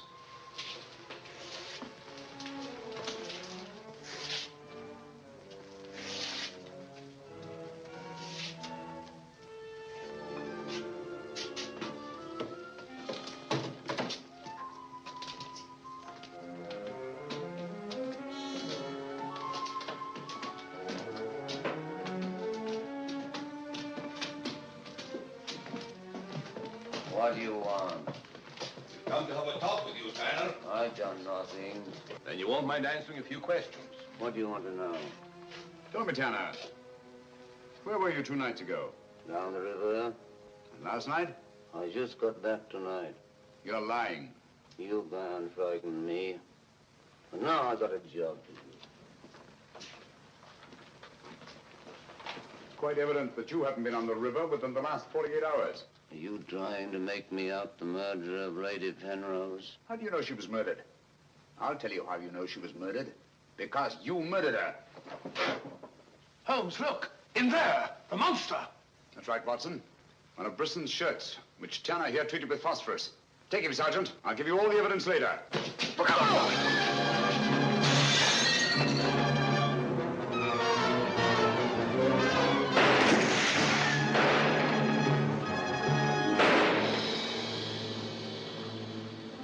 You got him, Sergeant. I'm sure of it. Come on.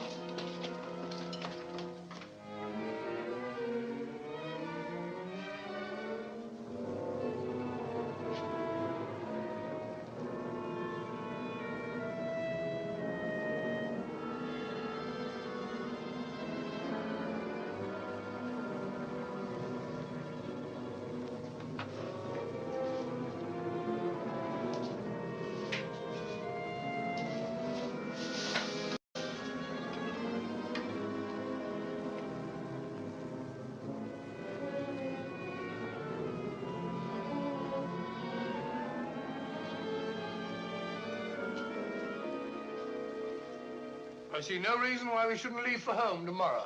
So much for tomorrow. But for tonight, what do you make of this, Watson? I found it in Tanner's room. Just a photograph? That's right, old boy, just a photograph. You notice anything else about it? Part of it's missing. Bravo, Watson. Now, if we can find the missing half, notice the discoloration of the torn edge, faded signature. The upper half was torn off sometime within the last year, I should say. Well, why all this fuss about an old photograph? Watson, have you ever stopped to think that the science of detection is very much like stringing a handful of beads? I can't say I have. Well, it is. And in this particular case, you might say that I have 5 beads. Journée, Brisson, Tanner, Lord and Lady Penrose. So far, I haven't had any thread to string them together. This, gentlemen, is our thread.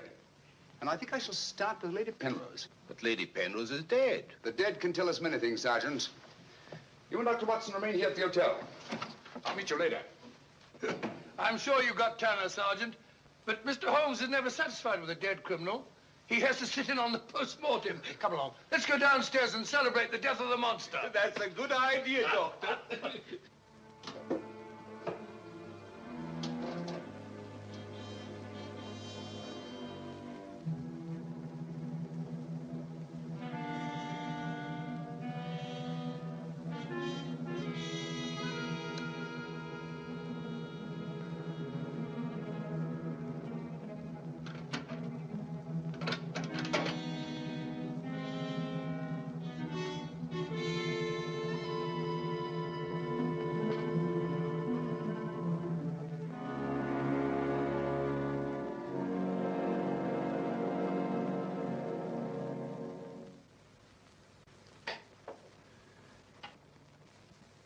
So the great Sherlock Holmes becomes a common thief.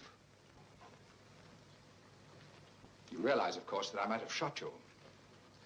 I knew that you'd refuse to see me, so naturally I had to take that chance. Tell me, who is Alistair Ramson? What has he to do with your being here? Perhaps this will explain. Found the lower half in a room occupied by a boatman named Tanner. The upper half was in Lady Penrose's safety box. Alistair Ramson murdered a fellow actor in my wife's company. He was sentenced to life imprisonment. The whole thing was a great shock to her. So she retired from the stage and you married her shortly after? Yes.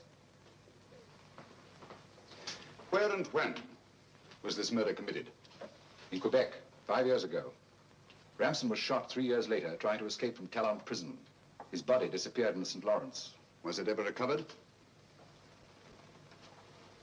I don't believe so. Penrose, Alistair Ramson and Tanner are one and the same person. What? It was he who sent the upper half of that photograph to your wife as a warning. What could my wife have in common with a murderer? Yet he killed her. He killed her? Yes. The monster was none other than Tanner himself. We found a shirt impregnated with phosphorus in his room. Tonight, when we faced him with the evidence of his crime, he bolted and jumped out of the window into the river. Sergeant Thompson fired a couple of shots at him. He's dead? In a way, yes. I don't understand. Tanner is dead only because he was discovered, and had therefore outlived his usefulness to his creator. But I'm afraid that Alistair Ramson, the actor, who created and played the part of Tanner, is very much alive. But surely, now that you know who the murderer is, the police... It's not quite as simple as that.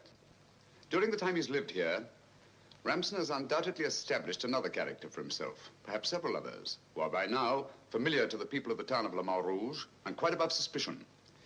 He could be almost anyone in the village. He may even have been your butler, Drake.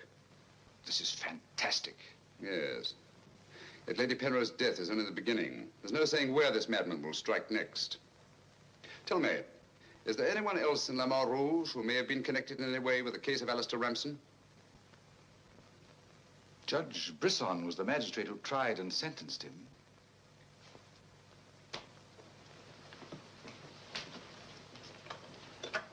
Operator? Operator, give me Judge Brisson's home. It's urgent.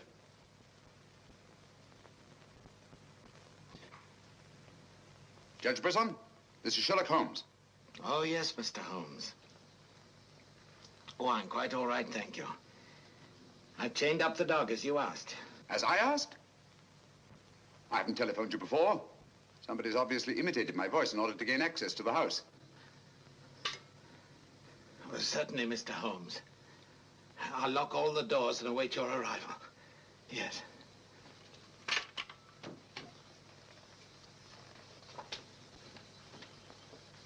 Nora! Nora!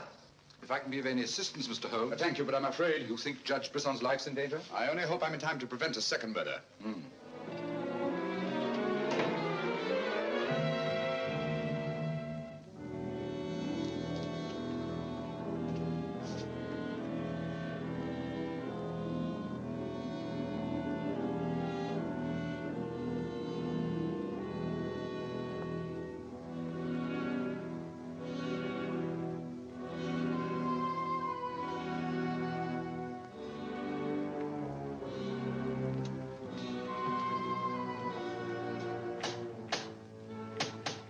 That's Mr. Holmes. Show him in.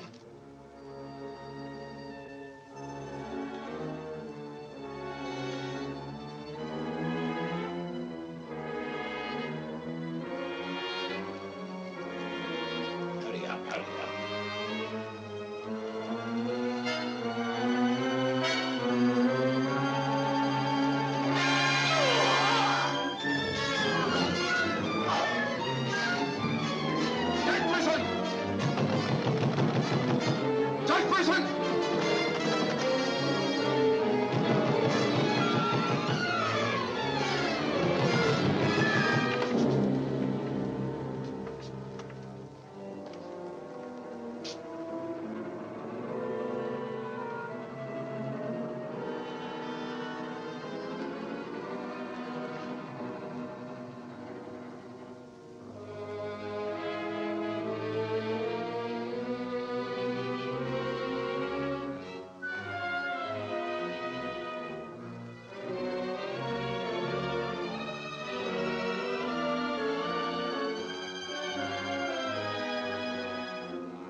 know who it was?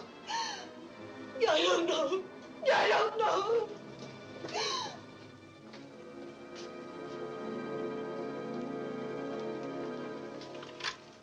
Hello? Operator, Monsieur Journet's cafe. I want to speak to Sergeant Thompson. It's urgent.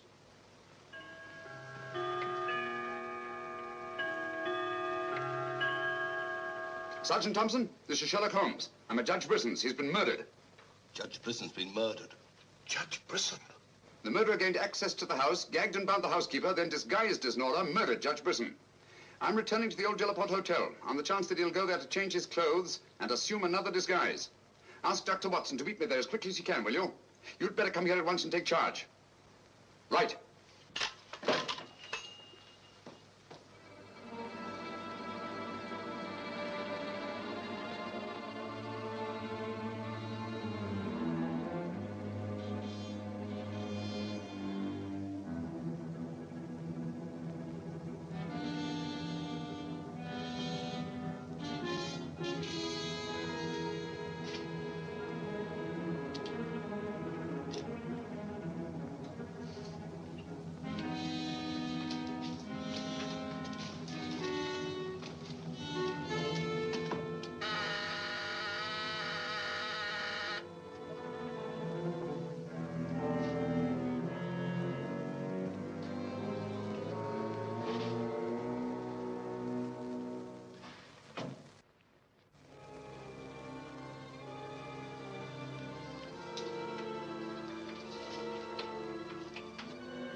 Throw your revolver on the floor in front of you and raise your hand, Sherlock Holmes.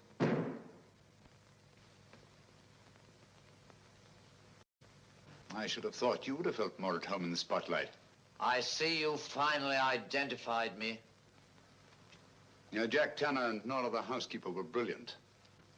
You should really take a bow. It's too bad you appeared on the scene when you did, and I had to ring down the curtain on the monster. Your recreation of the monster of L'Amour Rouge as a means of murder must have given you great satisfaction. Why did you kill Lady Penrose? I see no reason why I shouldn't tell you. I couldn't bear the thought of another man possessing her. And Judge Brisson? During the trial, I grew to hate him. And when he sentenced me to prison, I vowed that someday I would escape and kill him. I see. Obviously, you planned still another murder. Otherwise, you'd have returned to the safety of your first disguise and defied me to find you. You're right. I am. There were 3 people in my life who had no right to live. 2 have already died. The 3rd remains. Tonight, I shall kill him. Mr. Holmes, I've always had the greatest admiration for your talents. Thank you. Your performance in this case has also been brilliant. So brilliant that I'm afraid I'm going to have to ring down the curtain on it a bit prematurely. Mr. Ramson, we are artists in our fashion, not creatures skulking in alleys. If our positions were reversed, I shouldn't think of sending you to your death. Lacking a few stray pieces of the puzzle? What do you want to know? The name of the 3rd person. I have no objection. If there is a hereafter, which I doubt, you and he will meet very soon, Mr. Holmes. The name of the 3rd person is...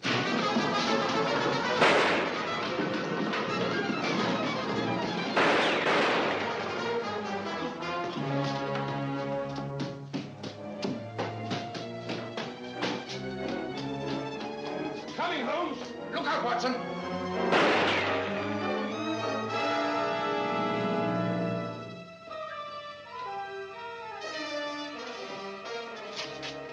All right, Watson. Where is he, Holmes? He's gone. Thank heavens you're safe. Thank heaven you came and you did. There it is, Watson. Look out.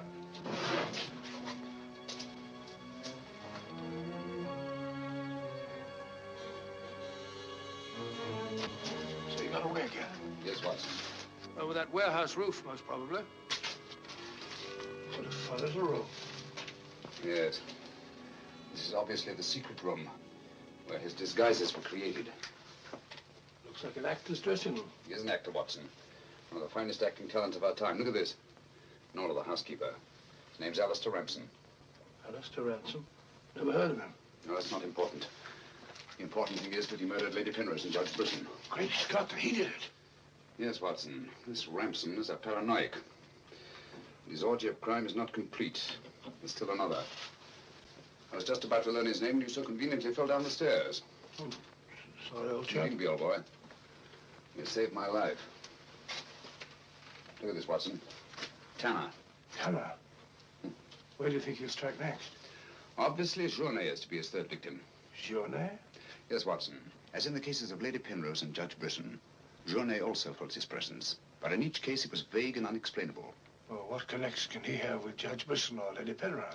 Journet was a guard at Talon Prison, where Alistair Ransom was confined. He's the third person against whom the murderer holds a grievance. Now he's disappeared. Journet disappeared? Oh, so Marie told us in the cafe? Watson, Journet's disappearance can mean only one thing. He's in hiding. Our job is to find him before Ransom does. Journet's the only man who can lead us to the murderer. We'd better have a talk with little Marie. Raise your voice and sing along, sing till the echo ring. Don't ever let a single soul worry about anything. Find what you make it so you can make it what you will. Never be weary, ever be cheery. Hello, Potts. Have you seen Marie? No. Have you seen her? No, can't say I have.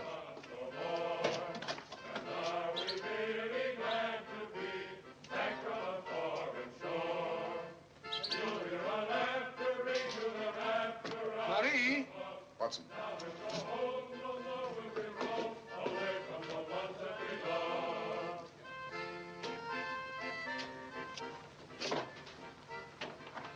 What is it, Holmes? I'm afraid we're too late. Marie.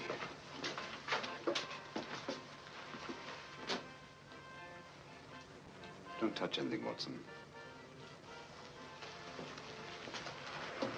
Murdered in exactly the same way as Judge Brisson and Lady Penrose. Poor innocent little child. I should have prevented this. Nonsense, my dear chap. You did everything possible. How on earth could you have prevented it? The child's death is a tragedy, of course. I see exactly what happened. She was standing here by the desk, and the murderer came in by that door. He came in through that door, but Marie was not in the room. She alone, of all people in the cafe, saw Ransom enter this office. It was someone she knew well. Someone who might have a message from her father. So she followed him here. And when she refused to tell him where her father had gone, he killed her. Ransom already knew that Journey had disappeared, but he didn't know where. When he questioned her, she became suspicious, and it was then that he killed her. Telephone Sergeant Thompson, will you? Here's the Judge Brisson's. Ask him to come here at once. And see that no one leaves the cafe until he gets here. The murderer may be among them.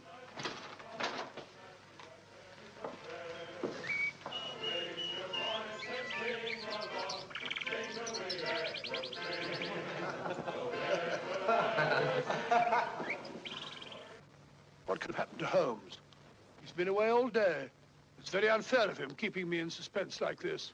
He knows how worried I become. He continues to do it, and do you know why? He actually enjoys making me miserable. Half a mo.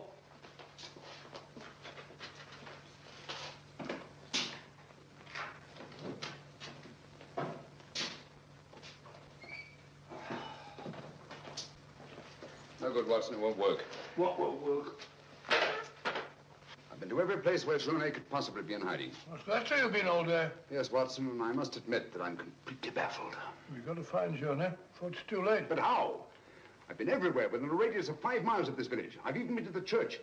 in the hope that he'd disguise himself and attend mass. He may have gone to Quebec. Every road's covered. He hasn't left this vicinity, of that I'm certain. All right, I'll answer it. Hello? Hello?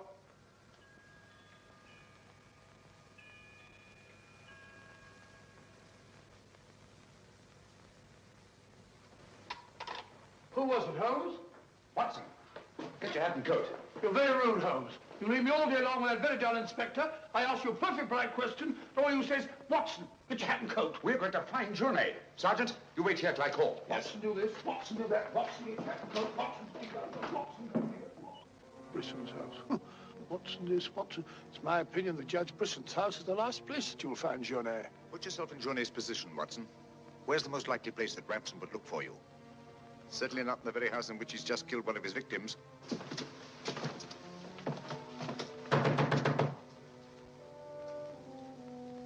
Journey! Journey! It's Sherlock Holmes and Dr. Watson. We're here to help you. I don't like the look of it, Holmes.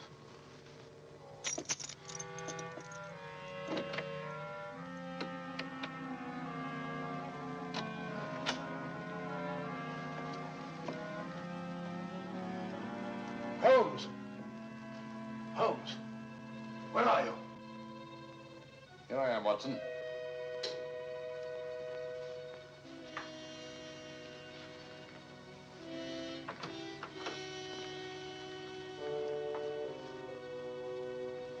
Journey! What do you want? We've come to help you. How did you know I was here? When you called your hotel just now, I answered the telephone. The chimes of Brisson's clock here merely confirmed what I already knew. You must return with me to the cafe at once. I'm not leaving this house. The murderer's waiting out there in the marshes to kill me the moment I leave here. Naturally, but first he must have the opportunity. If you return to the cafe, he'll have that opportunity. It's the only way we have to apprehend the murderer. What if I refuse? Journey, what I have to say to you is not going to be easy. Marie... What? Murdered. Now you know why you must return. This fiend must be brought to justice. Justice?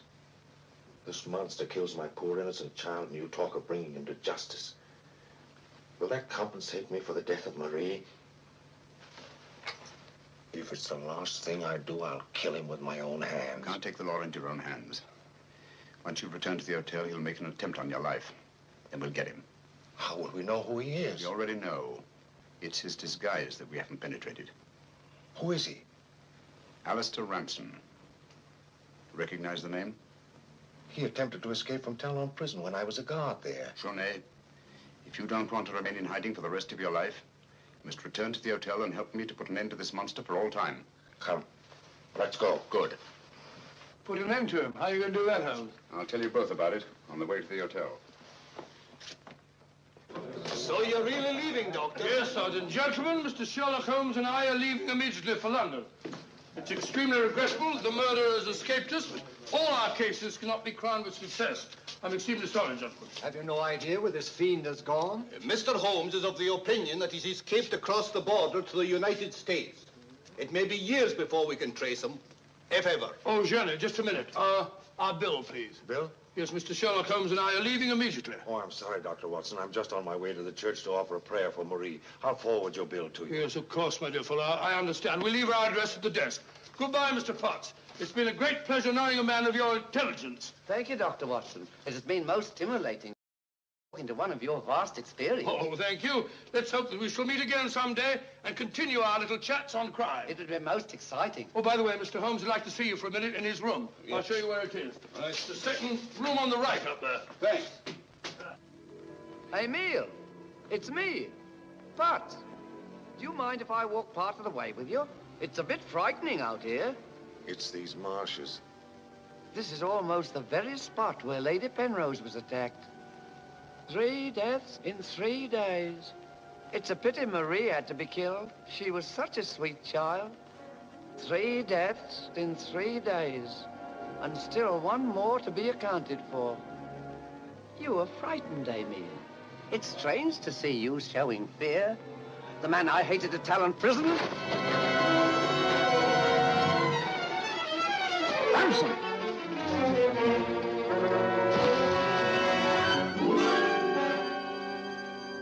Sherlock Holmes. Yes, Mr. Ramson. So you see the final curtain has not fallen after all. I thought you were on your way to London. Naturally, that's what I wanted you to think. That's why Dr. Watson announced our departure in the cafe. Journey's leaving was purely bait to bring you into the open. I merely replaced Journey once he was outside on the street. May I say, Mr. Ramson, that your disguise as a postman was a masterpiece of ingenuity. Your very choice of the role put you above suspicion. It was quite easy. I simply disposed of the real Mr. Potts after he had passed his civil service examination and had been assigned to La Moor Rouge. You realize, of course, that you'll never hand me over to the police alive. It's not my function to be your executioner. My duty is to hand you over to the authorities, which I fully intend to do. You're an optimist, Mr. Holmes. No, not necessarily. We're surrounded by police awaiting my signal.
I've killed him.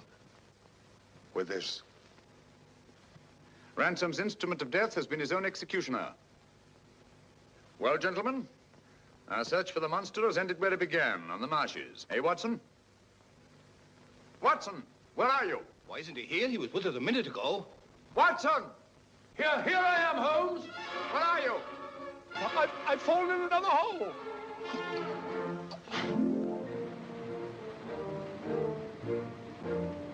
I should like to have seen a bit more of Canada before we sailed, Holmes. So should I, Watson. Canada. The linchpin of the English-speaking world, whose relations of friendly intimacy with the United States on the one hand, and their unswerving fidelity to the British Commonwealth and the motherland on the other. Canada. The link that joins together these great branches of the human family. Churchill say that? Yes, Watson, Churchill.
Holmes! What are you doing? Well, I hope I didn't alarm you, old chap. I'm just taking gun prints. This is the end. This time you've gone too far, Holmes. You can't turn this place into a shooting gallery. Gun prints. Have you ever seen a gun print? I've never even heard of a gun print. You'll kill somebody one of these days, Holmes. Parliament ought to pass a law against people like you. Well, of course, gun print's just the name I've given it. Actually, it's the marks on the bullet left by the rifling in the gun barrel. Ah! Yeah, would you like to look at these two bullets under the magnifying glass?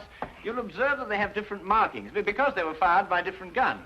I'm not interested, not in the least interested. The police will be here in a minute. But you should be interested, Watson. You're interested in saving lives, aren't you? Of course, but... Well, look, this very little experiment may very well save a life someday. How can firing bullets from here into... Wait a minute. Take the case of a man who is accused of murder. I'd rather not. The prosecution claimed that the bullets were fired from his gun. They probably were. The man was guilty. I can see it all. Yes, but if it could be proved that it was impossible by the markings, then an innocent man's life could be saved. That's all very well and good, Holmes, but this flat is not the place to conduct these sort of experiments. How would you like it if I started to practice my surgery in the bathtub or on the kitchen table? Could you manage it in the bathtub, do you think? Oh, I give up.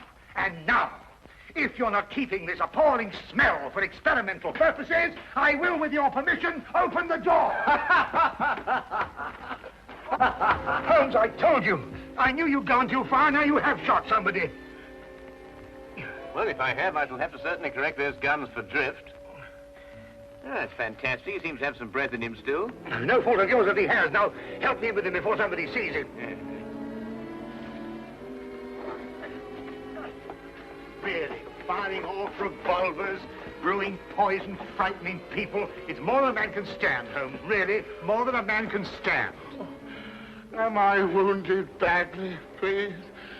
I'm a poor man. I can't afford a hospital. No. You'll be all right in a minute. You've just fainted from something. Something, you say? Didn't you hear what happened? I was outside, about to knock at your door, when suddenly I was attacked. Someone turned a revolver loose on me, bullets flying everywhere. I tried to fight back bravely, but there were too many of them, 6 or 7 at least, all firing guns. I'll get you a glass of brandy. Oh, thank you. You'd better call the police. They may try it again, whoever they are. Maniacs and foreigners, I'll be bound. No. You're quite safe now. Those shots came from my revolver and were fired into that wadding over there. You mean you were the one who... Yes, I was just carrying out a little experiment. I must apologize for any shock I may have given you. And no one is after me? And not to my knowledge, Mr. Wilson. Here, will you drink this, huh? Oh, thank you. You called me Mr. Wilson just now. How did you know that was my name? Well, it's on your collar. Very shrewd indeed, you're noticing my name like that. In fact, you've got exactly the kind of mind that could help me to unravel my mystery. That is, if you're willing to lend a poor man a hand. Oh, yes, I owe you at least that. What is the mystery? But perhaps you'll get a better idea of what it is if you read this first. There, it's in the wanted column. Read it for yourself. To the Red-Headed League. On account of the bequest of the late Ezekiah Hopkins of Lebanon, Pennsylvania, USA, there is now another vacancy open which entitles a member of the League to a salary of £4 a week for purely nominal services. All red-headed men who are sound in... Apply in person on Monday at 11 o'clock to Duncan Ross at the offices of the League, 7 Pope's Court, Fleet Street. Apply in person on Monday at 11 o'clock to Duncan Ross at the offices of the League, 7 Pope's Court, Fleet Street. But what on earth does it mean, the Red-Headed League? It is a little off the beaten track, isn't it? I assure you, I felt the same way as you when I read it. A vacancy? For what, I asked. I'm a dealer in second-hand merchandise, and I believe in giving value for value received. And it certainly struck me as odd that somebody was prepared to give £4 a week for nothing. But young Spaulding took a different view of it. Oh? Who is young Spaulding? Vincent Spaulding. He's my assistant, and I couldn't wish for a nicer young man. I see. Now, suppose you tell me the story as it happened, right from the beginning. From the beginning? Yes, of course. Well, it all started 2 months ago when that paper came out. I was in the shop at the time. I'm there practically the whole of my time. I'm a widower and I've got little else to do. When young Spaulding came back from lunch. Mr. Wilson, if you only knew how I wish that I had red hair like you. Huh? Don't believe it or not. Here is another vacancy for the League of Red-Headed Men. The League of what? Red-Headed Men. Surely you've heard of them, haven't you? Oh, I'm afraid I don't get about as much as some of you young people do. Well, I should have thought everyone would have heard of the League of Red-Headed Men. Well, at least everyone who was eligible. Now, a man like you, if you were accepted, could make himself a nice little nest egg without hardly lifting a hand. Vincent, I've told you before, there's one thing you've got to learn in life. Nobody ever gets anything except by the sweat of his brow. Value receives value. What is this Red-Headed League? Take a look at this paper yourself. How I wish my hair would change color, really I do. What a nice little nest egg I'd make for myself. Well, this doesn't make sense to me. No? Will you see the name? Hezekiah Hopkins? Yes. Oh, he was an American millionaire. Very peculiar in his ways. He was red-headed himself and had great sympathy for all red-headed men. So, when he died, he left an enormous fortune in the hands of trustees to make life easier for all red-headed men. Oh, really? Yeah, red-headed men? Uh-huh. Oh, I couldn't apply even if I wanted to. I've got the shop here to look after. Well, that's the whole point. The work don't amount to anything. Absolutely nothing at all. It need not interfere with a man's other occupation. Well, even so, probably millions of men would apply for it. No, this is limited to Londoners and to grown men. You see, this American started off from London and I suppose wanted to do the old town a good turn. And then again, I hear it's no use applying unless your hair is a real fiery red. Huh. Do you think my hair is red enough? I've never seen any redder. I could use the money. There's all sorts of repairs I could do, and... Vincent, I'm going to investigate this league. Lock up the shop. You're coming with me. Yes, sir.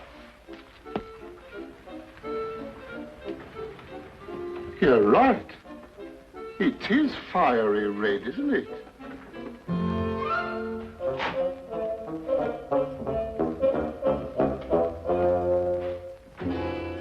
Let me handle everything. All right. Stand back, everybody. This is Mr. Hopkins' son. Go on, step back, or he'll see that you don't get interviewed at all. Mr. Hopkins, this way. Thank you for applying, Mr. Emerson. Your name will be kept on file, and in the event you are chosen to fill the vacancy, I'll get in touch with you immediately. Thank you, Mr. Ross. I do hope I win.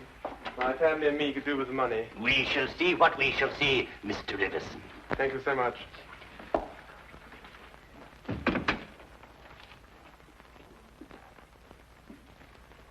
Are you the next applicant? Yes, this is Mr. J.B.S. Wilson. Your search is over. He's willing to fill the vacancy. Will you sit down, Mr. Wilson?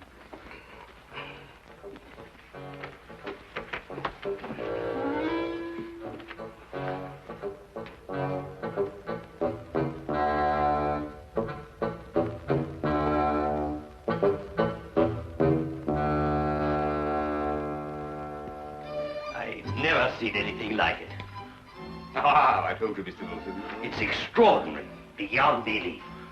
Congratulations. It would be an injustice to hesitate. Oh, I've got the position. You have. You will, however, excuse me for taking an obvious precaution. There are tears in your eyes. I perceive all is as it should be, but we have to be careful, for twice now we have been deceived by wigs, and once by paint. I'm sorry the vacancy has been filled, but thank you one and all for coming. Get on, John, no coming no more. My name is Duncan Ross. I'm one of the trustees in charge of the fund left by your noble benefactor. When shall you be able to embark upon your new duties? Oh, well, almost any time, I suppose. Though I should mention that I have another business which will require some of my time. Oh, so long as you're free to be here between the hours of 10 to 2, there'll be no objections. Easy enough, Mr. Wilson. There's very little business during those hours, and what there is, well, I could take care of. Oh, thank you, Vincent. I appreciate that. And what is the work? Copying the encyclopedia. Oh. The Encyclopedia Britannica. You will provide your own pen, ink, and blotting paper, and copy it down word for word. Is that agreeable? Well, yes. Our only demand is that you remain in the office, or at least in building, during working hours. If you leave, you forfeit your position forever. The will is very clear on that point. Well, it's only 4 hours a day. I shouldn't think of leaving. No excuse will avail, neither sickness, nor business, or anything else. Here you must stay or lose your billet. I quite understand.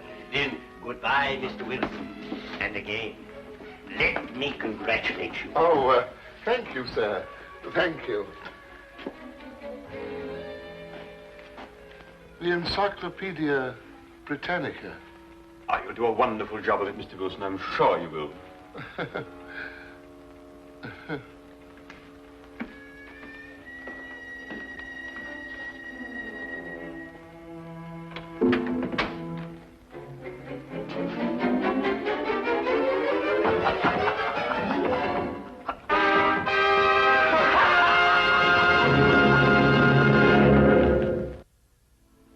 The first word was Archon. At the end of 8 weeks, I'd finished the A's and begun the B's. For this, Mr. Ross rewarded me every Saturday with 4 golden sovereigns. Yesterday morning, however, I got a staggering blow indeed.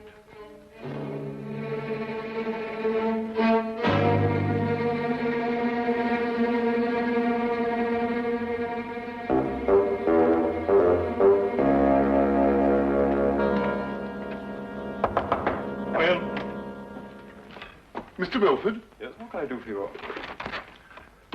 What's happened to Mr. Ross? Mr. who? Mr. Ross! Duncan Ross! In office number 4. He's gone. What's happened to him? Just a moment, let me look him up in my files.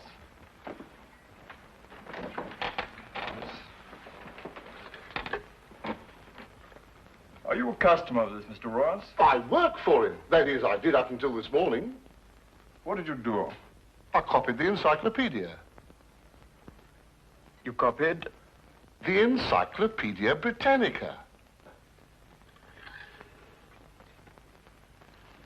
Wouldn't it have been cheaper buying another encyclopedia rather than going to all the trouble of copying it? You don't understand. That's the work the Red-Headed League required me to do. Look here, my good man. If this is a joke, I fail to see the humor. If it isn't, it's my duty to inform you that office number 4 was rented temporarily to William Morris, an accountant. I never heard of Duncan Ross, nor the Red-Headed League in all my life, and I'm certain they never existed.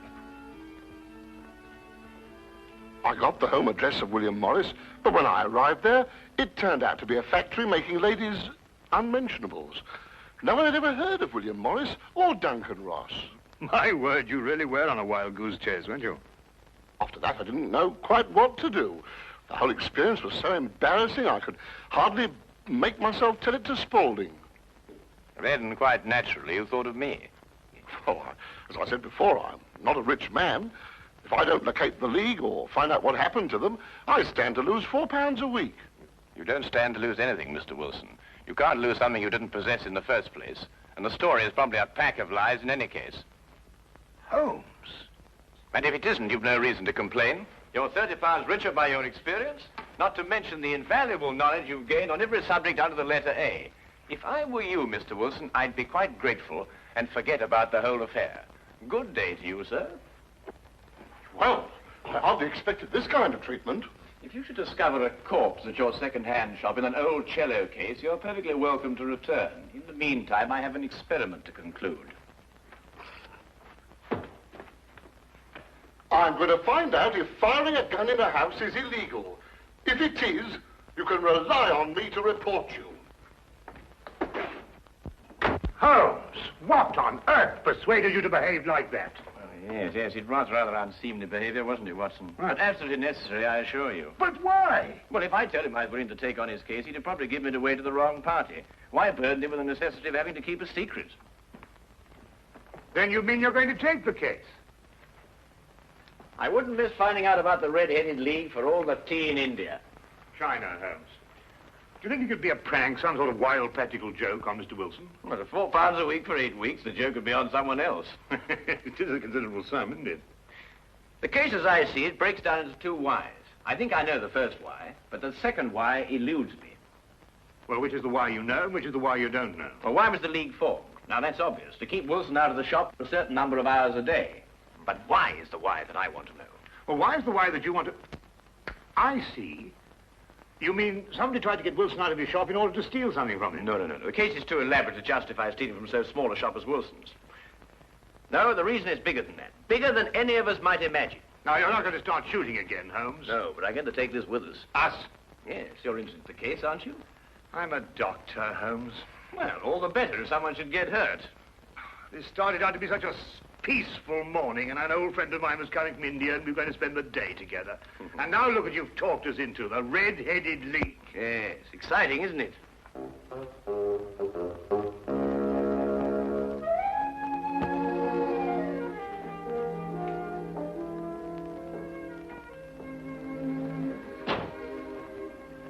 Seems to be nobody here.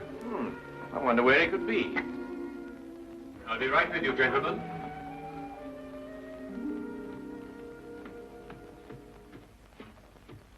May I help?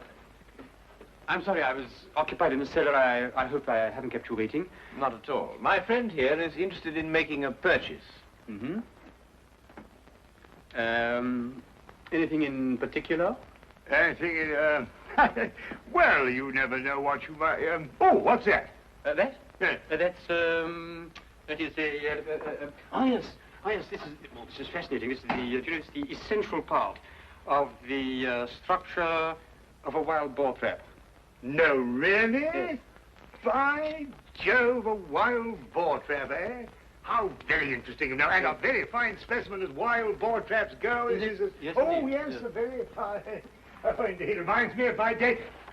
There we were, all lined out in a row, as far as the eye could see. Yes. Down the hill came the enemy, and the Battle of Royal Burnett was on. Yes, if you excuse me. There we were, outnumbered 112 to 1. That was from the count after the battle, as you understand. Yes, I understand perfectly. Charge, they shouted, as down the hill they came, the hordes of heathen, at 112 to 1. And from that moment I became a collector, and I've been a collector ever since. You understand that, of course? Oh, that is a quite perfectly natural reaction. It's 1 o'clock. It's 1 o'clock. What? Yes, 1 o'clock. Our engagement with the Colonel. Do you remember? The one who led you in the charge. Oh, of course, yes. Well, I hope you'll keep that for me, will you? Well, there's been a fearful run on wild boar traps lately, but I'll do my best. Thank you, thanks so much. Good afternoon. Well, what did you discover? The knees of Spaulding's trousers show considerable wear. What does that mean? That's a great deal. Let me have your stick for a minute. Yeah. What are you doing? No time to explain now, but a considerable crime is in contemplation. And since today is Saturday, we may have some difficulty in preventing it. What kind of a crime? A bank robbery. What? Shh. Meet me at the side entrance of the Westminster County Bank at 10 o'clock sharp. Yes, is that the bank that's going to be... Yes. At 10 o'clock sharp, remember? Yeah. The basement vaults of the Royal Westminster Bank, as you can see, they are impregnable.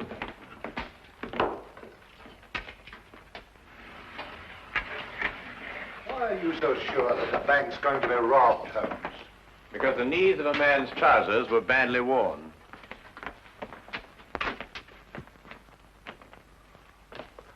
I can't see how they can possibly get in here.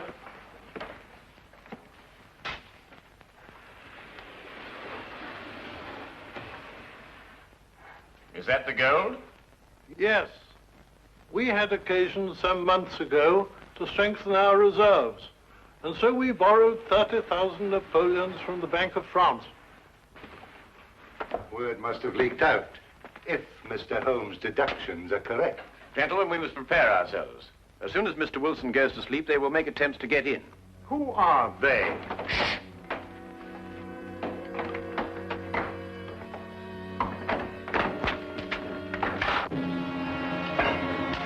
Get back.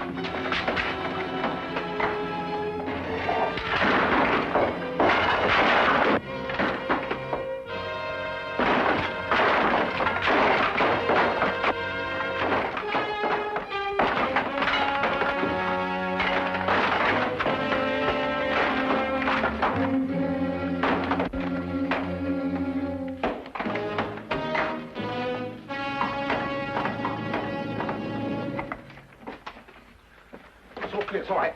Hey, jump! All right, Spaulding, your bank robbing days are over. So I see. I fancy my pal got away all right, though. There are 3 policemen waiting for him at the other end. You seem to have done things very, very, very neatly. I must compliment you. But I feel obliged to reciprocate. Your red-headed league was very inventive indeed. Here. You were the one who came into the shop this afternoon. You came with... With me? Ah. I thought there was something very, very queer. You don't look like a collector at all. They helped to collect you, didn't they? I think you'd better come along with me.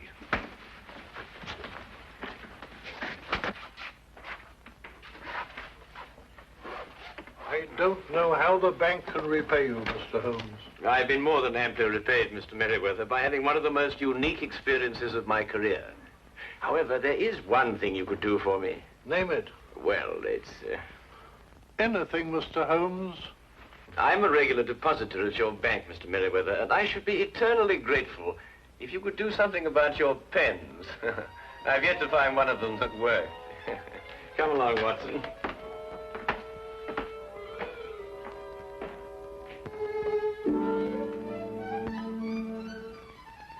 What I shall never understand is how you suddenly knew there would be a bank robbery.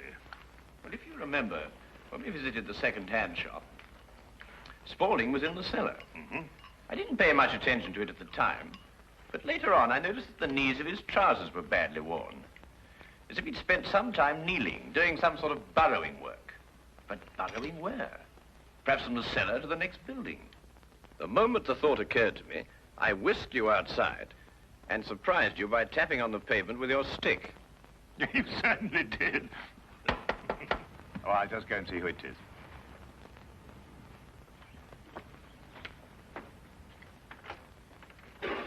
Hello, come on in, Inspector. Good evening, Dr. Watson. I hope it's not too late to make a call. Of course not. Come right on. Well, I saw the light was on, and I just thought I'd drop in. Ah, how are you, Inspector? Now, make yourself at home. Oh, Draw up a chair. Thank you very much indeed. Cup of tea? Yes, please. Well, by the time the newspapers come out with a report of your exploits tomorrow, Holmes, you'll be a hero. Oh, well, I shall try and remain humble through it all. Yes, the whole of London. Except, of course, Mr. Wilson. Unless I miss my guess, he wants me still to arrest you. Arrest me? What for? Well, he didn't like the way you treated him last night, you know. And then, of course, he complains that... Oh, no, it's too ridiculous. Still, I think you'd enjoy hearing about it. He claims that you were firing a revolver in this house. You know it's against the law, don't you? But who in their sober senses would do such a thing? Yes, it does sound very implausible, doesn't it? Yes, that's exactly what I told him.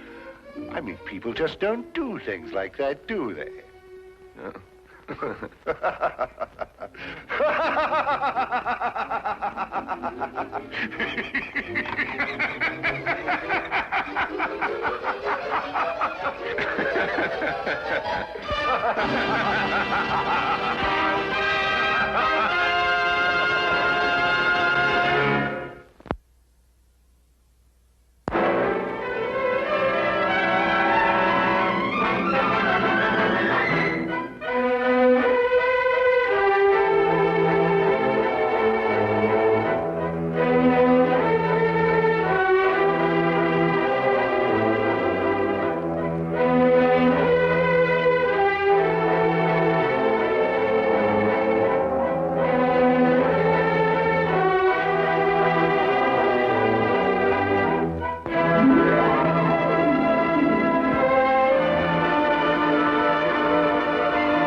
Just look.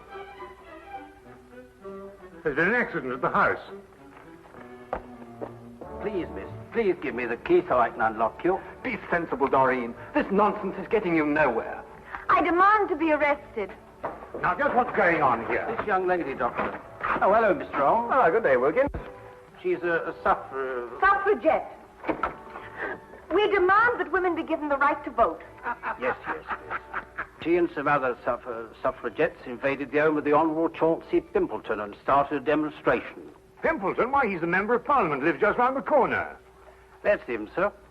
We were getting them to move on, and this young lady broke loose and chained herself here, sir. But why did you do it, miss? Because we want equal rights for women. That's why. Yes, but I don't see how chaining yourself to iron railings is going to obtain for you... You wouldn't understand. You're a man. She probably wants to wear trousers, too. If I wanted to, I would. Mr. Holmes, can you get her loose? She slipped the key of the handcuffs down her... We're waiting for a hacksaw now, sir. That's right, a hacksaw. Hack me to pieces while you're at it. I'm only a woman. I believe I can help you. I don't want any help. She wants to vote. Now go on home and cook your old man his supper. Now arrest me. I insist upon it. I'll leave her in your hands, if I may, Mr. Holmes. Coward! You'd arrest me if I was a man. Mr. Holmes, may we impose upon you? I somehow have the impression you already have. Won't you come up?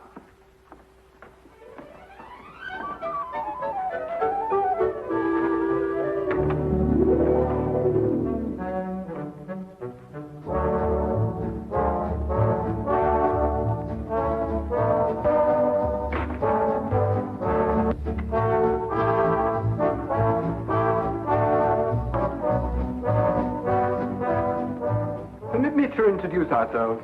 This is my fiancée, Miss Doreen Meredith. First secretary of the Give the Women the Vote League. I'm delighted to meet you, Miss Meredith. And I'm Henry Travers, personal secretary to Mr. Pimpleton.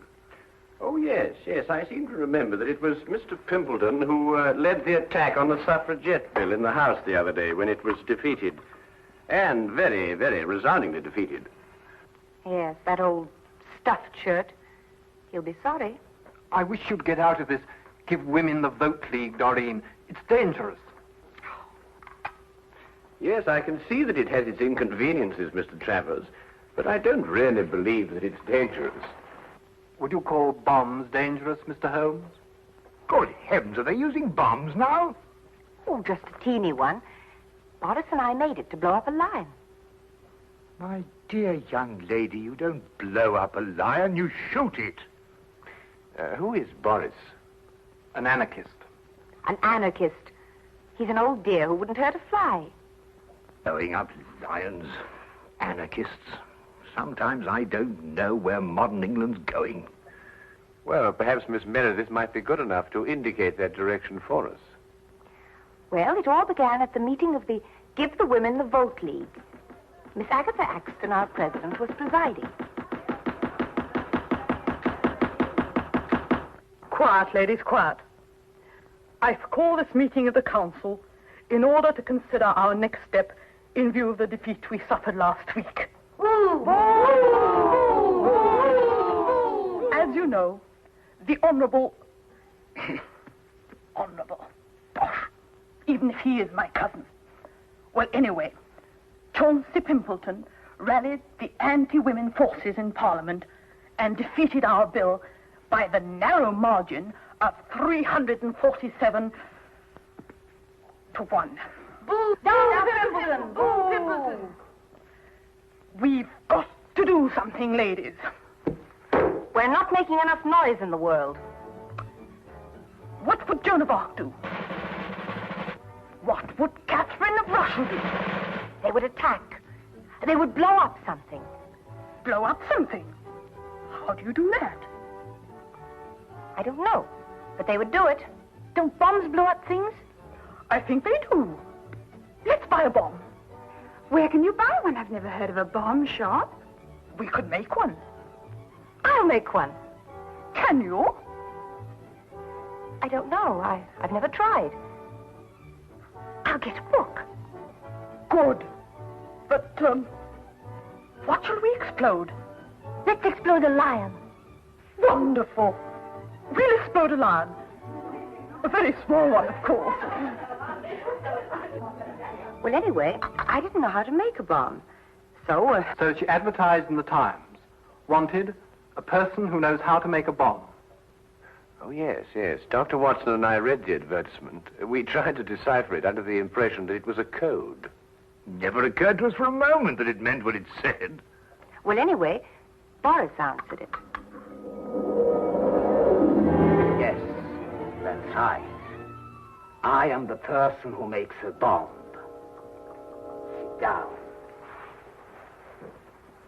Please, it is you who advertised. Yes, it's me. I'm so glad you answered, Mr. Turgov, Boris Turgov. Do you really know how to make a bomb, Mr. Turgov? All over the world I have made bombs.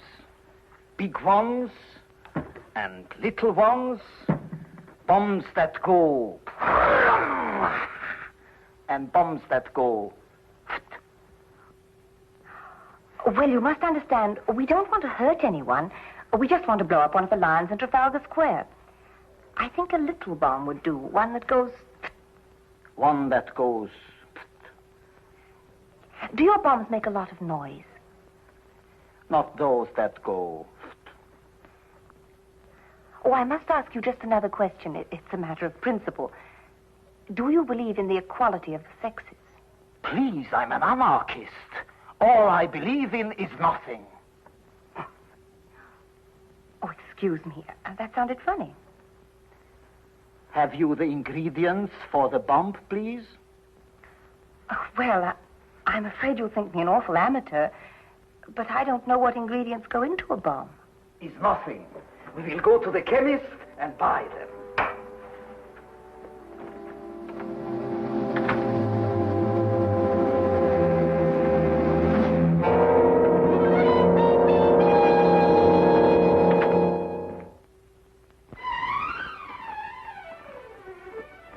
There you are, sir.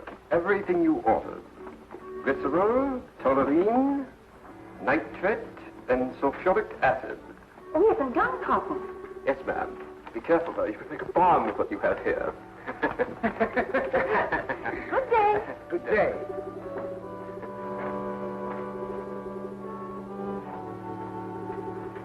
Glycerol, toluene, nitrate, and sulfuric acid. Gun cotton. Good Lord, that's all they can make with the stuff. A bomb.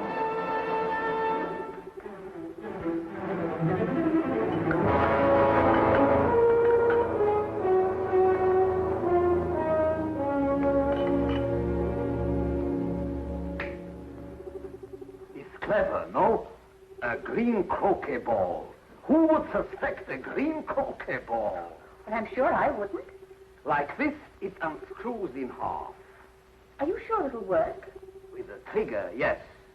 With no trigger, no. A trigger I must put in. Have you bought some wire, please? Oh, no, I'm afraid I forgot. Would a hairpin be all right? If possible.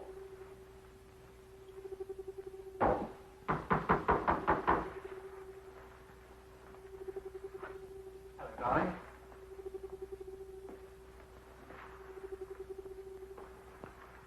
Guess what this is?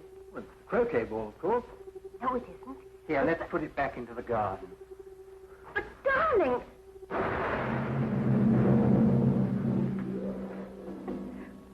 Well, fortunately, Boris made the wrong formula. It was only a small explosion. And so you made another bomb out of a croquet ball. Oh, yes, we went to work on it right away. Where is it? Here. Doreen! Good Lord, get it away from her, Holmes. Well, it won't go off unless it's hit very hard. Might I see it, Miss Meredith? Take care, my dear chap. That's no croquet ball, you know. That's precisely what it is, Watson. Just a very ordinary croquet ball with a crest on it. Why, that's Mr. Pimbleton's favorite croquet ball from his garden set. And the crest? The family's. His uncle's the Earl of Clareborough. His favorite croquet board, did you say, Mr. Travers? Does he always use a green one? Always. He plays every afternoon at 5. He's as regular as a clock. Then if that's his croquet ball, then someone must have... Exactly, Watson. Well, then he'll go and play croquet with a bomb. What time is it now? 5 o'clock. He only lives just around the corner. If he's as punctual as Mr. Travers says he is...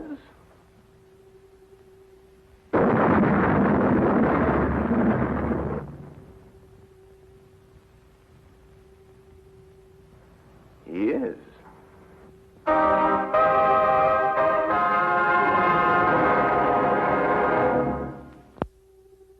He was standing here when it happened. It was his first swing at it. And that's the first time in the history of Scotland Yard a man's been killed that way. Oh, really, Lestrade? Was there anyone else with him at the time? Fortunately, no. Mr. Pimpleton had invented a game where he played alone. He always won that way. Tell you that ball, Holmes, might be another bomb. Oh, well, we'll soon know, won't we, Watson? Any other leads, Lestrade? Well, he received a delegation here in the garden. Oh, yes, I seem to have heard something about that. Yes, a girl named Doreen Meredith presented him with a suffragette's petition. Oh, really? Doreen Meredith. Yeah, a lovely name. Yes, it is rather. Lestrade, do you believe the ladies blew him up because he defeated their petition in the House? Here, let me have a go at this. Well, you know these suffragettes, they're capable of anything. These wickets aren't in line, you know. No, it's not that, Lestrade. Your swing is wrong. Look. But nevertheless, bombing seems a bit drastic even for suffragettes. So is this business of their wanting a vote. Well, why not give them the vote? They couldn't do any worse with it than we have. Oh, hello, sir. This is Mr. Travers, Mr. Pimpleton's private secretary. Mr. Holmes, Dr. Watson. Oh, I've already How do you do, Mr. Travers? You've already what? Oh, I've already seen Mr. Holmes down from the window. I understand that Mr. Pimpleton was the heir of the old Earl of Clareborough. Yes. Tell me, who is next in line to the title? Well, possibly I am. I'm a remote cousin of the Earl's.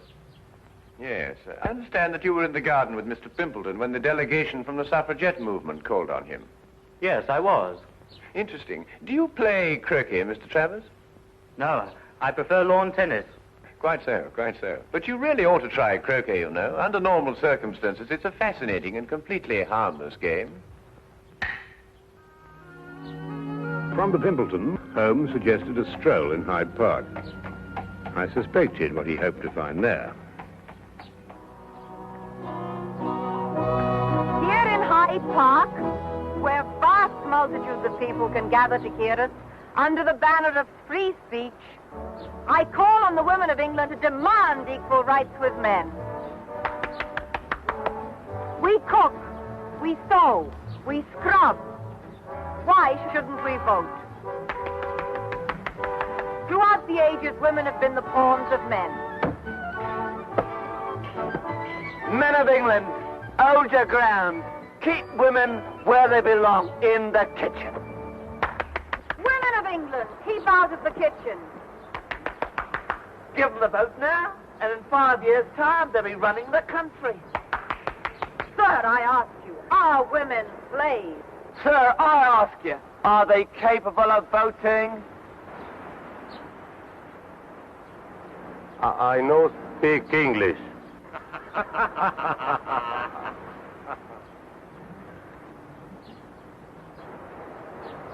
Haven't you got anything better to do? You... Here now, don't you talk to me like that. No rioting, please, or I'll have to ask you to move along. I was moving along anyway. I'm very particular whom I speak next to. Huh? Free speech. You say something men don't like, they tell you to move on. Well, of course, Miss Meredith, like all prophets, you're ahead of your times. And without honor in your own country. Oh, Miss Meredith, we'd like to ask you a few questions about Boris Turgoff. Oh, poor Boris. He'll never forgive me for getting him in this fix. He's so gentle, really.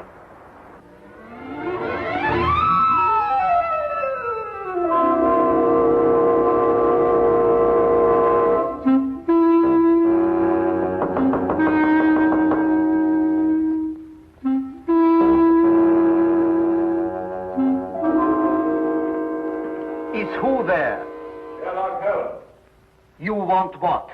I'd like to have a word with you, Mr. Turgot.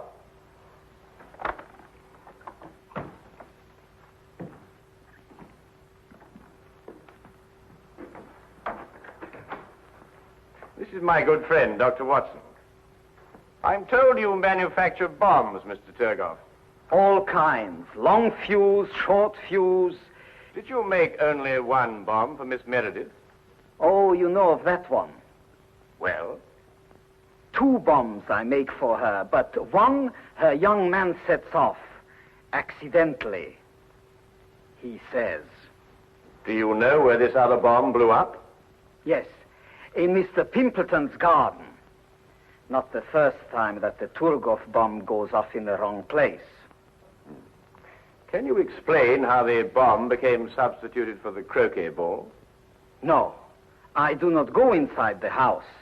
I wait outside. Then the police come. And when the police come, Turgov goes. Always. Without exception. I see. Miss Meredith tells me that you sent it to someone who makes little bags in which to carry bombs. Yes. A friend of mine I have who makes bomb bags. Who is he and where does he live? A Greek named Chen Ten Yong. He lives in Soho at 22 Flower Street. A Greek named Chen Ten Yang? He says he's a Greek. Am I to call him a liar? Thank you very much, Mr. Turgot. Come, Watson.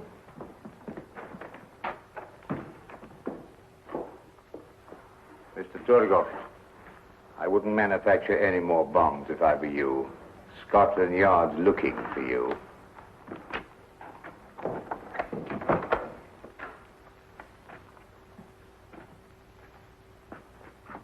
What? No more bombs? What am I to make then? Paper bags filled with air, maybe? Paper bags.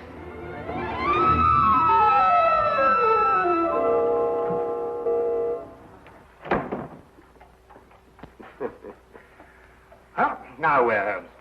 Well, now a visit to Mr. Chen Ten Yang, and then a bit of research at the College of Heralds. College of Heralds? You mean where they keep all the records of the title family? Precisely. This case started with the theory that women would get the vote, and I believe that one day they will. Oh, nonsense. And the solution of the crime lies in the theory.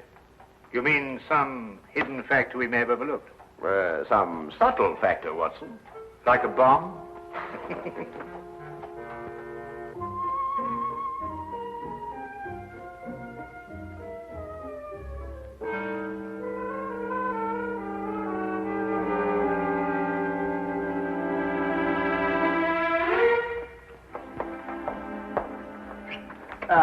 Holmes. Dr. Watson? Isn't it a wonderful day? Yes, that's straight. You look very pleased with yourself. I am, Holmes, I am. I'm going to give you a sample of Scotland Yard at work. No magnifying glasses, just plain, ordinary police routine. Excuse me, Dr. Watson. Send him in, Wilkins. Very good, sir. Send who in? All the people connected with this bomb business. Miss Exton, would you sit here, please?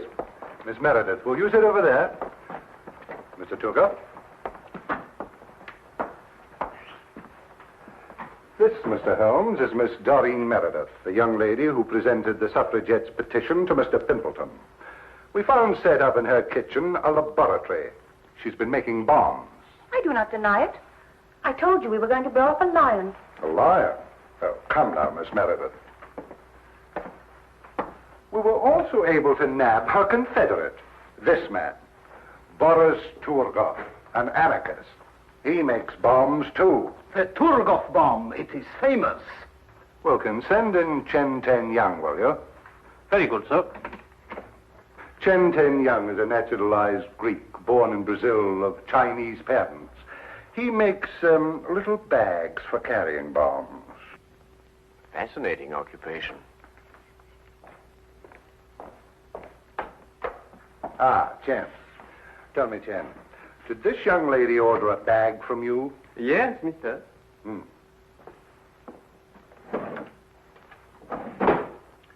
Did you make this bag? Yes, mister.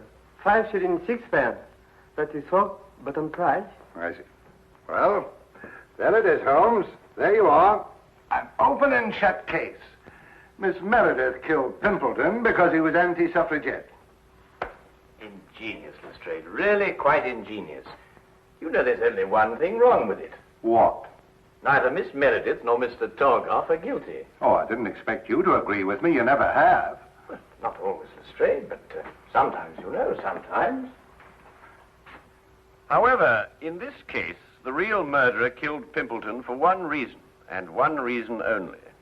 To be next in line to the title of the Earl of Clareborough. Well, who is next in line? Look here, Mr. Holmes, you trying to imply that I... Miss Meredith, after it was decided at your suffragette meeting to blow up a lion, who invited you to Mr. Pimpleton's house? Why, Agatha. We had to decide about the lion. Did you carry the bomb? Yes, in the bomb bag. Where? Wait a minute. This gentleman had access to it, too. Together with this lady. What does that mean? It's an intriguing title, Clareborough. First created in 1417, it has an unusual clause in its charter. Once, and only once, may the title pass to a female, if the female be next in line. That would automatically make her a countess. So far, that hasn't happened in the history of the title, until now. Well, I'm the next male member of the family. Except for Agatha, she's older than I am. I refuse to sit here and... Watson!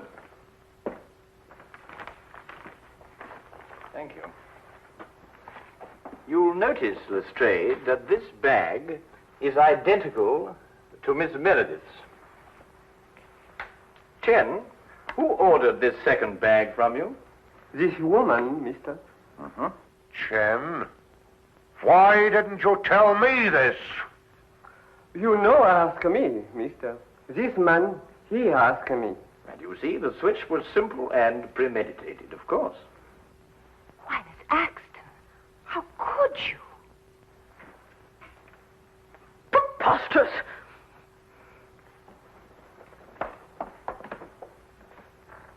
Anyway, young man, you had no right to come into my house and get that handbag. It's thieving, and it's against the law. Detain her, Wilkins. Mr. Holmes, whatever made you think of Aunt Agatha? Well, at least I can tell you this much, Mr. Travers. I didn't use a magnifying glass. You see, the true deductive mind knows just when to substitute routine investigation for deduction. Are you going somewhere, Lestrade? I have crossed the room, Mr. Holmes. I have put on my hat. I deduce, therefore, that I am leaving. Routine investigation will reveal the fact, Mr. Holmes, that I have gone to see the commissioner. I will ask him to do everything in his power to encourage the suffragette movement. We will then no doubt have a woman inspector in this office. And when Boris gets out of jail, Mr. Holmes, I will ask him to make me little bombs. I will then go about London, blowing up lions. Good day!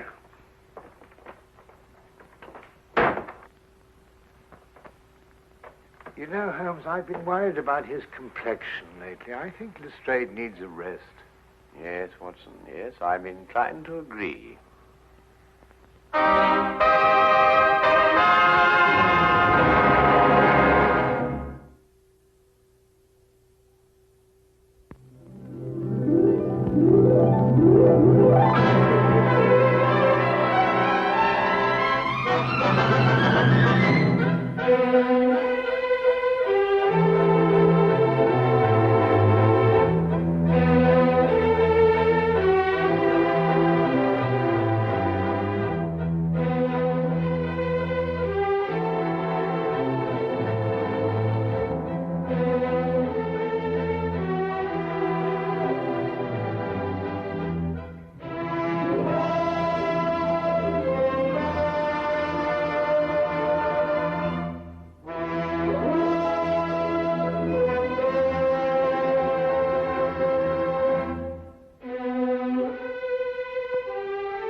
The city you consider as home is never so attractive as when you return to it after long and difficult times in other parts of the world. My name is Dr. John Watson. I had served and been wounded in the more remote regions of Afghanistan and had been discharged from the army with specific instructions to rest. The sight of London again was already working its soothing tonic. As I rode through the familiar streets, I never suspected that a chance introduction would lead me into the most amazing adventure of my entire life. Watson, old man. Hello, how have you been? It's good to see you. Not as well as you, obviously. You look great, old man. Heard you were wounded. Well, it could have been much worse. Sit down. Care for a drink? That one. Yes. Well, what are your plans now? Got nothing really at the moment. I'm looking for lodgings. Trying to solve the old problem of comfortable quarters at a reasonable price. That's odd. There's a second man today that's used that expression. Really? Who's the other? Well, you wouldn't know him. He's doing some work in the chemical laboratory at the hospital. Might be interesting. Yes, well, I wouldn't mind sharing a flat with somebody if he was all right. Well, Anything wrong? Oh, no. He's rather strange. Well, what's wrong with him? Oh, nothing wrong with Holmes. That's his name, Sherlock Holmes. Well, when I saw him this morning, he was doing some research with a corpse. Oh, what was he doing? He was beating it with a stick. I beg your pardon? Did you ring, sir? Touche this business. Very good, sir. What did you say this Sherlock Holmes fellow was doing? He was beating a corpse with a stick. Oh? What in heaven's name do you want to do that for? He wanted to find out if it was possible to inflict a bruise on a body after death. Why? You know? Did you ask him? That's another strange thing about this Holmes. Somehow, one never thinks to question him.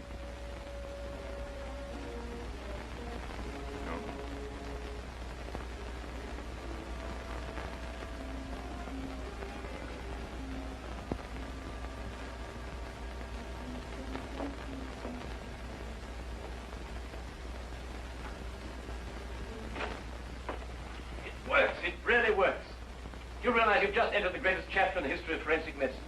You're Dr. Watson. Yes, I am. What works? A foolproof test for hemoglobin. You realize what this means, of course? No, I don't. You must be Sherlock Holmes.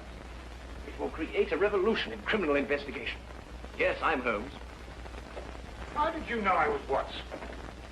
Because you've just come back from Afghanistan. How do you do? How you do? How did you know I'd just come back from Afghanistan? Well, it's written all over you. The problem has generally been that a man is suspected of a crime months after the crime is committed. Then when they find bloodstains on objects of clothing, they can't be sure if it's blood, mud, or rust stains. But this solves the whole thing, of course. Oh, of course. Of course. Stamford told me you're looking for someone to share a flat you'd found. You know, if this test had been in existence a year ago, it would have meant that von Bishop of Frankfurt would most certainly have been hung. And that goes for Mason of Bradford, Muller, and O'Fay, naturally. Naturally. Who are these people? Did you know, I'm delighted to meet you, Watson. I think you'll like the flat. It's in Baker Street, by the way. Oh, we could pop around this afternoon and have a look at it, if you care. Yes. Oh, yes, rather. I'd like that. Good. Did you mind if I play the violin? No, go right ahead. No, I don't mean now. I mean when we're sharing the flat. Oh, no, of course not. I like a bit of good music. Oh, good. I'm afraid I'm not very good. Oh. Tell me, Holmes. Yes? How did you know I just got back from Afghanistan? Well, it's obvious. Now, that's what you said before. It isn't a bit obvious. You're a doctor, that much we know. Huh? But with the air of a military man, therefore an army doctor. You've acquired a sunburn. I know it's not your natural color because your wrists are white. Your eyes tell me that you've recently been ill. I'd say some sort of tropical fever. You use your left arm stiffly as though you've sustained a wound. Now the problem becomes, where would an army doctor have contracted a fever, sustained a wound? The answer, my dear Watson, is in the present campaign in Afghanistan, naturally. Naturally? Of course, it's obvious. Naturally. We examined the rooms at 221B Baker Street that afternoon and promptly moved in on the following day. I had, at this point, known Sherlock Holmes for only 24 hours. But the man's fantastic powers of perception, coupled with the almost unpredictable personality I'd ever encountered, kept me in a state of constant surprise when I wasn't being shocked. It was unbelievable, the things he knew and the things he didn't know. Now, really, my dear Holmes, you mean to tell me you didn't know that the Earth moved round the sun? Really? But every school child knows that. Well, now I know it, too. And I shall promptly proceed to forget it. But why? Yes, why? Why should I remember it? Well, because it's a natural phenomenon. Well, is it important? Does it affect us? If you told me the Earth went round the moon, would it make any possible difference to our way of life? Well, to put it that way, no. Then it's useless information, and I shall do my best to forget it. I advise you to do the same. At times, I thought the man was joking and simply having a bit of fun at my expense. But I soon learned that he was in dead earnest. I also, unknown to him, made a brief classification of the man's knowledge. Literature? Nothing. Philosophy? Nothing. Astronomy? Nothing. Politics? Disinterested. Botany? He knew everything there was to know about poisons and absolutely nothing about practical gardening. Chemistry? Profound. Sensational literature? Without question, Sherlock Holmes knew the details of every horror perpetrated in the last 100 years.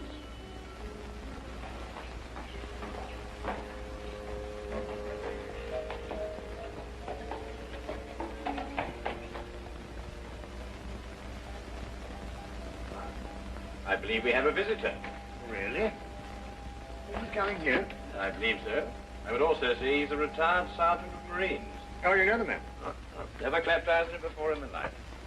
Well, in that case, that's one of the wildest statements I ever heard. How can you possibly guess he's a retired sergeant of Marines? You've never seen him. A guess, my dear Watson. A calculated deduction. Yes, he is coming up here. Do you mind if I ask you, Mr. Bishop? Oh, by all means. Now, where did I put my violin case? Hmm? Oh, it's over here. There you are. Ah, my old friend. Come in. Excuse me, gentlemen. I have a message here from Mr. Sherlock Holmes.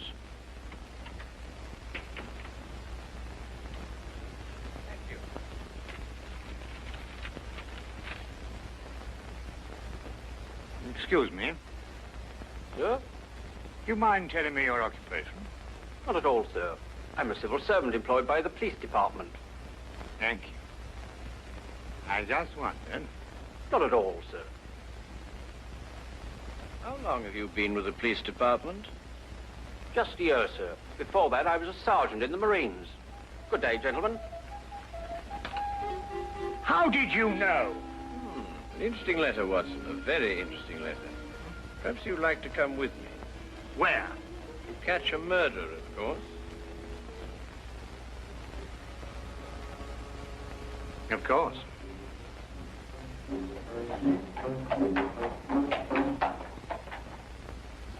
How did you know that that man was an ex-sergeant of Marines? Who? A messenger from the police. Oh, yes, the retired sergeant of Marine. That's what I said. Well, there's nothing mysterious about such observations, my dear Watson, but unfortunately, when explained, they lose their romantic order of mystery. My decision was based on observation and logical deduction. The man had a large anchor tattooed on the back of his hand. This was visible from our window. I admit I didn't notice it at the time, but since you mention it, I think there was an anchor. Oh, there was indeed. He also wore regulation sideburns and had a slight nautical roll. Thus, I judged him a Marine. Well, guess, I grant you, but only a refinement of guesses one makes every day. Don't be so disgruntled, Watson. Test your own powers of observation. We are entering the perfect situation. No? What are we entering? A house that holds a murdered man.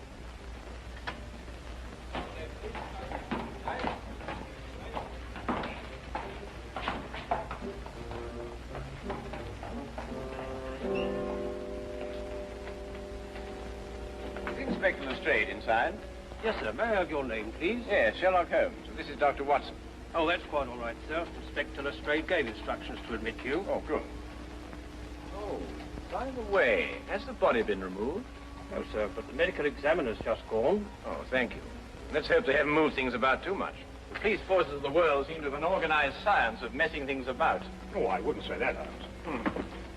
Now then, move along there, everybody. Move along. There's nothing to see today. I don't know. I swear I don't know. I tried to help him. Don't you believe me? I had to do what I could. It was instinctive. Instinctive for a woman like you to commit murder. That's not true. You know it's not true. I know you hate me, but you can't believe I'd do a thing like this. Yes, I can, and I do. Please. She's a murderess. You know it as well as I. She murdered your brother. It's a lie. Yes, it's a lie. Your entire story's a lie. The relationship you had with my son was a lie. My son's been murdered. This girl's a murderess. Why she did it, what her motive was, I don't know. They were engaged without my blessing. I can only be grateful that she gains nothing by her crime. Your duty now is to convict her. Just a moment, please.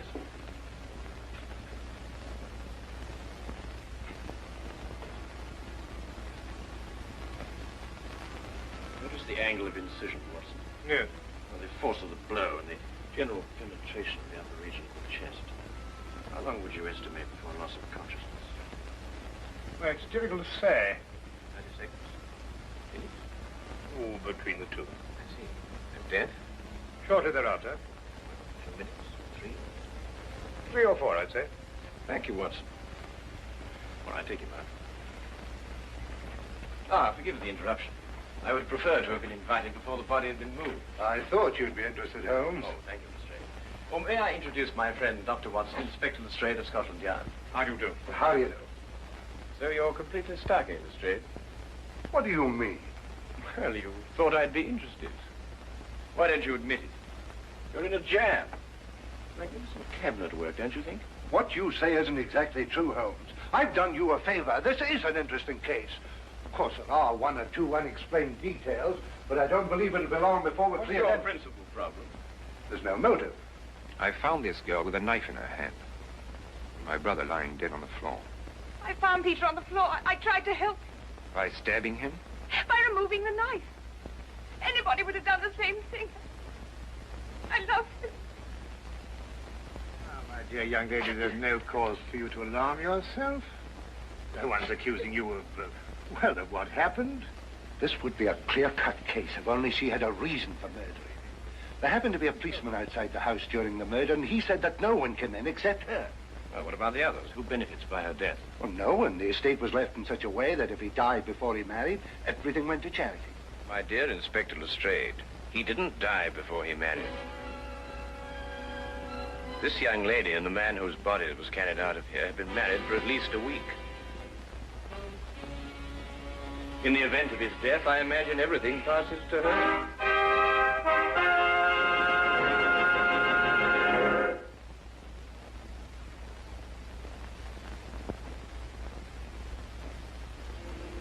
And now we return to the case of the Cunningham heritage.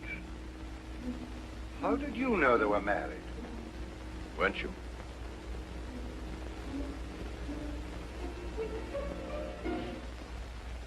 Yes, a week ago. Then you do benefit by my brother's death. You're his heir. I don't know if I am or not. I only know I didn't kill him. I swear I didn't. Where were you married? We went down to Brighton last weekend. Well, why didn't Peter say anything about it? I don't know. He asked me not to say anything, so of course I didn't. I'm afraid, young lady, I'll have to ask you to accompany me to headquarters. Stand.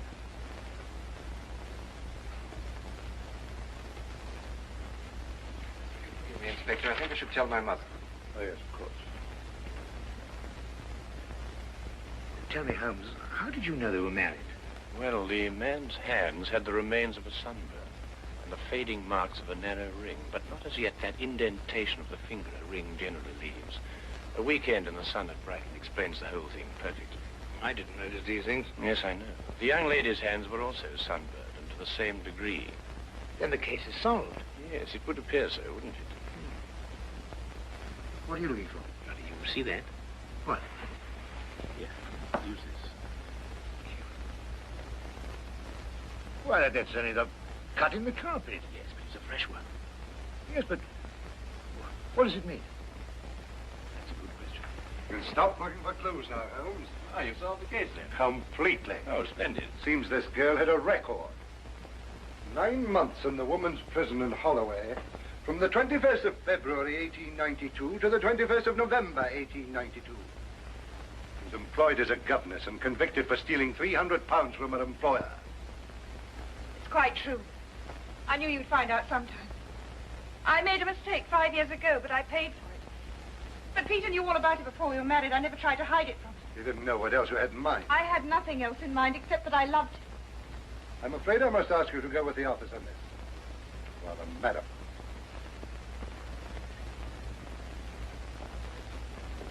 Well, that's how I like my cases. Fast and simple. Oh, you must tell me some more about it. Well, there's nothing to tell, really.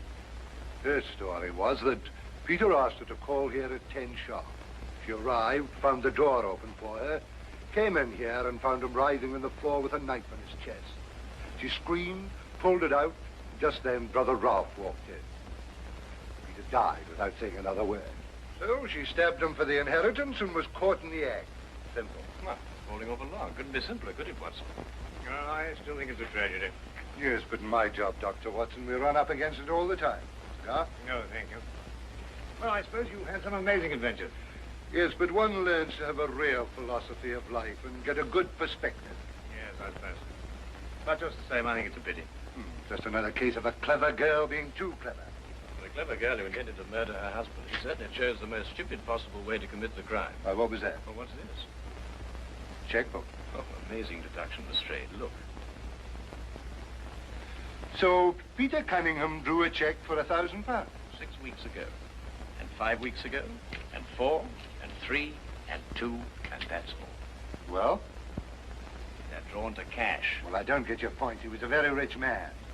Well, it's a great deal of cash. It was his own money. I suppose he could do what he liked with it. You may have hit the proverbial nail, Lestrade. Now, look here, Holmes. You're trying to start something that just doesn't exist. Do you think so? I have a great deal of respect for your opinion, Holmes. But your trouble is that you can't leave things alone. If there isn't a mystery, you have to make one, or you're not happy. You're right, I'm not happy. There are marks on the carpet indicating a struggle. The man whose body was carried out of here was over 6 feet in height. If he had struggled with the girl who had left here, I don't think he'd have lost. She surprised him. Oh, but he was expecting her. That's her story. I'd say she sneaked up on him. What, had stabbed him in the chest? How do you sneak up on someone and stab him in the chest, Lestrade? Now, look here, Holmes. You're trying to start something, and I just won't stand for it. That girl's a jailbird, and she's guilty, and she's going to hang. And that's the end of the case.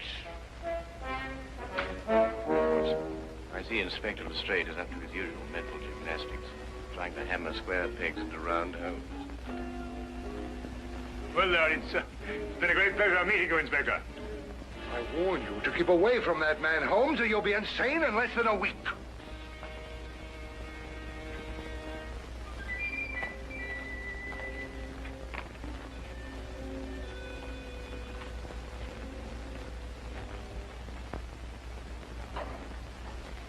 What time is it? Oh, 10:30.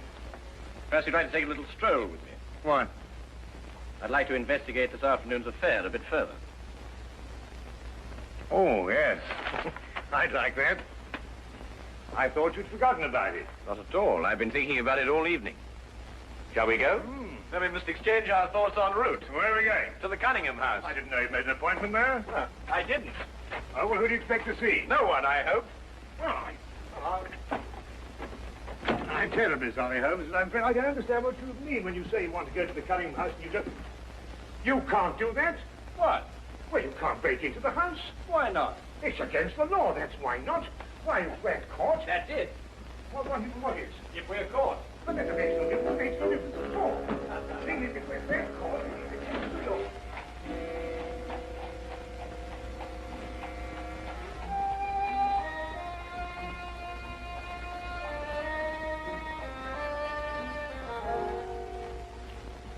quickly now. But look, Holmes, we can't... Come on.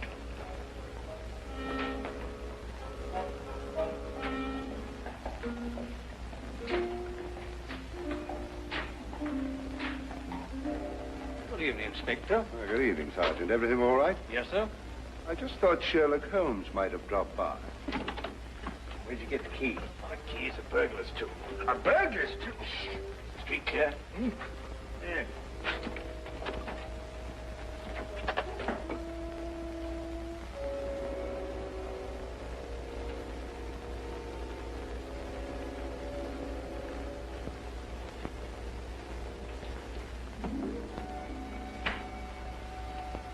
How do you know he's out? Because I had a spy watching the house. Go through that cabinet.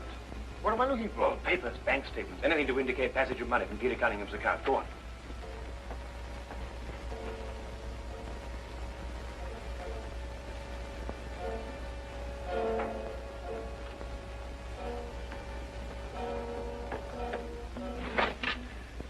It's absolutely ridiculous. Looking for something and you don't know what in order to catch somebody and you don't know who. Quite ridiculous. Nothing over my side. Keep looking. Who do you think's got it? Whatever it is we're looking for. Why did Peter Cunningham try to hide the fact of his marriage? A week or a month would remain indifference as far as his mother was concerned. She would never have consented to his new bride anyway.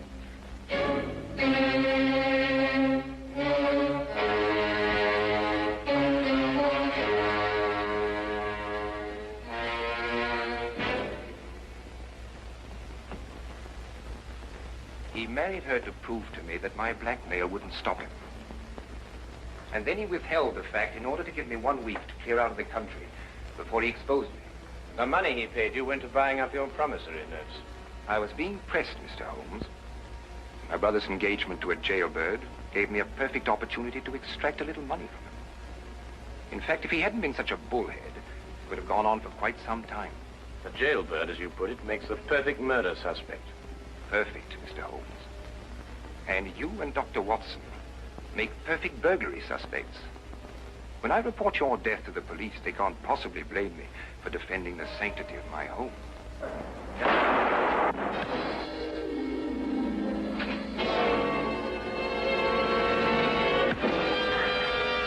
Well done, Watson. Oh, I could have done a bit better, only it was my bad shoulder.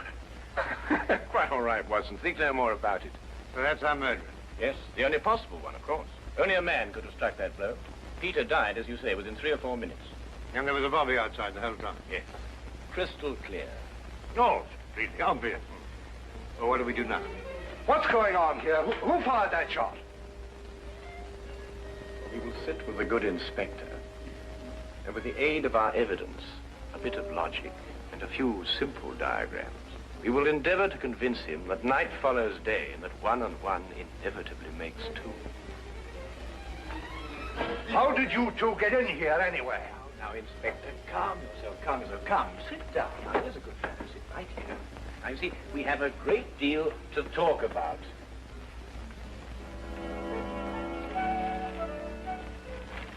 Also present with Inspector Lestrade was Dr. John Watson and a personal friend of the inspector's, Mr. Sherlock Holmes. This is ridiculous. It's fantastic. This isn't the way it happened at all. This will revolutionize investigation, Watson. This whole account is a lie. Fingerprints, Watson. That's the coming thing. Oh, nonsense. What are you going to do about this? A bit more research. Here, give me your fingers on this sheet of paper. Oh, were you going to sit there with these disgusting little smudges and let them get away with this? Beg your pardon? Well, I won't. They're going to hear from me. Brilliant Inspector Lestrade, indeed. Why, it took you 3 hours to convince that bonehead. I don't know. Never in mind his life I heard. He just said he was innocent.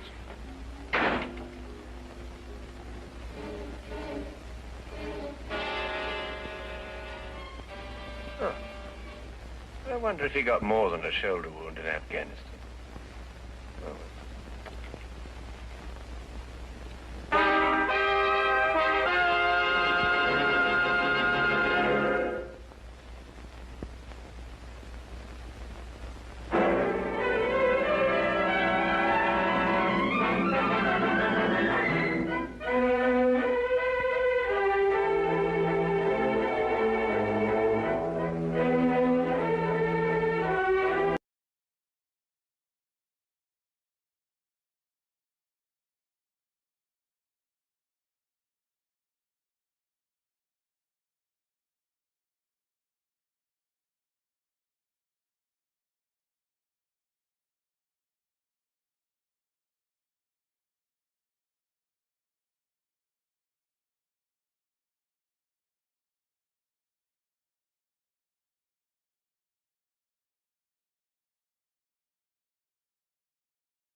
for a young lady to be out alone. Do you live here? No. Then you must be visiting here, are you? My name is Frances Elizabeth Wright. I live at 67 Tivoli Road. I'm lost. Oh, you're lost. Could you take me home, please? I'm afraid. I should say I will. Come on. That's the way it began. Nothing extraordinary. For in a large city like London, a lost child is such a common occurrence that many a far-seeing bobby arms himself with a bag of chocolates in addition to his nightstick. No one suspected that this was the beginning of a case that was to rock all England.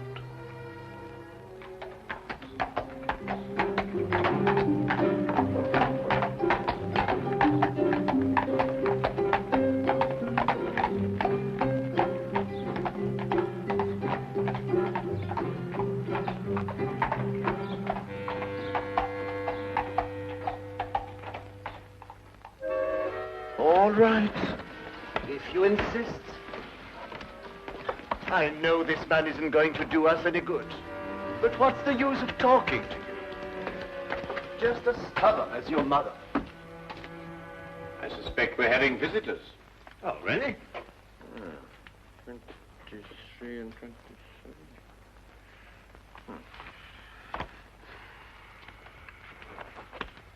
Come along, Nebuchadnezzar. I don't think you're quite dressed to receive attractive young ladies. There, in you go.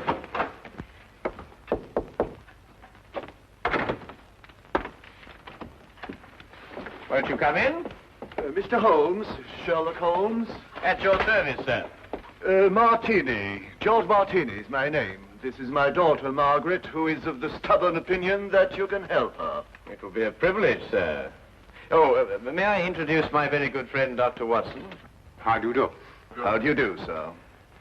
Oh, yes. Won't you sit down? Oh, yeah, I'm so sorry.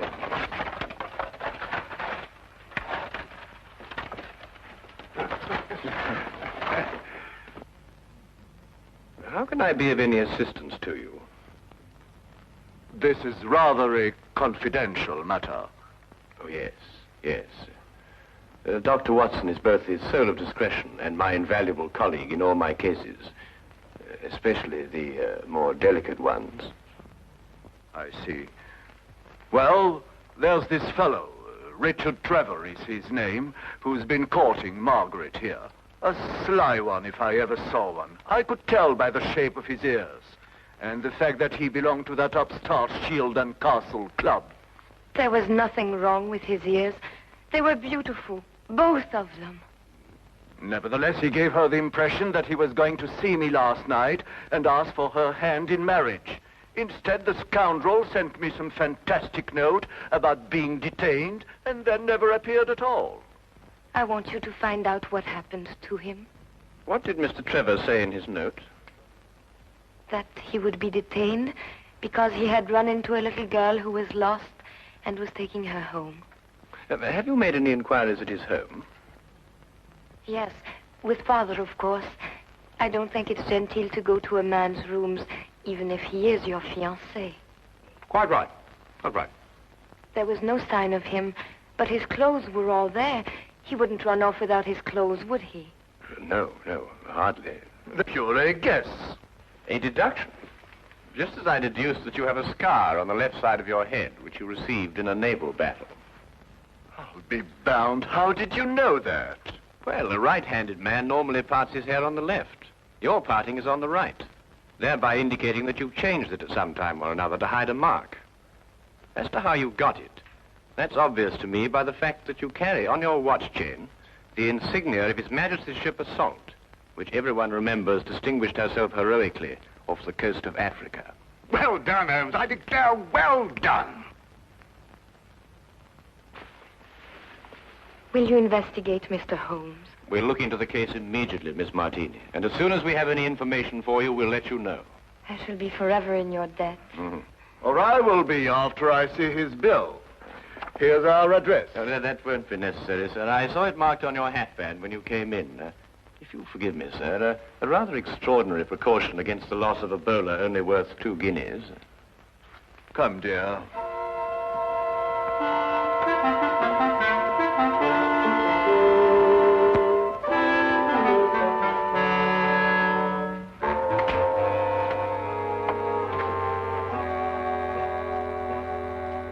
Not long after moving in with Sherlock Holmes, I had come to the conclusion that his mind was as organized as his housekeeping was not.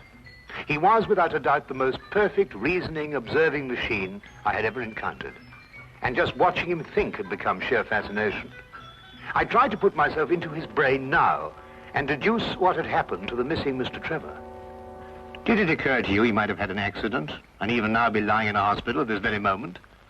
You, being a doctor, would think of that. But if that were the case, surely the hospital would have informed someone by now. Maybe he skipped off and left her then. There's no guarantee he won't come back for his clothes or have them sent on to him. I'd grant that if he hadn't sent that note. A man deserting a girl isn't likely to send a note at all. And if he did, he couldn't conceive, as Mr. Martini put it, of such a fantastic one. The case is more than complex, Watson. And when we solve it, we shall also know what became of the others. What others? Oh, Watson, would you pass me my tobacco pouch? Well, where is it? It's in the toe of the Persian slipper, under your chair. All right. There you are. Oh. Thank you, Watson. Now, what others? Well, it's come to my attention during the past 2 weeks that 7 men have disappeared, totally evaporated from the face of London. They had no reason to run away, every reason to stay. Trevor fits perfectly into this fabric. You mean then that there's more in this than just the disappearance of that young lady's fiancé? Unless you accept 8 consecutive coincidences. Could you accompany me this afternoon? Where? To the last place where Trevor must have been before he met the little girl. But you don't even know where that was. I'd say it was the upstart Shield and Castle Club. Why there? Well, if you were about to confront a man like Mr. Martini to ask for the hand of his daughter in marriage, what would you do first? I'd probably have a couple of stiff drinks first. And if you were a member? At the Shield and Castle Club, eh? By Jove, Holmes, of course. That's just what I would do. You see, Watson? You've been of invaluable assistance to me already.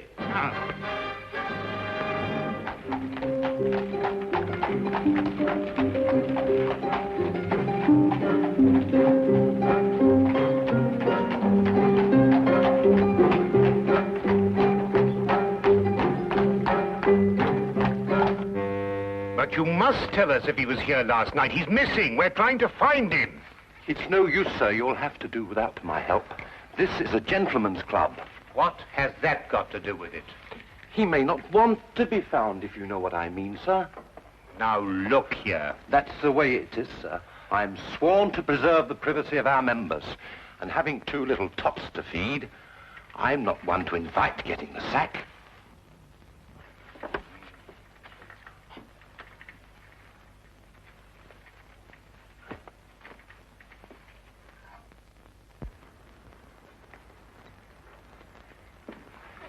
I say, where have you been? This is meant to be your case, you know, and I've been doing all the investigating. Yeah, do you know that Trevor was here last night? How do you know? Well, to my utter amazement, one of my keys fitted the door to the office.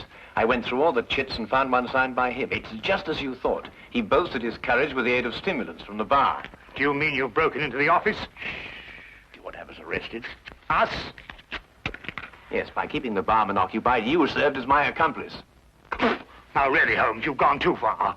Now, the thing to do is to find the carriage that both Trevor and the little girl took.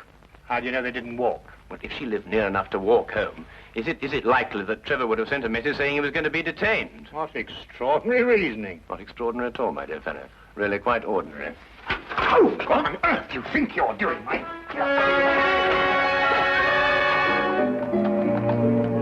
Finding the cabbie who picked up Trevor and the little girl was a matter of stationing ourselves at the hack stand outside the Shield and Castle Club and doggedly questioning every driver who stopped there. One finally remembered the pair, but owing to brisk business that night, could not be at all sure where he set them down. The address he brought us to was a guess, and from the looks of it, a very bad one. Well, I think we're on a wild goose chase. Doesn't look as if anyone's lived here for a long time. Do you realize these papers are at least a week old? Well, then the cabbie made a mistake. He's brought us to the wrong address. Do you know, without very much difficulty, I think I might be able to... Holmes, please, not again. You good fellow, and keep a good lookout, will you? Look, Holmes, this is housebreaking. We can go to prison for years for this. You can't just go opening doors all over London just because... Oh, Holmes, no, there's somebody coming. Well, just stand in front of me and behave quite normally, eh?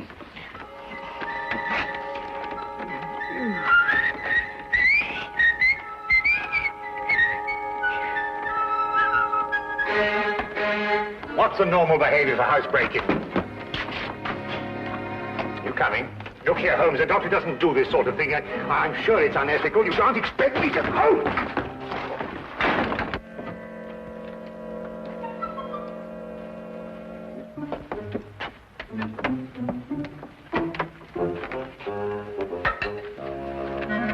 What are we looking for? I'm not quite sure yet. You won't find anything here. You said yourself the house has been unoccupied for the last week. Thieves in the night, that's what we are. A child's been here recently. Oh, what makes you think that? Do you remember as a youngster, Watson, penciling in moustaches on the faces of the advertisements? I suppose so. But what's that got to do with it?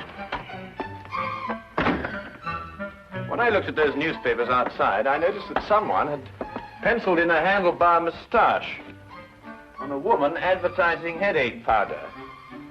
I'd assumed that a child did it. More than that, since the papers were only a day old, I'd also assumed that a child has been here very recently. Why should the child bring Trevor here to an unoccupied house? That, Watson, is the core of our problem. Excuse me a minute. Huh? Oh.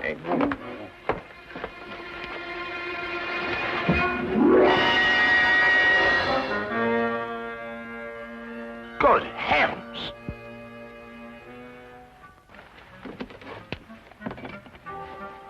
Trevor? Fairly safe assumption, Watson. Yes. And from the pallor of his skin, I'd say he'd recently been given an overdose of strychnine. I'd also deduce that he's the 8th victim of a very strange murderer.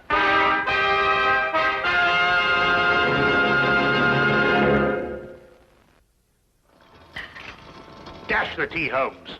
I'm waiting for some word from you. About what? Well, about the murder. Ever since we got back here, you've behaved as if nothing had occurred. And yet I'd wager anything that you're hot with some theory as to who's done it and why. I'm afraid we've run out of Indian. I think we've got some China, if I can find it. My guess is it's a cream passionel. Are you ruling out the robbery motive? Trevor was left without a shilling. Oh, that's just some sort of a smokescreen. After all, she... Good heavens, Holmes, what on earth do you think you're doing? Look, snake poison. Oh, no, don't be silly, Watson. It's China tea. Disregard the labels. I ran out of tin. Yeah, are you sure? Yes, I'll stake my reputation on it. You'll get to see who that is. Rather late for a caller. Good evening, Dr. Watson. Hello, Sergeant. Ah, hello, Wilkins. Good evening, Mr. Holmes, sir. I've got a message for you, sir, from Inspector Lestrade. A welcome addition to the day. A message from the good inspector. We've found another corpse, sir. It was in an empty house in Hammersmith this time. The facts are still the same. Robbery and strychnine poisoning. Oh, is he one of the 7 who disappeared lately? Yes, sir. How did you know? Well, I suspect that the other 6 will end up in unoccupied houses before very long. I think you'd better carry out a search in every unoccupied house in London. But this is July, sir, and everybody's away on holiday. The number of empty houses must be hundreds. Well, it's that, or wait until September, when everyone comes back and finds his own corpse. It'll be a very unfortunate situation for the good inspector. To say the least, sir. I'd better give the inspector your advice, sir. Yes, you must let us know what he says. That might be rather embarrassing. Good night, Mr. Holmes. Good night, Doctor. Good night. You know, Holmes, you were right. Trevor's disappearance was linked with the other 7. But what kind of fiend can be at the bottom of it? Well, we'll know more about it when we return from Brighton. Brighton? Yes, unless you'd rather not pursue this any further. There's a 6:10 train leaving in the morning. 6:08. Why Brighton? Because that's where R.J. Cookson lives. The place is R.J. Cookson. He's the man who owns the house in which Trevor was killed. How on earth did you find that out? Oh, no, never mind. It is tea, isn't it? Yes. Oh, I thought it was.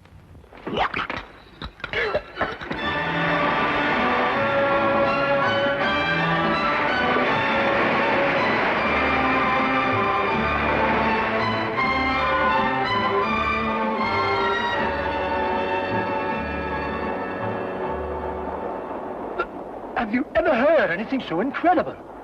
A corpse in my fireplace. And a stranger at that. Rather inconsiderate of someone, I must say. Why, when the police brought the news last night, I thought someone was pulling my leg. My fireplace. Really, I ask you. I'd say because the murderer knew you'd be away, knew that the house would be unoccupied, and that you wouldn't come back at an embarrassing moment.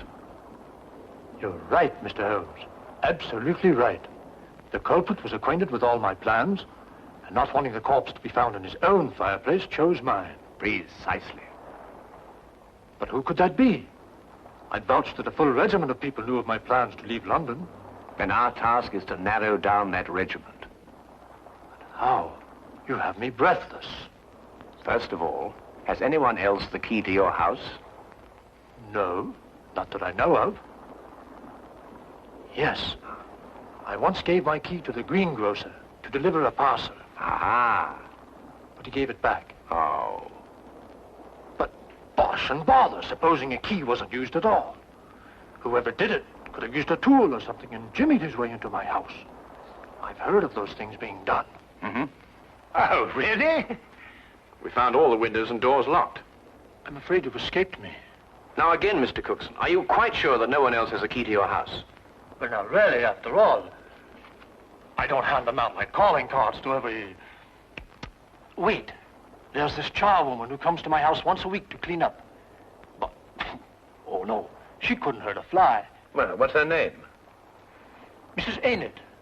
But really, she couldn't be less harmless. She's 60 years old if she's a day. You take her for your own grandmother. Yes, but you know if she has a daughter. Daughter?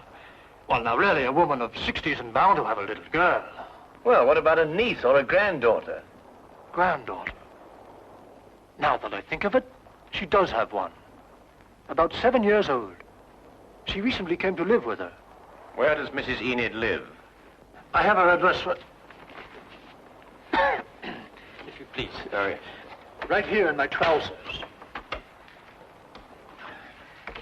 Do you really think it could be the old woman? Well, a charwoman has the ability to go anywhere in London. Ah, yes. Wait. 322 Radcliffe Way.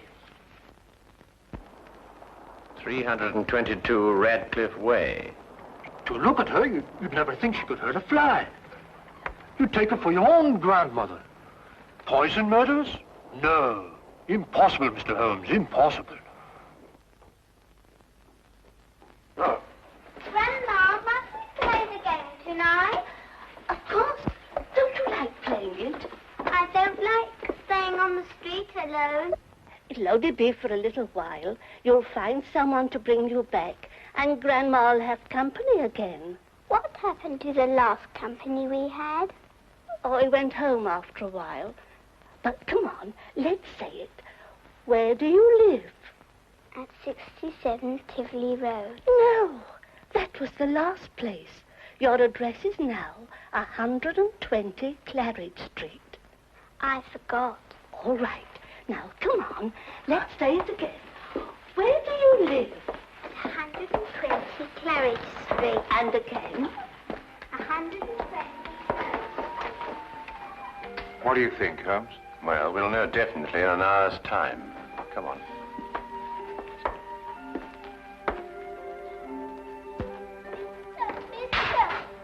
Oh, hello. Oh, well, it's pretty late for a little girl like you to be out on her own. What's your name? My name is Frances Elizabeth Wright. I see. And where do you live? I live at 120 Claridge Street. I'm lost. Oh, dear. That would mistake you home. Come along, then. You must come in and try some of my divinity fudge. It's the least I can offer you for your kindness in bringing Francis home. Well, that's very kind of you, but really I ought to be getting along. It's just been made. Delicious. You'll make an old woman very happy if you'll try the first slice. Oh, very well, then. I am rather partial to divinity fudge. Francis. Thank you.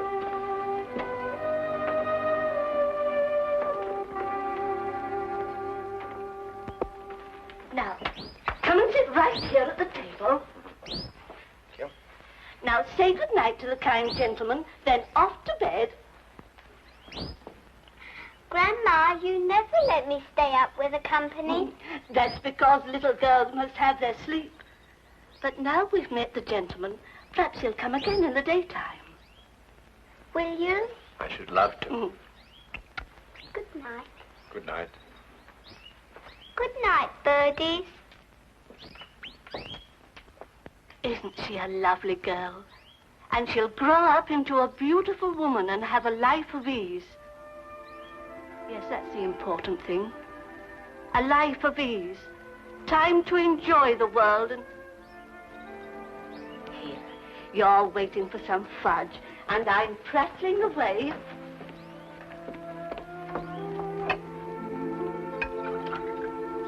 Here it is.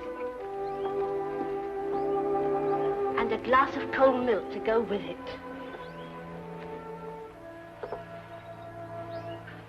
Won't you join me? Oh, no. My doctor would never permit it. I only prepare this sort of thing for people who drop in, like you. I see. Smells very good. If I have one speciality, it's divinity fudge. You'll find it heavenly.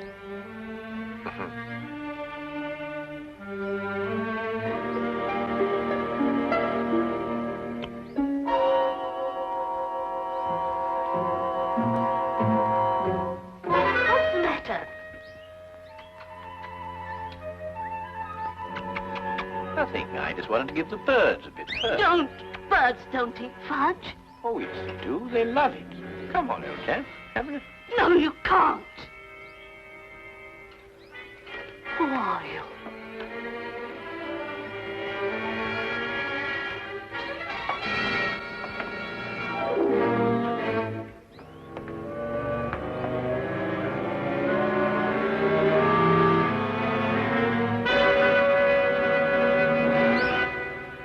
I'll take that, Mrs. Enid. Thank you.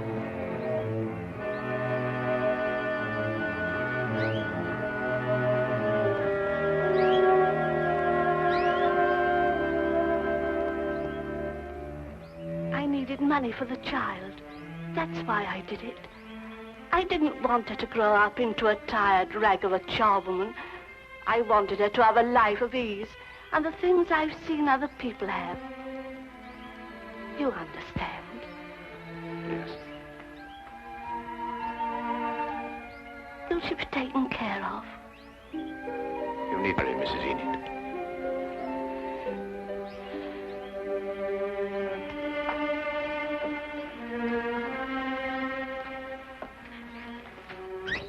I wish now I hadn't tried to poison you. You might have visited us again as you promised, and we'd have been such good friends.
In the several months that I had shared the Baker Street lodgings with Sherlock Holmes, I was consistently amazed by the indefatigable energy he poured into his never-ending war on crime.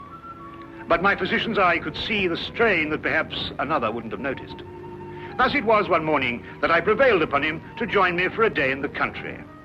All seemed tranquil at first, but I was to learn, as I did in later years, that when Sherlock Holmes did not seek trouble, it often sought him.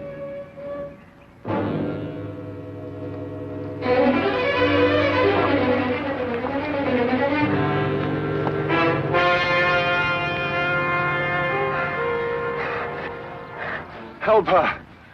They may be coming. Steady now, we'll have you all right in a minute. What's happened to the young lady?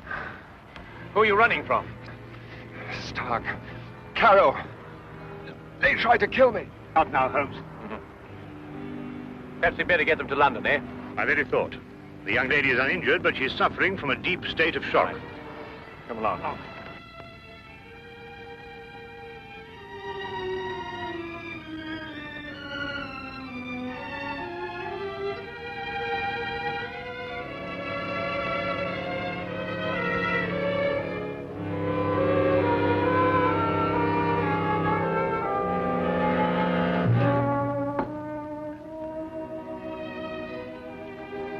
Just drink this, will you?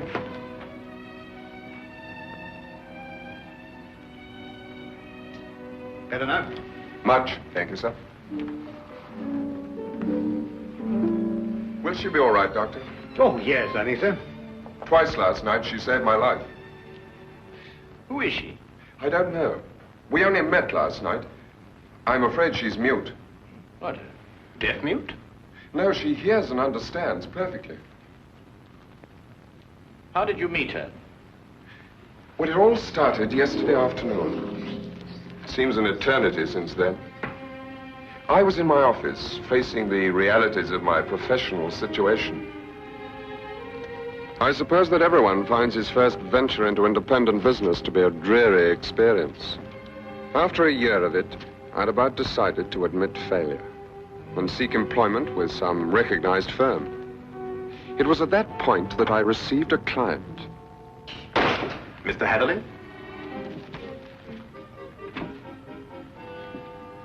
His name was Colonel Lysander Stark. Had I known then what horror he was bringing into my life, I would have strangled him right then and there. Frankly, Mr. Hatherley, the commission I have come here to offer you deals with a matter of extreme secrecy. I have gone to some lengths to acquaint myself with both your professional and your personal qualifications. Personal qualifications, sir? Yes. I know you to be an efficient hydraulic engineer, but also that you are a bachelor, an orphan, and that you reside here alone in London. Why, that's very true, but I'm afraid I don't understand. You shall when I explain the assignment. Do I have your word that our conversation will go no further than this room? Of course, sir. I shall respect your confidence. Excellent. Well, then. Does £50 for a night's work appeal to you? £50? I note by your expression that you suspect some illegality. Let me set your mind at rest on that score. Exactly what you want me to do? To repair a hydraulic press, Mr. Hatherley. A rather large hydraulic press. Well, that hardly seems unusual.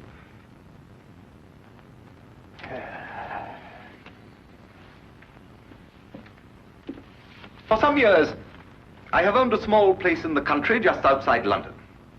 Recently, it has come to my attention that the land contains a vein of something commonly called fuller's earth. I trust you are familiar with the term. But ore is dug out of the earth. Why should you need an hydraulic press? I'm a businessman, Mr. Hatherley. Undoubtedly, the land surrounding mine contains more of such wealth. I hope to use the income from my own discovery to purchase my neighbor's land cheaply before he discovers its hidden wealth. I see. If my neighbor were to suspect what wealth he treads on daily, he would never sell at any price. It's quite clear now. You use the press to mold the dug earth into some innocent form so that you can dispose of it without suspicion. Precisely. Very ingenious. There's a fortune down there. A fortune.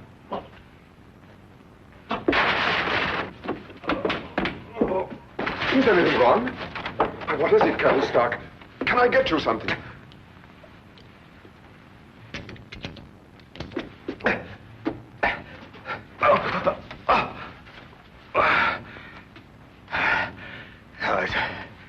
It's all right. My heart. I oughtn't to get too excited.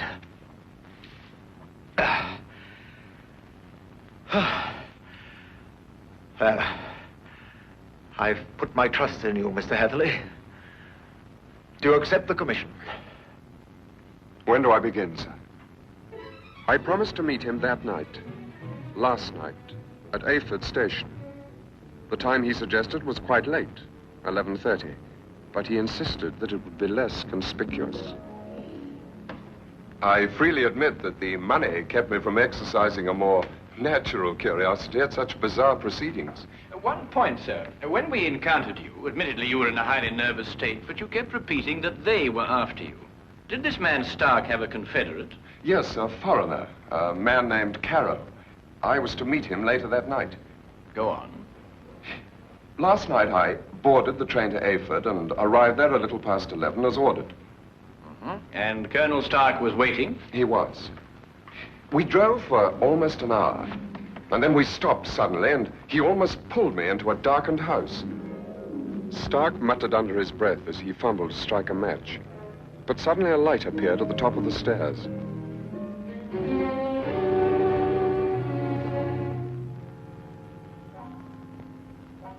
It was the first time I saw this young woman, gentlemen. Even in the poor light, beauty and fear were sharp in her face.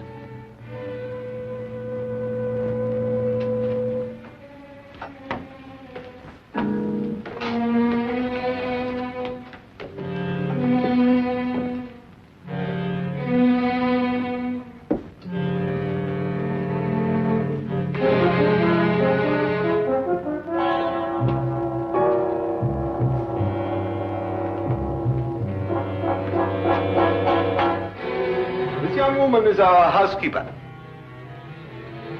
How do you do, miss? She cannot answer you, I'm afraid. She is quite mute. I forgot to tell you that I have a colleague, Monsieur Carrow, brilliant mineralogist. I'll fetch him for you, if you'll excuse me for a moment. By all means.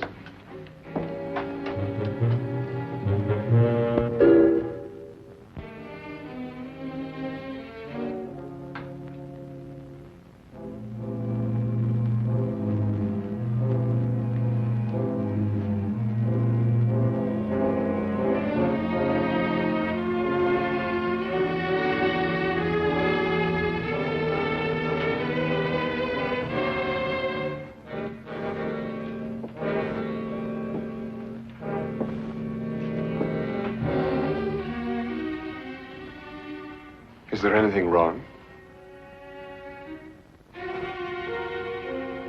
You want me to leave? Why? Are you trying to warn me against Colonel Stark?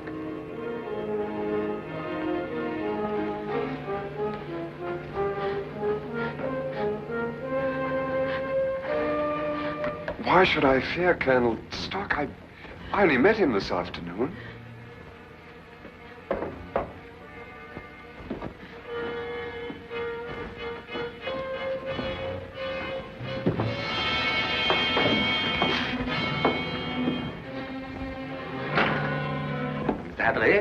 I'd like you to meet my friend and associate, Monsieur Carroll. A pleasure, sir. Colonel Stark will show you our press and explain the difficulties we have. I'll join you in a moment. After I have arranged with our housekeeper for your stay tonight. Yes, that's a good idea. Will you come this way, Mr. Hatherley?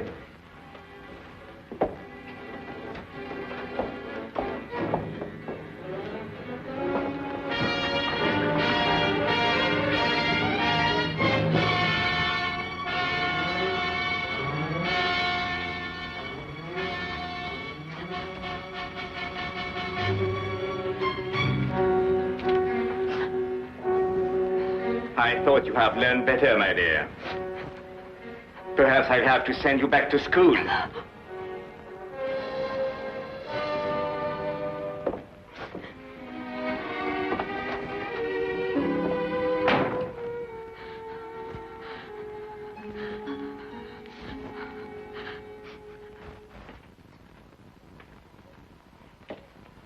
Yes, in principle, this is the standard hydraulic press. Though I must say I've seen few as large. Indeed? And so it does the work of 4 ordinary presses. I think I told you that time is my greatest foe.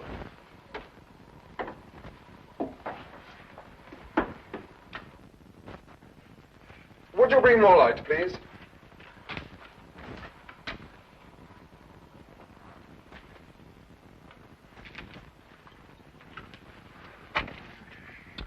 Wood.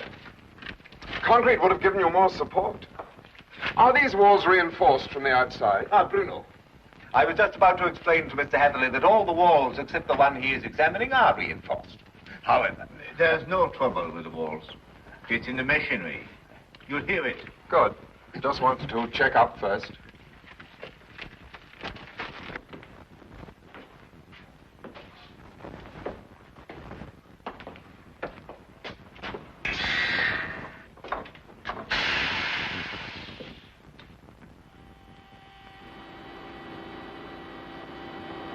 Now listen.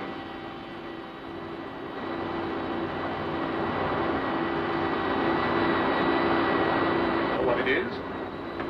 One of the cylinders is leaking fluid, cutting down your power. Turn it off and we'll have a look at the driving rods.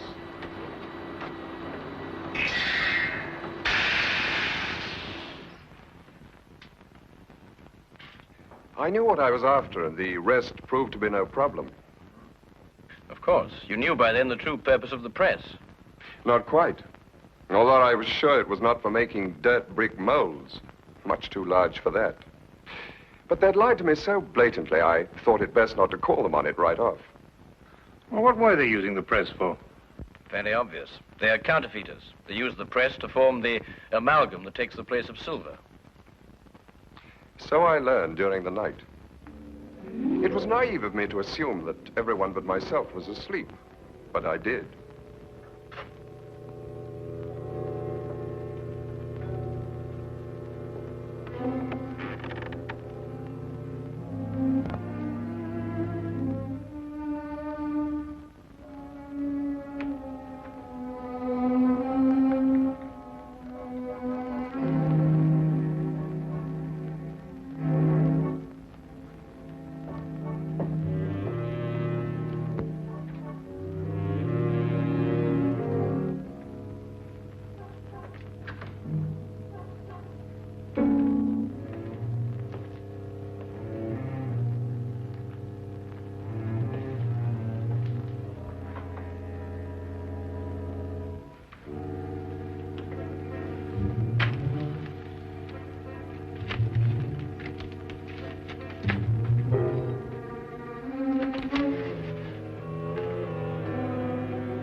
Amalgam, Mr. Hatherley.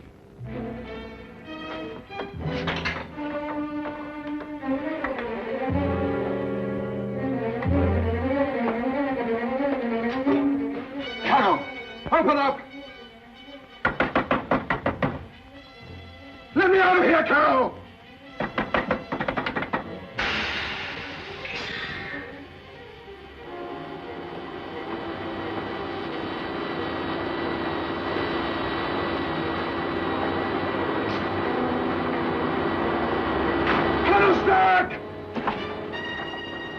No one knew better than myself what that sound meant.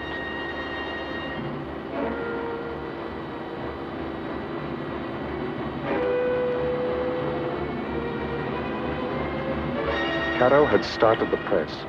Within minutes, that cold ceiling would be down with a force capable of grinding me to a shapeless pulp. And there was no way in the world I could stop it.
will come with me.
What is this?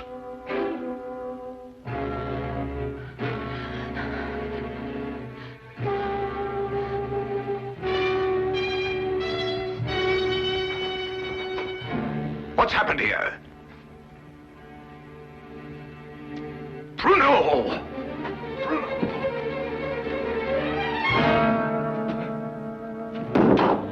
No. No.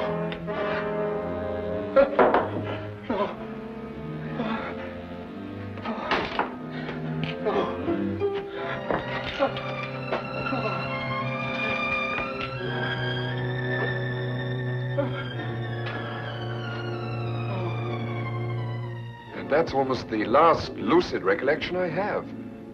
I remember carrying her outside and plunging ahead into the darkness. Then you have no memory of going through the woods? Almost none. The next thing I remember, you and Dr. Watson were bending over me.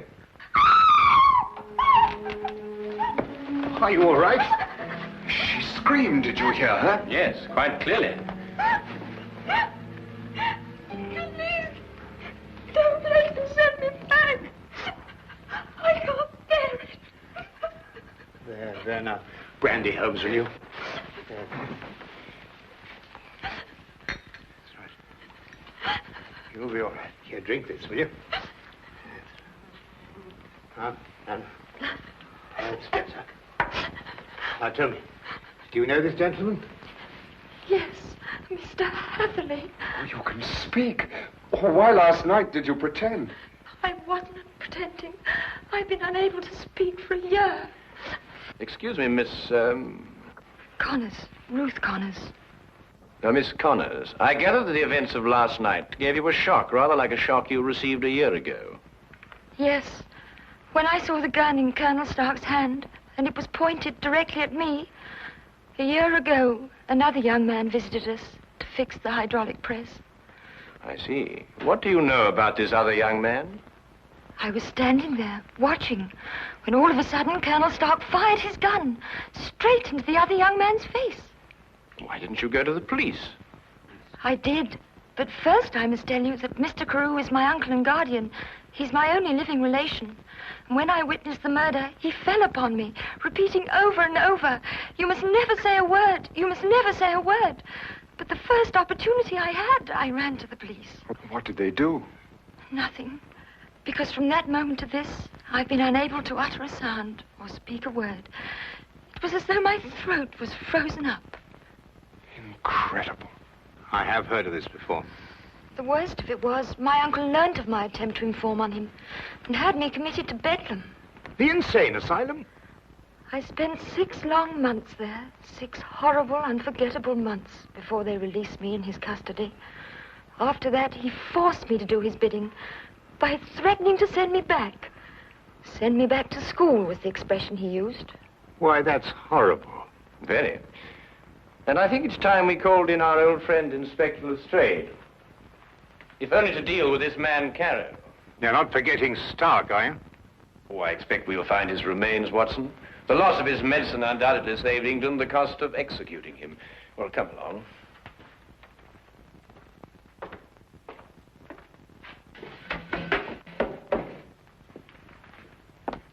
Now that young Mr. Hatherley tells us about neglecting the candle while he made his escape, I can place the blame for the fire.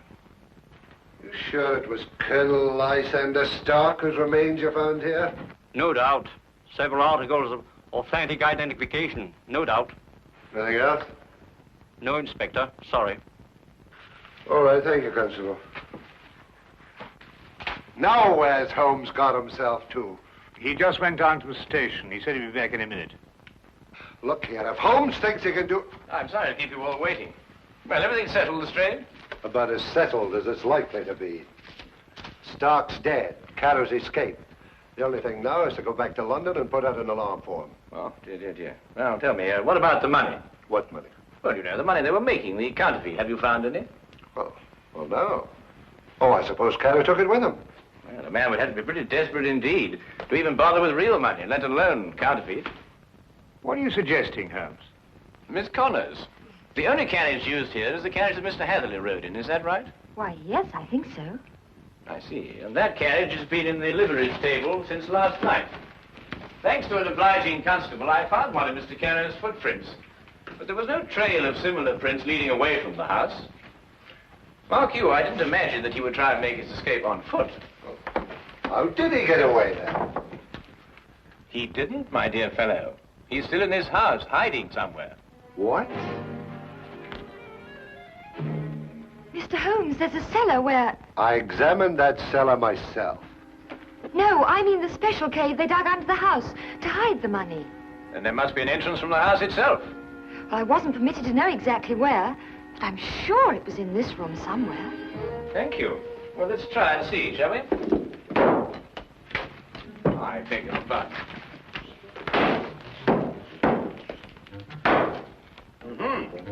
What have we got here?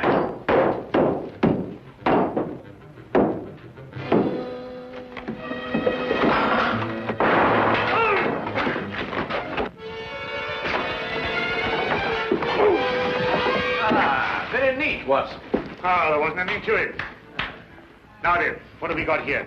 Oh, just nicked me, Doctor. Nothing serious. Well, we'll have a look at it anyway. Hold on.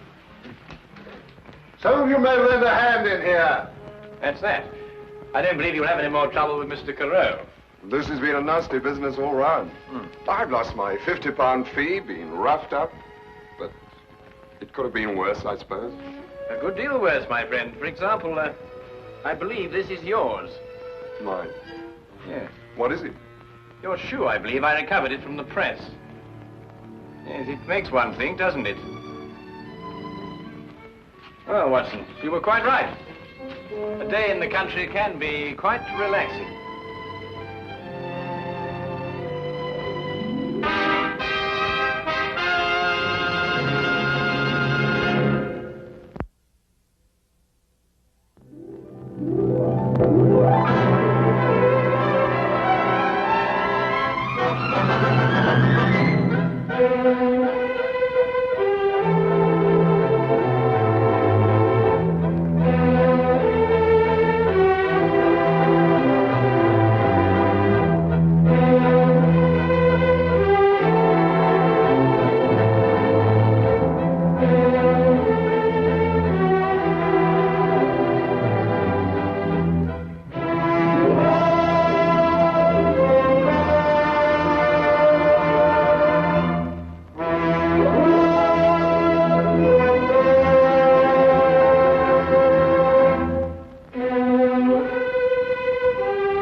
Mr. Holmes!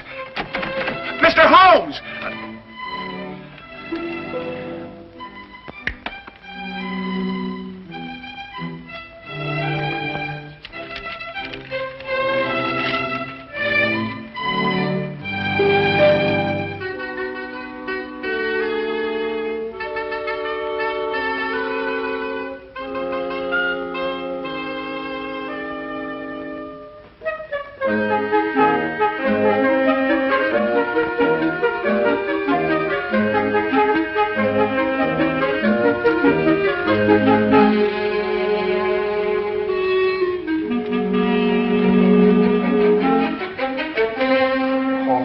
May the saints above see fit that he comes back in time.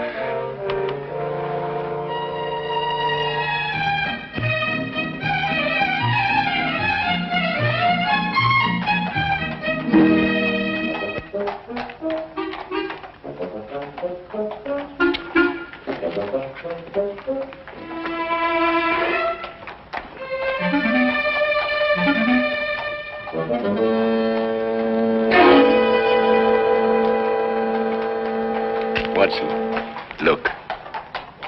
Holmes, where'd you get that wallet? It's not yours, is it? Oh, no, it isn't. But would you believe me if I told you I lifted it from a pickpocket? No. You what? Yes. He lifted it from that gentleman over there, and as he passed me in full flight, I lifted it from him. Yeah. Well, don't you think it'd be good to give it back to the owner before he leaves? Ah, better than that. I'll place it back in his pocket without him even being aware that it was taken in the first place. Oh, Holmes. Ah, but this is far harder than lifting a wallet and requires diligent training. Now, watch me closely, Watson.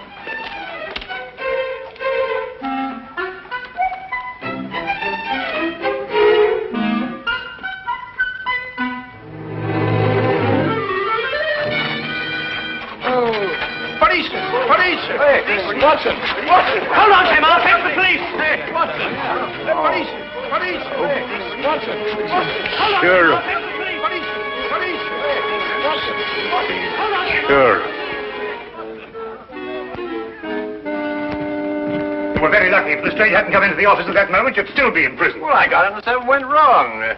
Probably a little more practice was all I needed. I suppose you haven't considered the other alternative. Of behaving like a perfectly sane, normal human being. Instead of going absolutely mad all over the... What on earth? Well, who is he? An Irishman by the color of his shirt and the shamrock in his buttonhole. I'd also conclude that he was a typesetter by the ink-stained condition of his fingernails.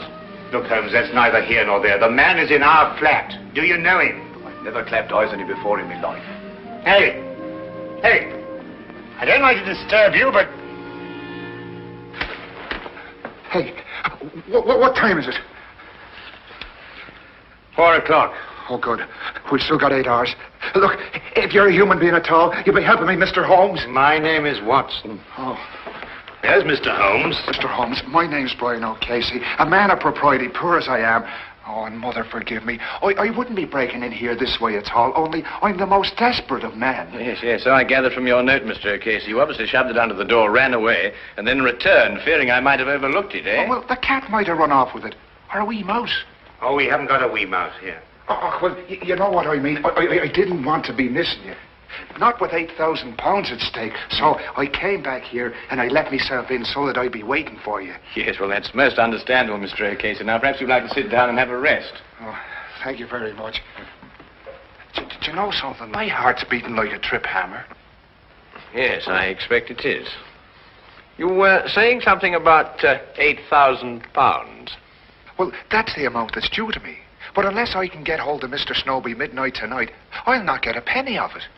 Who is this man, Snow? Well, he's the man who's holding the last third of this ticket. You see, he's holding numbers 3 and 4. And without these, we can't... Just a minute, Mr. Casey. I realize that time is of the essence, and I should very much like to help you indeed. But perhaps you'd be good enough to start and tell your story right from the beginning. Oh. Yes, of course. But where does it begin? Now, perhaps it begins with this terrible feeling of homesickness I have. It came on me all of a sudden, and it got worse and worse until I couldn't look at anything that didn't remind me of me home in County Killarney.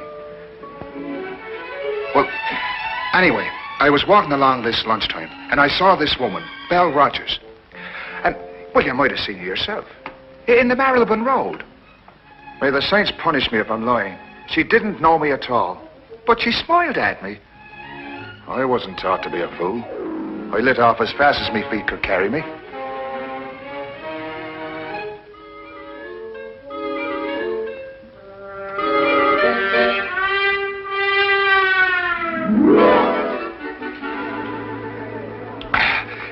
Another glass of stout, if you please.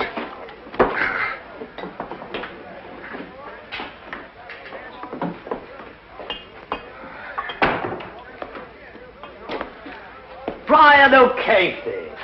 I saw you in front of the bakery shop just now, but you got away before I could get your attention. Oh, hurry, Albert.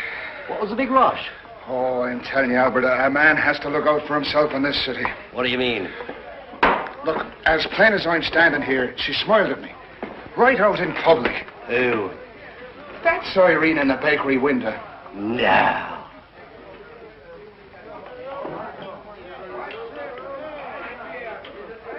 Twice. What's the time? Well, how the devil would I be after knowing that? You mean you didn't find out? Well, can't you see, man, that's exactly what you wanted me to do. Oh, I find good luck. Good luck, you say? Huh. Now, look here, Albert Snow. I don't mean any disrespect to your country, but the fact is, I've been saving me money for one reason only. And that's to get back to Ireland as soon as possible. And no temptress with a honey tongue is going to flamboozle me out of it. Oh, Casey, you may be doing the poor girl an injustice. Ah, but look, the fact is that she smiled at a perfect stranger. And in a certain way. Now, look, no woman is going to do that unless she's interested in getting a poor fool's money. Now, stay close by me. She's followed me here. Oh, there you are. I didn't think you'd run off when I smiled.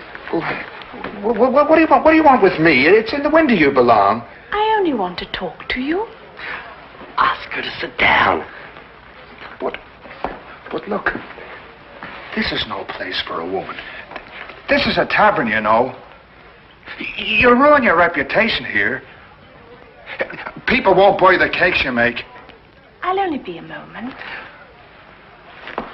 Right here, Miss, Rogers. Miss Rogers. Del Rogers.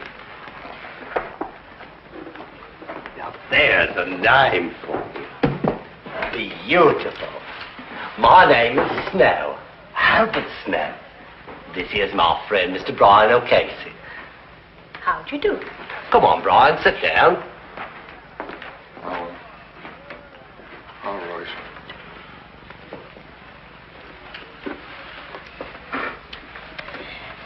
Now listen, Mr. O'Casey. Yes?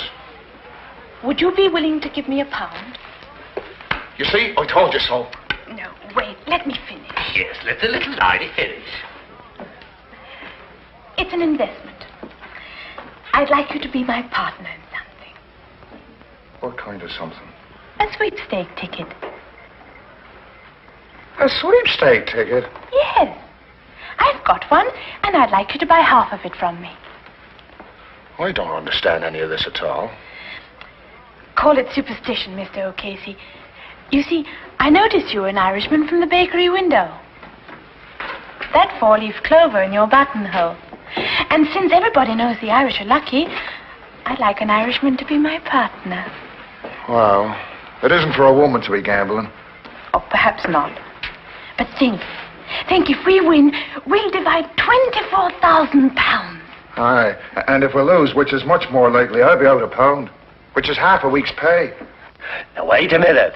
I've got an idea. Why don't the three of us share a ticket? You can afford that much, can't you, Casey? It'd be going against fate to turn down a gesture like that. Fate? It's kismet, Casey. But I've never won anything in my life. But all the better. The law of averages is on your side. Do you have the ticket with you, miss?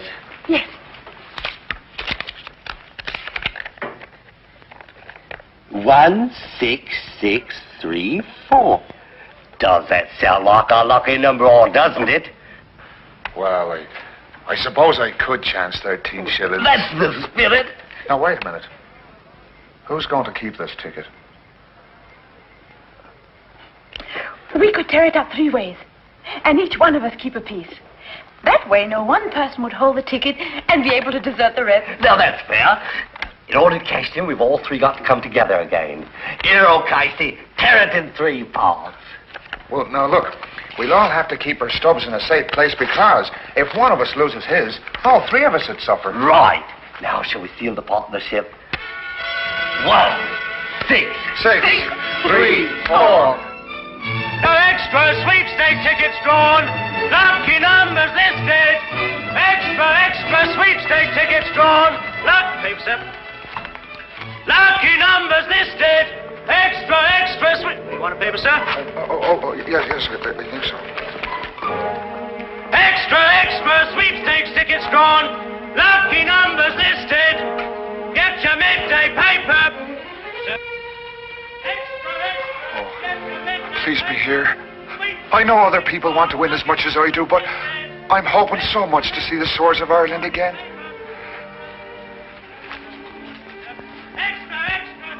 16634. Oh.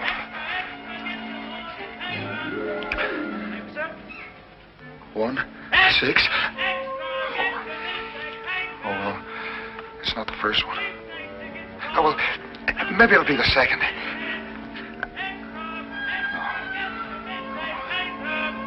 No.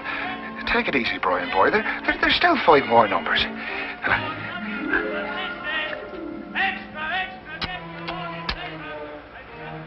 Oh, that Albert Snow. I was mad to let him talk me into this. Kismet. Fate. I'm going to be owed 13 shillings. That's what my fate's going to be. Oh.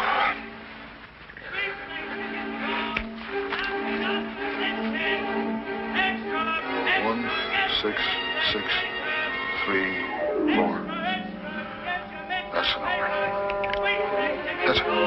That's the number. It's mine. It's mine. The sweepstake money's mine. It's mine. It's mine. Oh!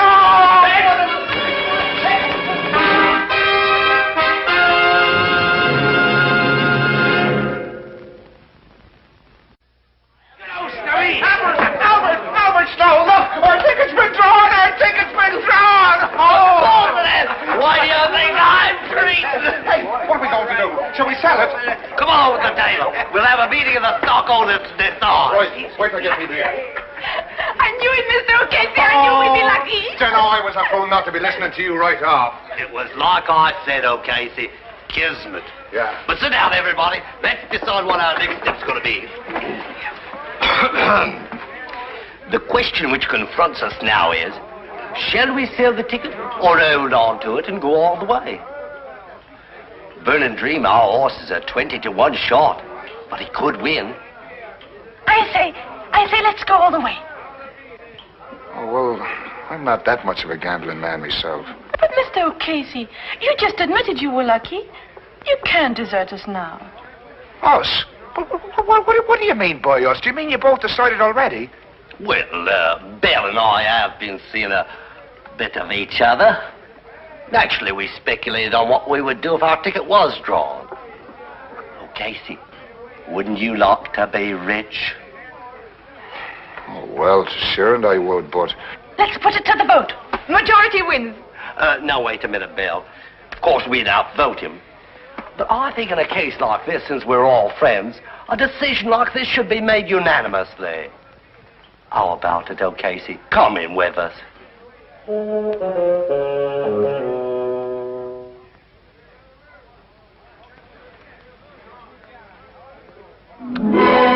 Sir Vernon Dream.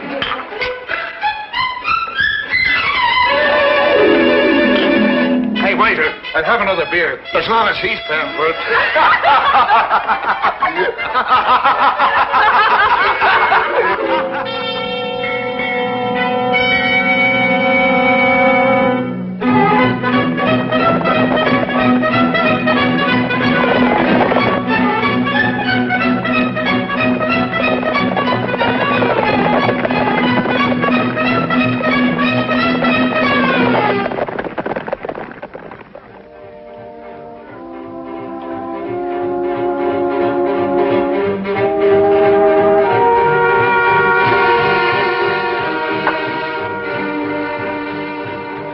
Miss O'Casey.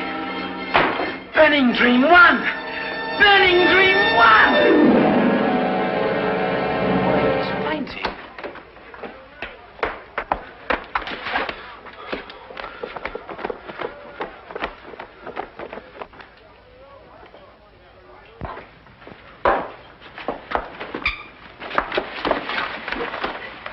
How do you feel? Did you hear? Burning Dream 1. It's rich we all are. Yes. I heard. Where's Snow? I don't think he's coming. What do you mean he's not coming? He's got a third of our ticket. He has to come. I've been looking for him since last week, when he broke an appointment with me. Mr. O'Casey, he's disappeared.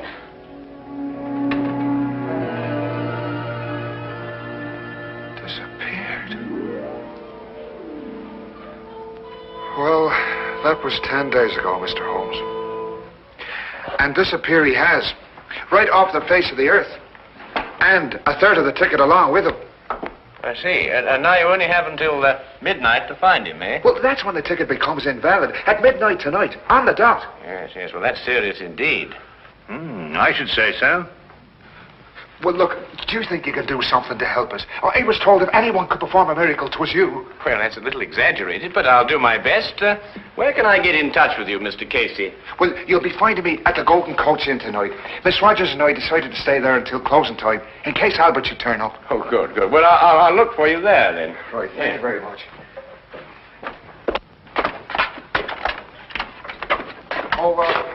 Mr. Holmes, I noticed you playing with those cards, and it didn't miss me glance that you made one disappear. Yes, yes. Well, it's not very difficult to know once you've got the knack. Oh, I imagine not. Only, I reckon the lights ought to be kind of low, because I saw you put one right there. Oh, yes, yes, that's right. Yes, well, a good day, Mr. Casey. Good day, Mr. Holmes, sir.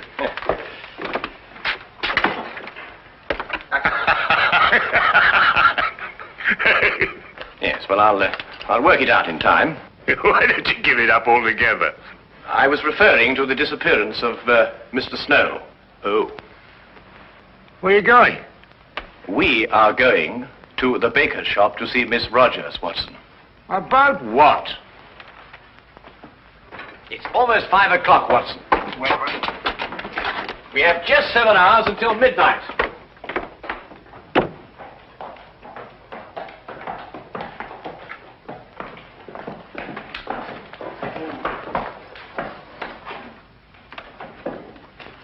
If I'm right, Watson, this won't take more than a minute.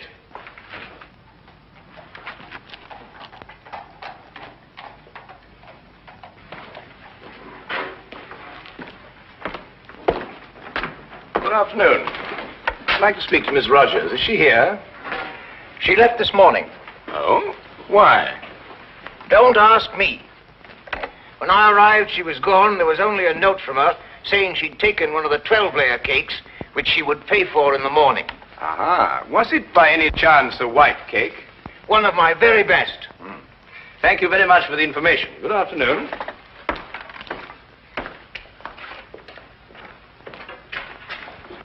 I was right, Watson. Drive on, cabby.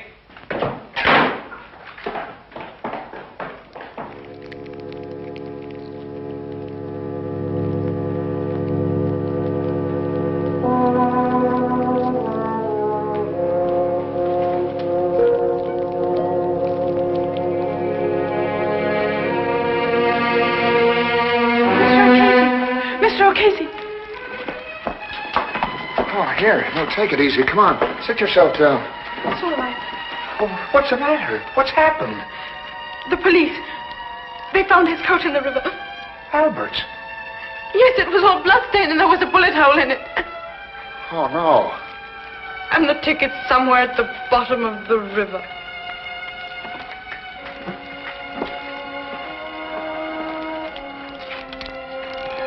What are you going to do? I'm going to throw my stub into the fire and watch it burn. It's useless now. Oh, but Miss Rogers,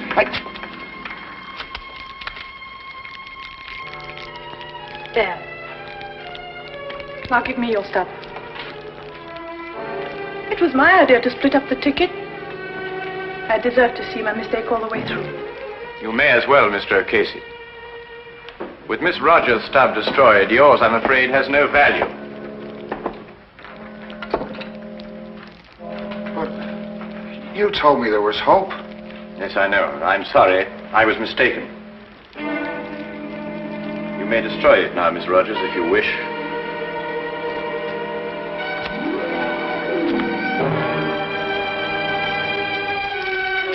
Now it's all finished and done with.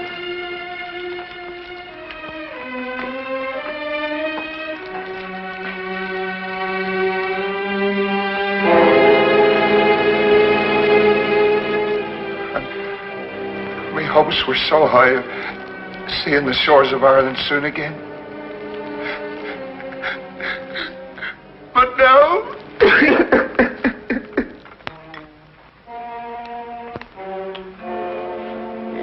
Yes, perhaps a little tea would improve your spirits, eh?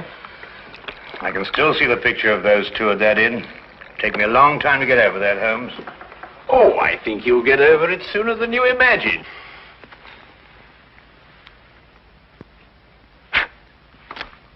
Holmes, what? Leisure domain, my dear fellow. The hand deceives the eye. This afternoon, after I left you, I palmed a piece of another sweepstake ticket on Miss Belle Rogers. Neat, eh? Would you like a little whiskey in your tea? Do you good, you know, and help you sleep. Blast the tea, Holmes. You're hiding something from me. Well, nothing really, except that it occurred to me that Snow and Belle Rogers had contrived to cheat O'Casey out of his money. I was absolutely certain of this when we visited the baker's shop, and I found out that she had taken a large white cake. Well, what's that got to do with anything? A large white cake, very appropriate for marriage, don't you think, Watson? You think they were married? Or about to be. Yes, but that still doesn't tell me what kind of a scheme they had. Well, it was really quite ingenious. Snow would go into hiding, and at the crucial moment give the impression that he'd been murdered. Now, this was the cue for Miss Rogers to give up hope and throw her stub onto the fire. Ah, yes, but it wasn't the real stub, but one that she had obtained, as I did. Now, very artfully, she would get O'Casey's stub from him and pretend to do the same. You mean she really kept O'Casey's stub and destroyed a dummy one? Exactly. Now, she and Snow would have had a complete ticket if I hadn't substituted a dummy of my own. Well, that's amazing, Holmes. Fantastic. Well, the whole thing makes sense now. Or does it? After all, you've no proof of anything. Your whole theory is just a series of inferences. If once your premise is wrong, the whole structure collapses. Naturally, my dear Watson.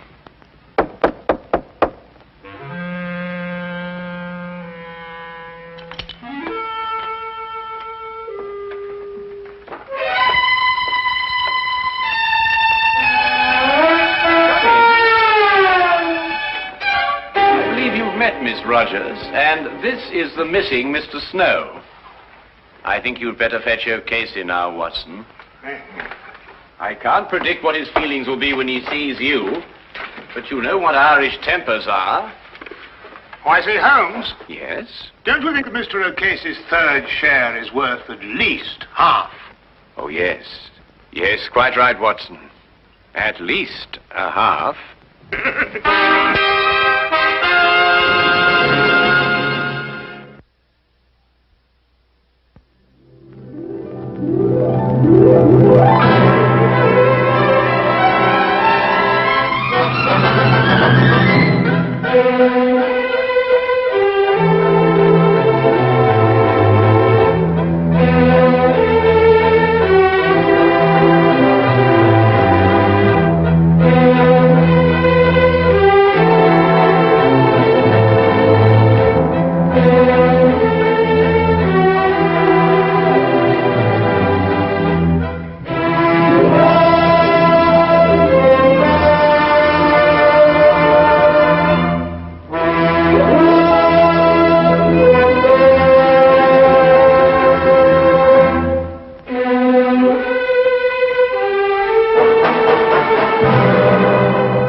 Your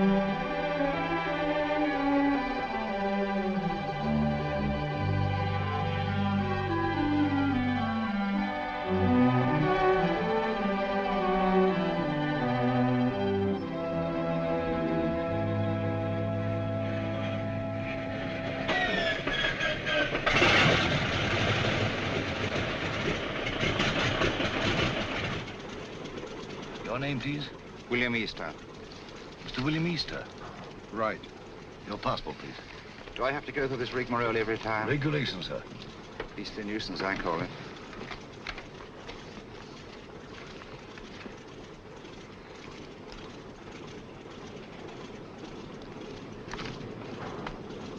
You'll receive your American visa in Lisbon. Will there be time? Definitely. We seem to have cut our time pretty close, Sir Henry. Have you a word, Sir Henry? Do you wish to make any comments, sir? Sir Henry, what is your destination, New York or Washington? I'm sorry, I have nothing to say. Sir Henry Marchmont, official business. Oh, Sir Henry Marchmont. Sir Henry, Joe? Good luck, Sir Henry. Thanks, I may need it. Shall I take your case, sir? Definitely not. Sir Henry, don't mind. I see. You think the old boy carried the fate of the Empire in that little black case? Perhaps he does. Time's up, boys. Roll it away. Lively now. Hey, just a moment. You're shy of one passenger. Hold on. Wait a bit. Wait, I say. I've got passage. Yes, all right. Your name, sir? Grayson's the name. John Grayson, senior clerk, Paro Nash and Paro, solicitors, Chancery Lane. You've got it all there. Everything quite regular. Sorry to delay you. Missed the bus. Had to take a taxi. Fearful nuisance. Yes, sir. Hop aboard, will you? We're late now. Thanks. Thanks awfully. Sorry to delay. Thanks awfully. Right-ho, boys. Roll it away. Excuse me, sir. Awfully sorry. Quite all right. No sense of balance. None whatever. Thanks. Clumsy of me. No sense of balance. That's what it is. Effect of the inner ear, I fancy.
When I read that you were en route to Washington, Sir Henry, I just couldn't rest until I found you. Now, do you know, when can you dine with us? Very kind, Mrs. Jellison. I'll put you first on my unofficial list. Oh, I have a much better idea. You must let me put you up during your stay. Thanks very much, Washington but- is so crowded.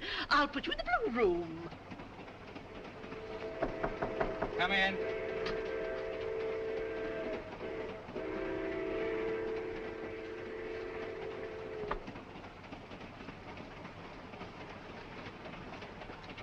Thank you, sir.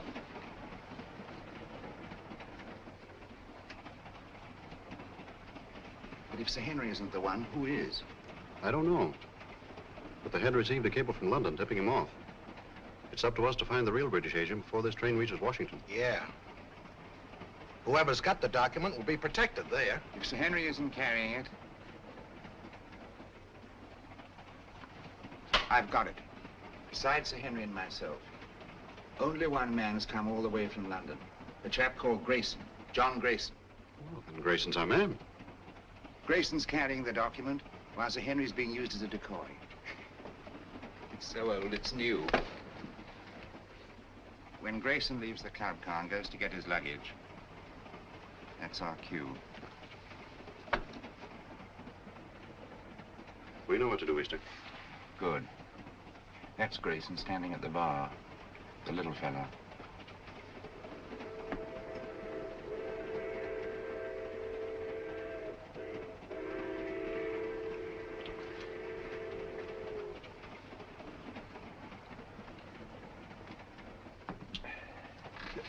Excuse me, sir. Don't give it a thought, brother. I'm in politics. I'm used to hard knocks. I'm Henry Babcock, Senator Babcock. How do you do? John Grayson. Sit down, Grayson. Have a glass of grape juice from my home state. Used to know a man named Grayson. Mighty fine man. He was murdered. 2 grapes, George. On the fire, sir. This book has got me all confused. I do wish you'd set me straight on the international situation. Rather large order, I'm afraid. Oh, you're so right, Sir Henry. One must take the broader view, I always say.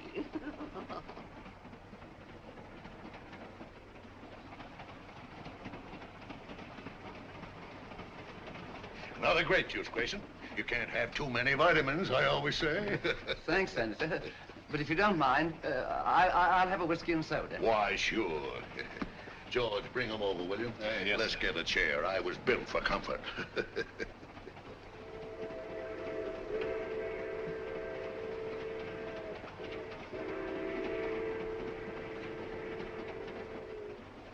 Jolly little beggars, what? Kept some myself as a lad, till Mother got a cat. Shh. Don't say Z-A-D. Oh, sorry.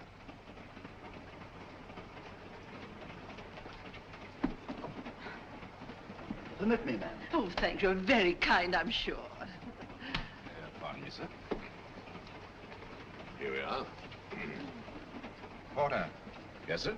Are we on time? Yes, sir. Be in Washington in 20 minutes.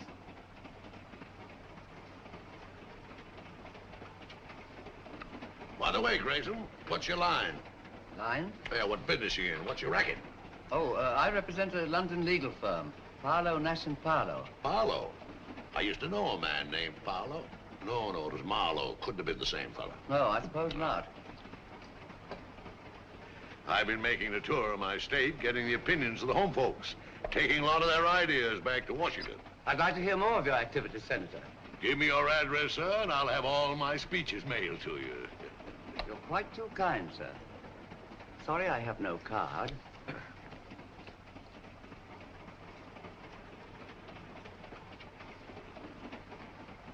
Oh, Porter. Yes, miss? Permit me.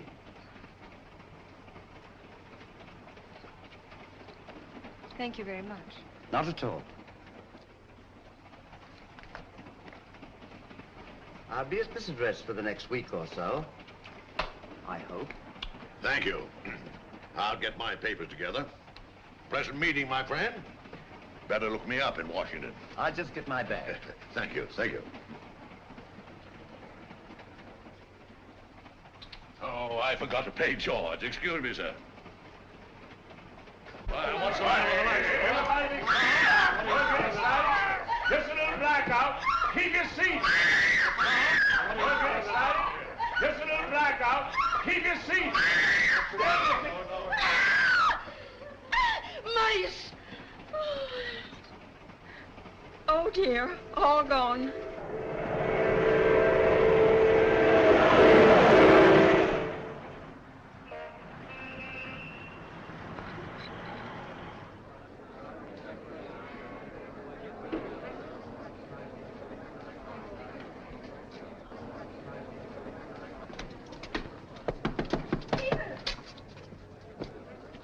Peter. Nancy, darling.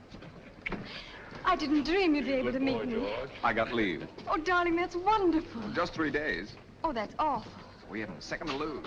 First thing I did As I was saying, Sir Henry. was get this. Oh, this finger? Well, I haven't had much experience. Look, day after tomorrow, your aunt's giving us a reception. Until then, you and I are going to be a couple of busy people. Oh, I beg your pardon.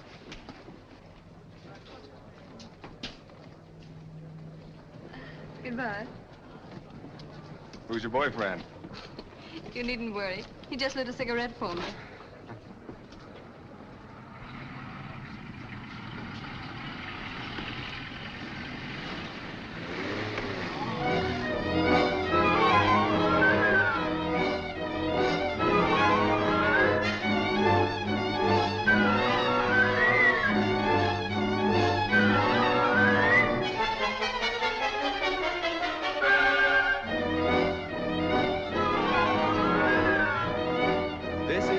BBC News Bureau, broadcasting from London. At this time, we present our regular morning summary of the news. A British subject has disappeared under curious circumstances. John Grayson, senior clerk in the firm of Parlow, Nash and Parlow, solicitors, Chancery Lane, has not arrived at his firm's representatives in Washington. Foul play is suspected. Deplorable. Simply deplorable. It's the sort of thing that shakes your faith, by Jove. I say, Holmes, shakes your faith in everything. You alarm me, Watson. I've never seen you affected by the news, however startling. Startling, my dear fellow, it's devastating. Seen the scores? The Navy got 428 for 6 wickets against the Army at Lord's. May I draw your attention to the fact that really momentous things are happening in the world today? Oh, I know all about that. I'll get to them later on. Excuse me. Mind my egg, old bean. Oh, I'm sorry. With your consuming interest in the game, I'm surprised that you've changed your mind about running up to Lord's cricket ground this afternoon. Well, it can't be helped. I had to put it off.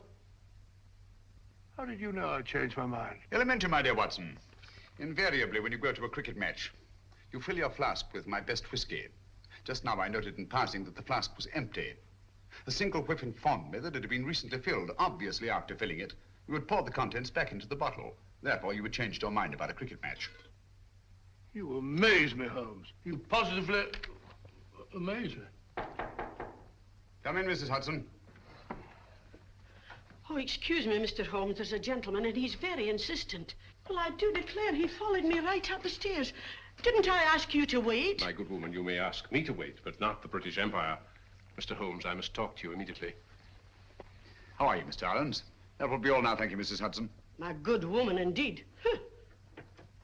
Arons? I seem to know that name. Don't tell me, my dear Watson, that you don't recognize Mr. Arons at the Home Office. Oh, yes, of course. I knew you the moment you came in. How are you, Arons? How do you do? Do you see what the Navy did to the Army at Lord's yesterday? All right, Watson, go on with your breakfast. Bad show. 428, 6 wickets.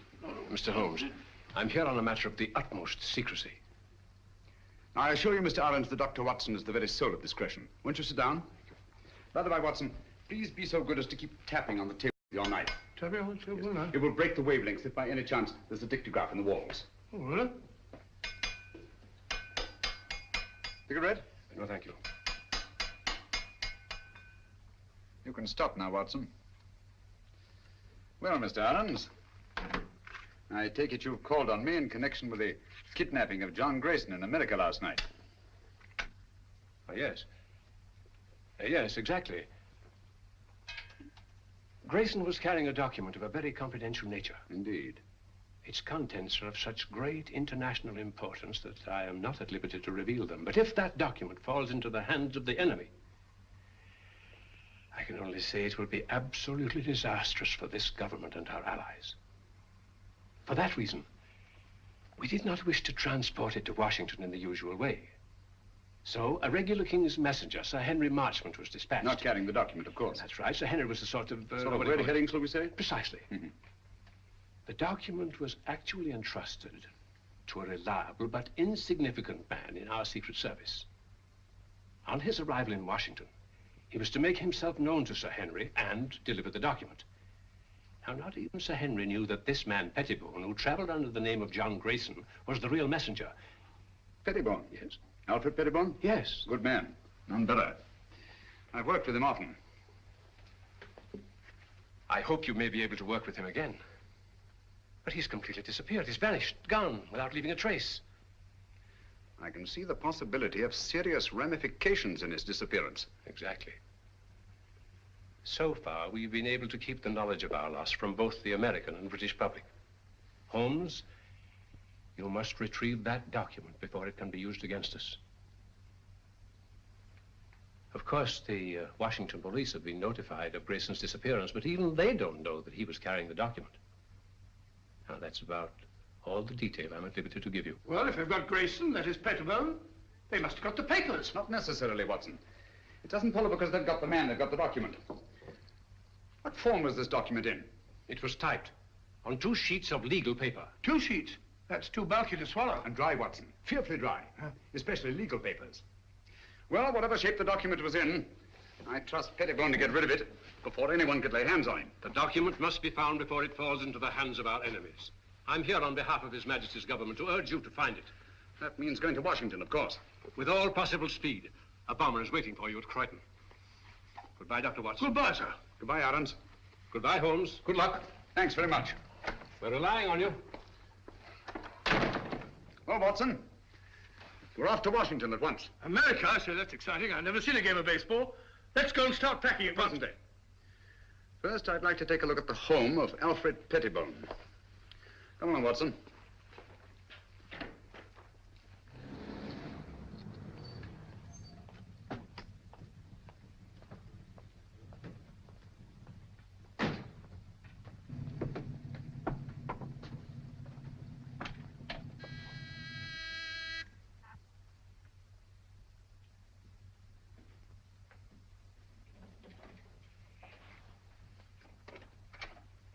Why, Dr. Watson, what a surprise. And Mr. Holmes, won't you come in? Thank you. I'm frightfully sorry, but you won't find my son in. He's gone to Washington. Some business or other. Poor fellow, I'm afraid that he'll never get used to the climate over there. Would you mind if we looked over your son's room? Why, of course. It's upstairs. Thank you. Some friends tell me it's very, very muggy, very sticky. I had a letter from Philadelphia the other day. Find his room in a dreadful pickle, Mr. Holmes. Quite ripped he is. If I as much as put my nose inside. As if I cared anything about his silly old collection.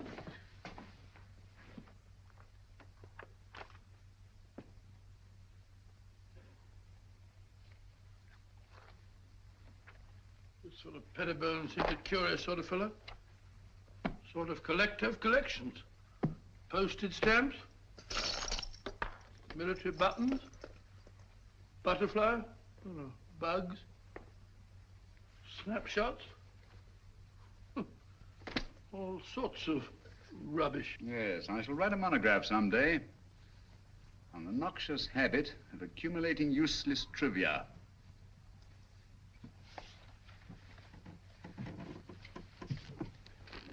Please be so good as to stop pacing, Watson. You distract me. All right, all right.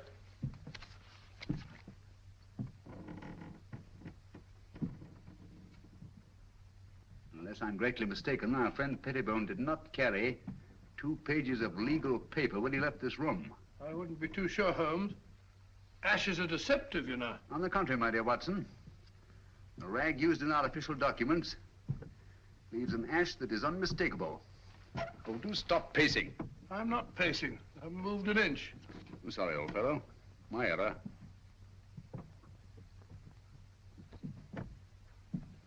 Must be Mrs. Pettibone. Heavy woman, light on her feet. Doesn't follow. Our friend seems to be quite a camera enthusiast. What's this? Cook F1.5. That's a very fast lens. F3.5. Summer. Copying setup. American match folders. That's right. USA. Now, why would Pettibone want American match folders in his work? And a microscope. Most interesting. Oh, what's this? Watson, this microscope was last used for examining microfilm. I'm beginning to see the pattern. Stop now. Did you know that the letters of our soldiers overseas are being photographed on microfilm so that one carrier pigeon can carry the equivalent of 18,000 letters? Well, we had a carrier pigeon in the last war. Back in 1915, belonging to the Brigade Signal Corps. Did you? Yeah, the poor bird kept flying round and round in circles all day long. Found out later on that it was cross-eyed. Tragic thing. Huh? First we took, where are you going? Huh? Oh, dark room, huh? This is what I was looking for. Huh? This projector magnifies tremendously anything placed on the slide, like this piece of microfilm. Understand? I can't say I do exactly now. Wait a minute. I'll show you what he's photographed.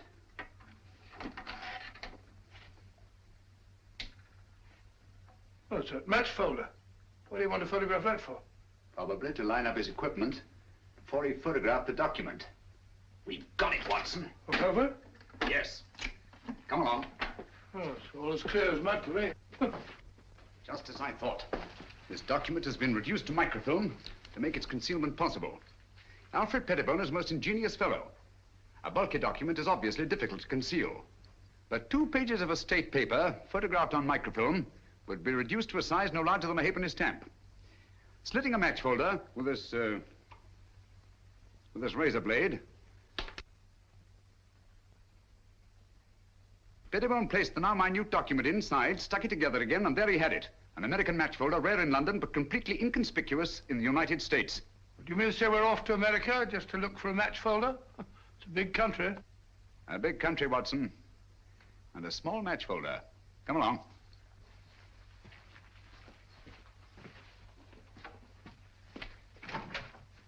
Did you find what you were looking for, Mr. Holmes? Yes, thank you, Mrs. Pettibone. By the by, you haven't been up on the roof in the last 20 minutes, have you? Why, no. What made you think... Well, we distinctly heard footsteps. Nonsense, Watson. It was the house settling. Gracious, yes. Such popping and groaning. We're quite used to it. Thank you. Goodbye, Mr. Holmes. Goodbye, Mrs. Pettibone. Goodbye, Dr. Watson. Goodbye. So sorry you missed Alfred. I'll tell him the minute he gets back. Gets back? Oh, yes, of course. Well, goodbye again, Mrs. Pettibone. Just a minute, Watson.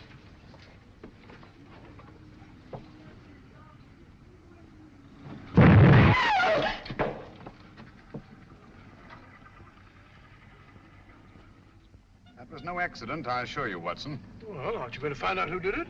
Time's too precious now. But at least I know they've learned of my entry into the case. They? Who are they? The same group that took Alfred Pettibone off the train on his way to Washington. A group that will stop at nothing to get their hands on the document he carried. Their leader is a clever, resourceful criminal who seems to have sources of information from everywhere. Oh, that means a worldwide organization. Who'll stop at nothing, you say? Quite. That's why we must get our bags and ourselves aboard that bomber without delay. We're opposed by an adversary worthy of our best efforts. At present, he has all the advantages. Even that of being only a merciless, nameless shadow. Think of it, Watson. In a few hours, we'll be flying out over the Atlantic.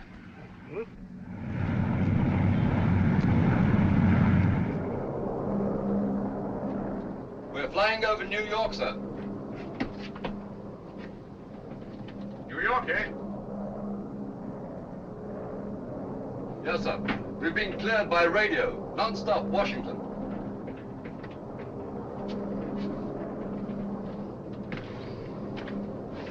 What is that book that so engrosses your attention, Watson? A book on the quaint customs and manners of America. We must be halfway across, and I've only got to page 37. For your information, my dear fellow, we are now flying over New York. Flying over New York? Gracious me. What do you think?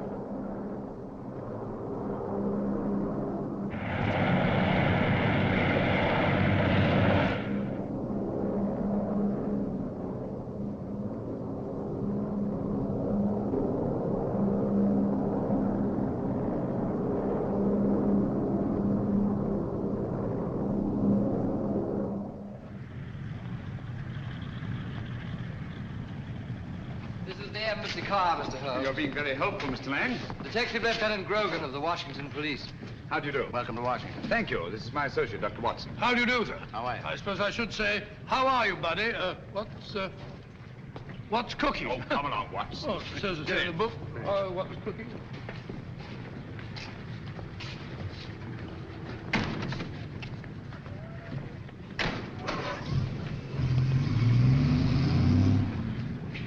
Grogan had charge of investigating the Grayson case for the Washington police. Any new developments, Grogan? None, Mr. Holmes.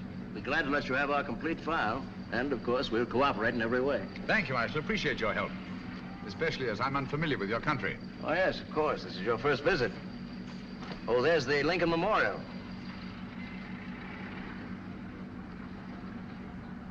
Most impressive. Oh, by the by, Mr. Lang, thank you for your cablegram. I received it just before I left London. Cable? I sent no cable. About our reservations at the Hotel Metropole. Why, no. We thought you'd stay at the embassy, of course. Look at that. Well, since some strange person has taken such an extraordinary interest in my welfare, I think I shall stay at the Hotel Metropole. Oh, Mr. Holmes, there's the Washington Monument. There's the Capitol, Mr. Holmes.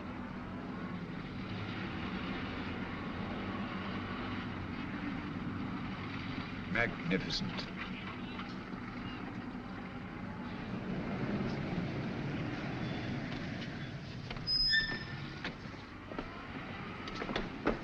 We're expecting you, Mr. Holmes. Thank you. I questioned everybody known to have been in that club car, as a matter of course. Sir Henry Marchmont confirms that Grayson had contact only with the people on this list. Now, he had a drink with Senator Babcock, and he chatted with a Miss Pringle about some mice she had in the cage, and he picked up a book dropped by Mrs. Jellison. Not very much to go on. How many of these people have been attacked already? I've heard about your deductions, Mr. Holmes. Well, Senator Babcock was held up on his way from the station, with nothing taken. And Mrs. Jellison's home was ransacked that night. And she found the book that she carried from the train literally torn to bits. That's right. Miss Pringle? Well, Miss Pringle says someone released the mice from the cage during the night sometime, and she found the cage torn apart. What happened to the mice, I wonder? An intriguing line of thought, Watson, but not essential to the case. Apparently, Grogan, they're still looking for the document. I'd very much like to have a look at that club car. Well, that'll be easy. I have the car held in a siding in the railroad yards. Good. But we've searched the car thoroughly, Mr. Holmes. We couldn't find a thing. Well...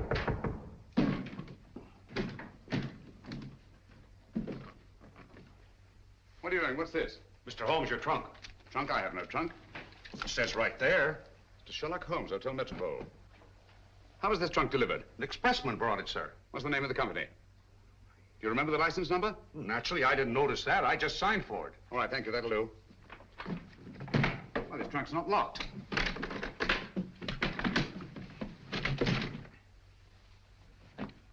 Great Scott. Poor chap. You recognize him, Mr. Holmes? Yes. Who was he? The man we're looking for, John Grayson. His real name is Alfred Pettibone. British Secret Service. Why should they send the body here? Obviously to frighten us. Or to tell us they know that Sherlock Holmes is on the case. Gentlemen, they knew we were on the case as early as their attempt on our lives in London. They're much too intelligent to believe that a corpse would frighten a trained detective. No, I rather think they intend this as a message. And they wanted to be sure that I'd be here at the Hotel Metropole to receive it. Message? What do you mean? They want us to believe that they found the document, and therefore have no further use for Grayson. Well, if that's true, then we're done for. I'm not so sure that it is true, Watson. If they have the document, why are they wasting time sending me this? No, it's an attempt to throw me off the track. Grogan, you've a police laboratory, of course. Certainly. I'll see what I can find out about the body. Yes, whatever marks it reveals. And the trunk. A microscopic examination.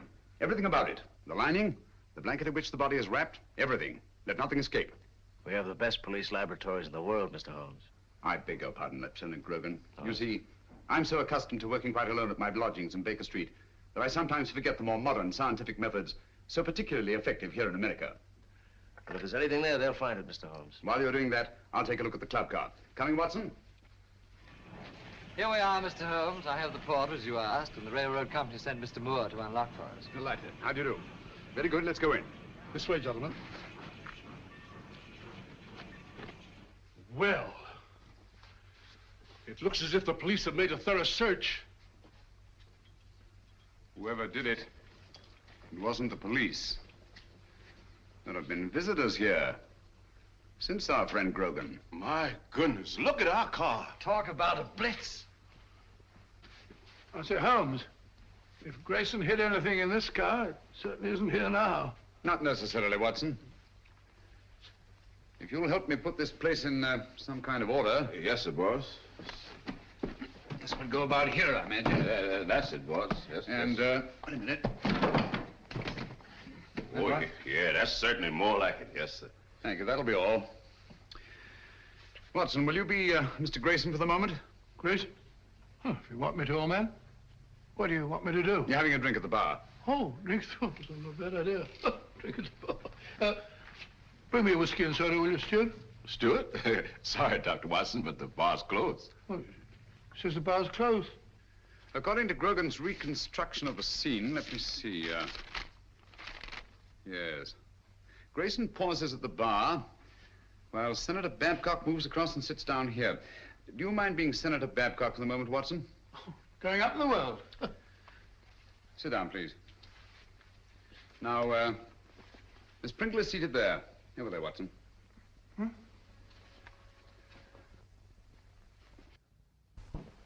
Now, Miss Pringle. That's right, the mouse woman. Oh, the mouse woman. Watson, over here, please. No, not there. Not there. That's Senator Babcock. Oh, pardon me, Senator. Sit down, please. Now you're Mrs. Jellison. Oh, excuse me, Mr. Holmes. He ain't Mrs. Jellison. He's the young lady. What? Sir Henry Marchmont was sitting right here, and Miss Jellison was right here. She's a sort of a big, fat lady. What did Grayson do that attracted your attention so particularly to Mrs. Jellison? The little man, he retrieved her book. And the young lady sitting here, didn't she converse with the little man? No, sir. That young lady didn't have no converse with no one. When the little man lit a cigarette, she ran back and said, "Thank you very much." But you have matches here for your customers. Oh, yes, she called me, and I saw a cigarette, and I knew she wanted a match. And Grayson used one of his own matches? Dog it. Oh, yes, he took a folder from his coat pocket. Did he put the match folder back in his pocket, or did he give it to the young lady? I don't remember. I was fairly busy. Try to remember. Well, if I should try to doomsday, I couldn't rightly say just what happened to that match folder. Oh, yes. I remember just one important thing. What? When the little man lit her cigarette, he said something very peculiar. What was it? He said, "Permit me." Oh. Well, gentlemen, I'm extremely grateful to all of you. That's all we can do for the present, I think. Since the place was torn to bits after the murder of Grayson, and the attacks on Senator Babcock, Mrs. Jellison, and Miss Pringle, I'm convinced that the document left the club car long before these events. But how? By whom? And who was the mysterious young lady whose cigarette Grayson lighted? Did anyone meet the young lady? He sure did. He? Who was he? Tall, handsome, in a uniform. I see. I suppose you wouldn't remember what kind of uniform. I certainly would. Lieutenant, Navy flyer. My boy's in the Army. He's gonna be a flyer, too. Splendid. Did you happen to hear them say anything? Oh, I didn't happen. I just couldn't help hearing it. Mm-hmm. Well, what did they say? Oh, yes, he said he had 3-day leave. They had to move fast before the big party her aunt was giving them. Then, too, he put a ring on her finger, and they both looked mighty happy. Mm-hmm. Just the way you're looking right now. And the way I'm looking myself. Come on, Watson. That's the girl. I told the head I could swear to it. Is the address there? All there. Right in our laps. And also right in the lap of Sherlock Holmes. That's the least of our worries. The head could handle 10 like Holmes. I hope so. But don't underrate that Englishman. I have several friends who did. They now grace some of the best prisons in England.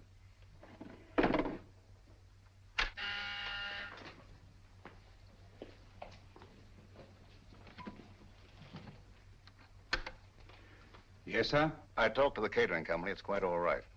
They could hardly refuse me. It's the Acton Company. The Acton Catering Company. Yes, sir. I know what to do.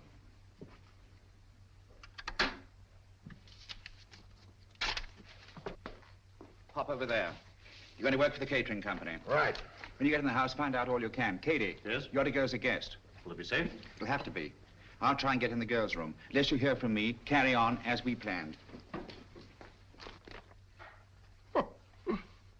Flash Gordon. Seems a very capable fellow. Sports pages.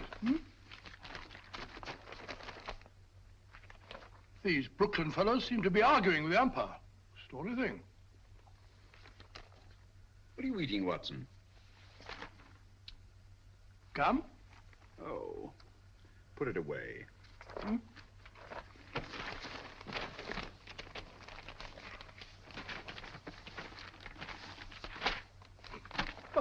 Never seen you take an interest in the society columns before.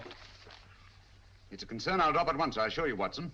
You found what you're looking for? Well, how do you know this is the girl? It would be an extraordinary coincidence, wouldn't it?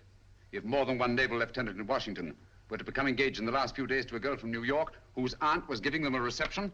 By Joe, you must be right. She's a pretty girl. Yes. He's walking around with dynamite in her handbag.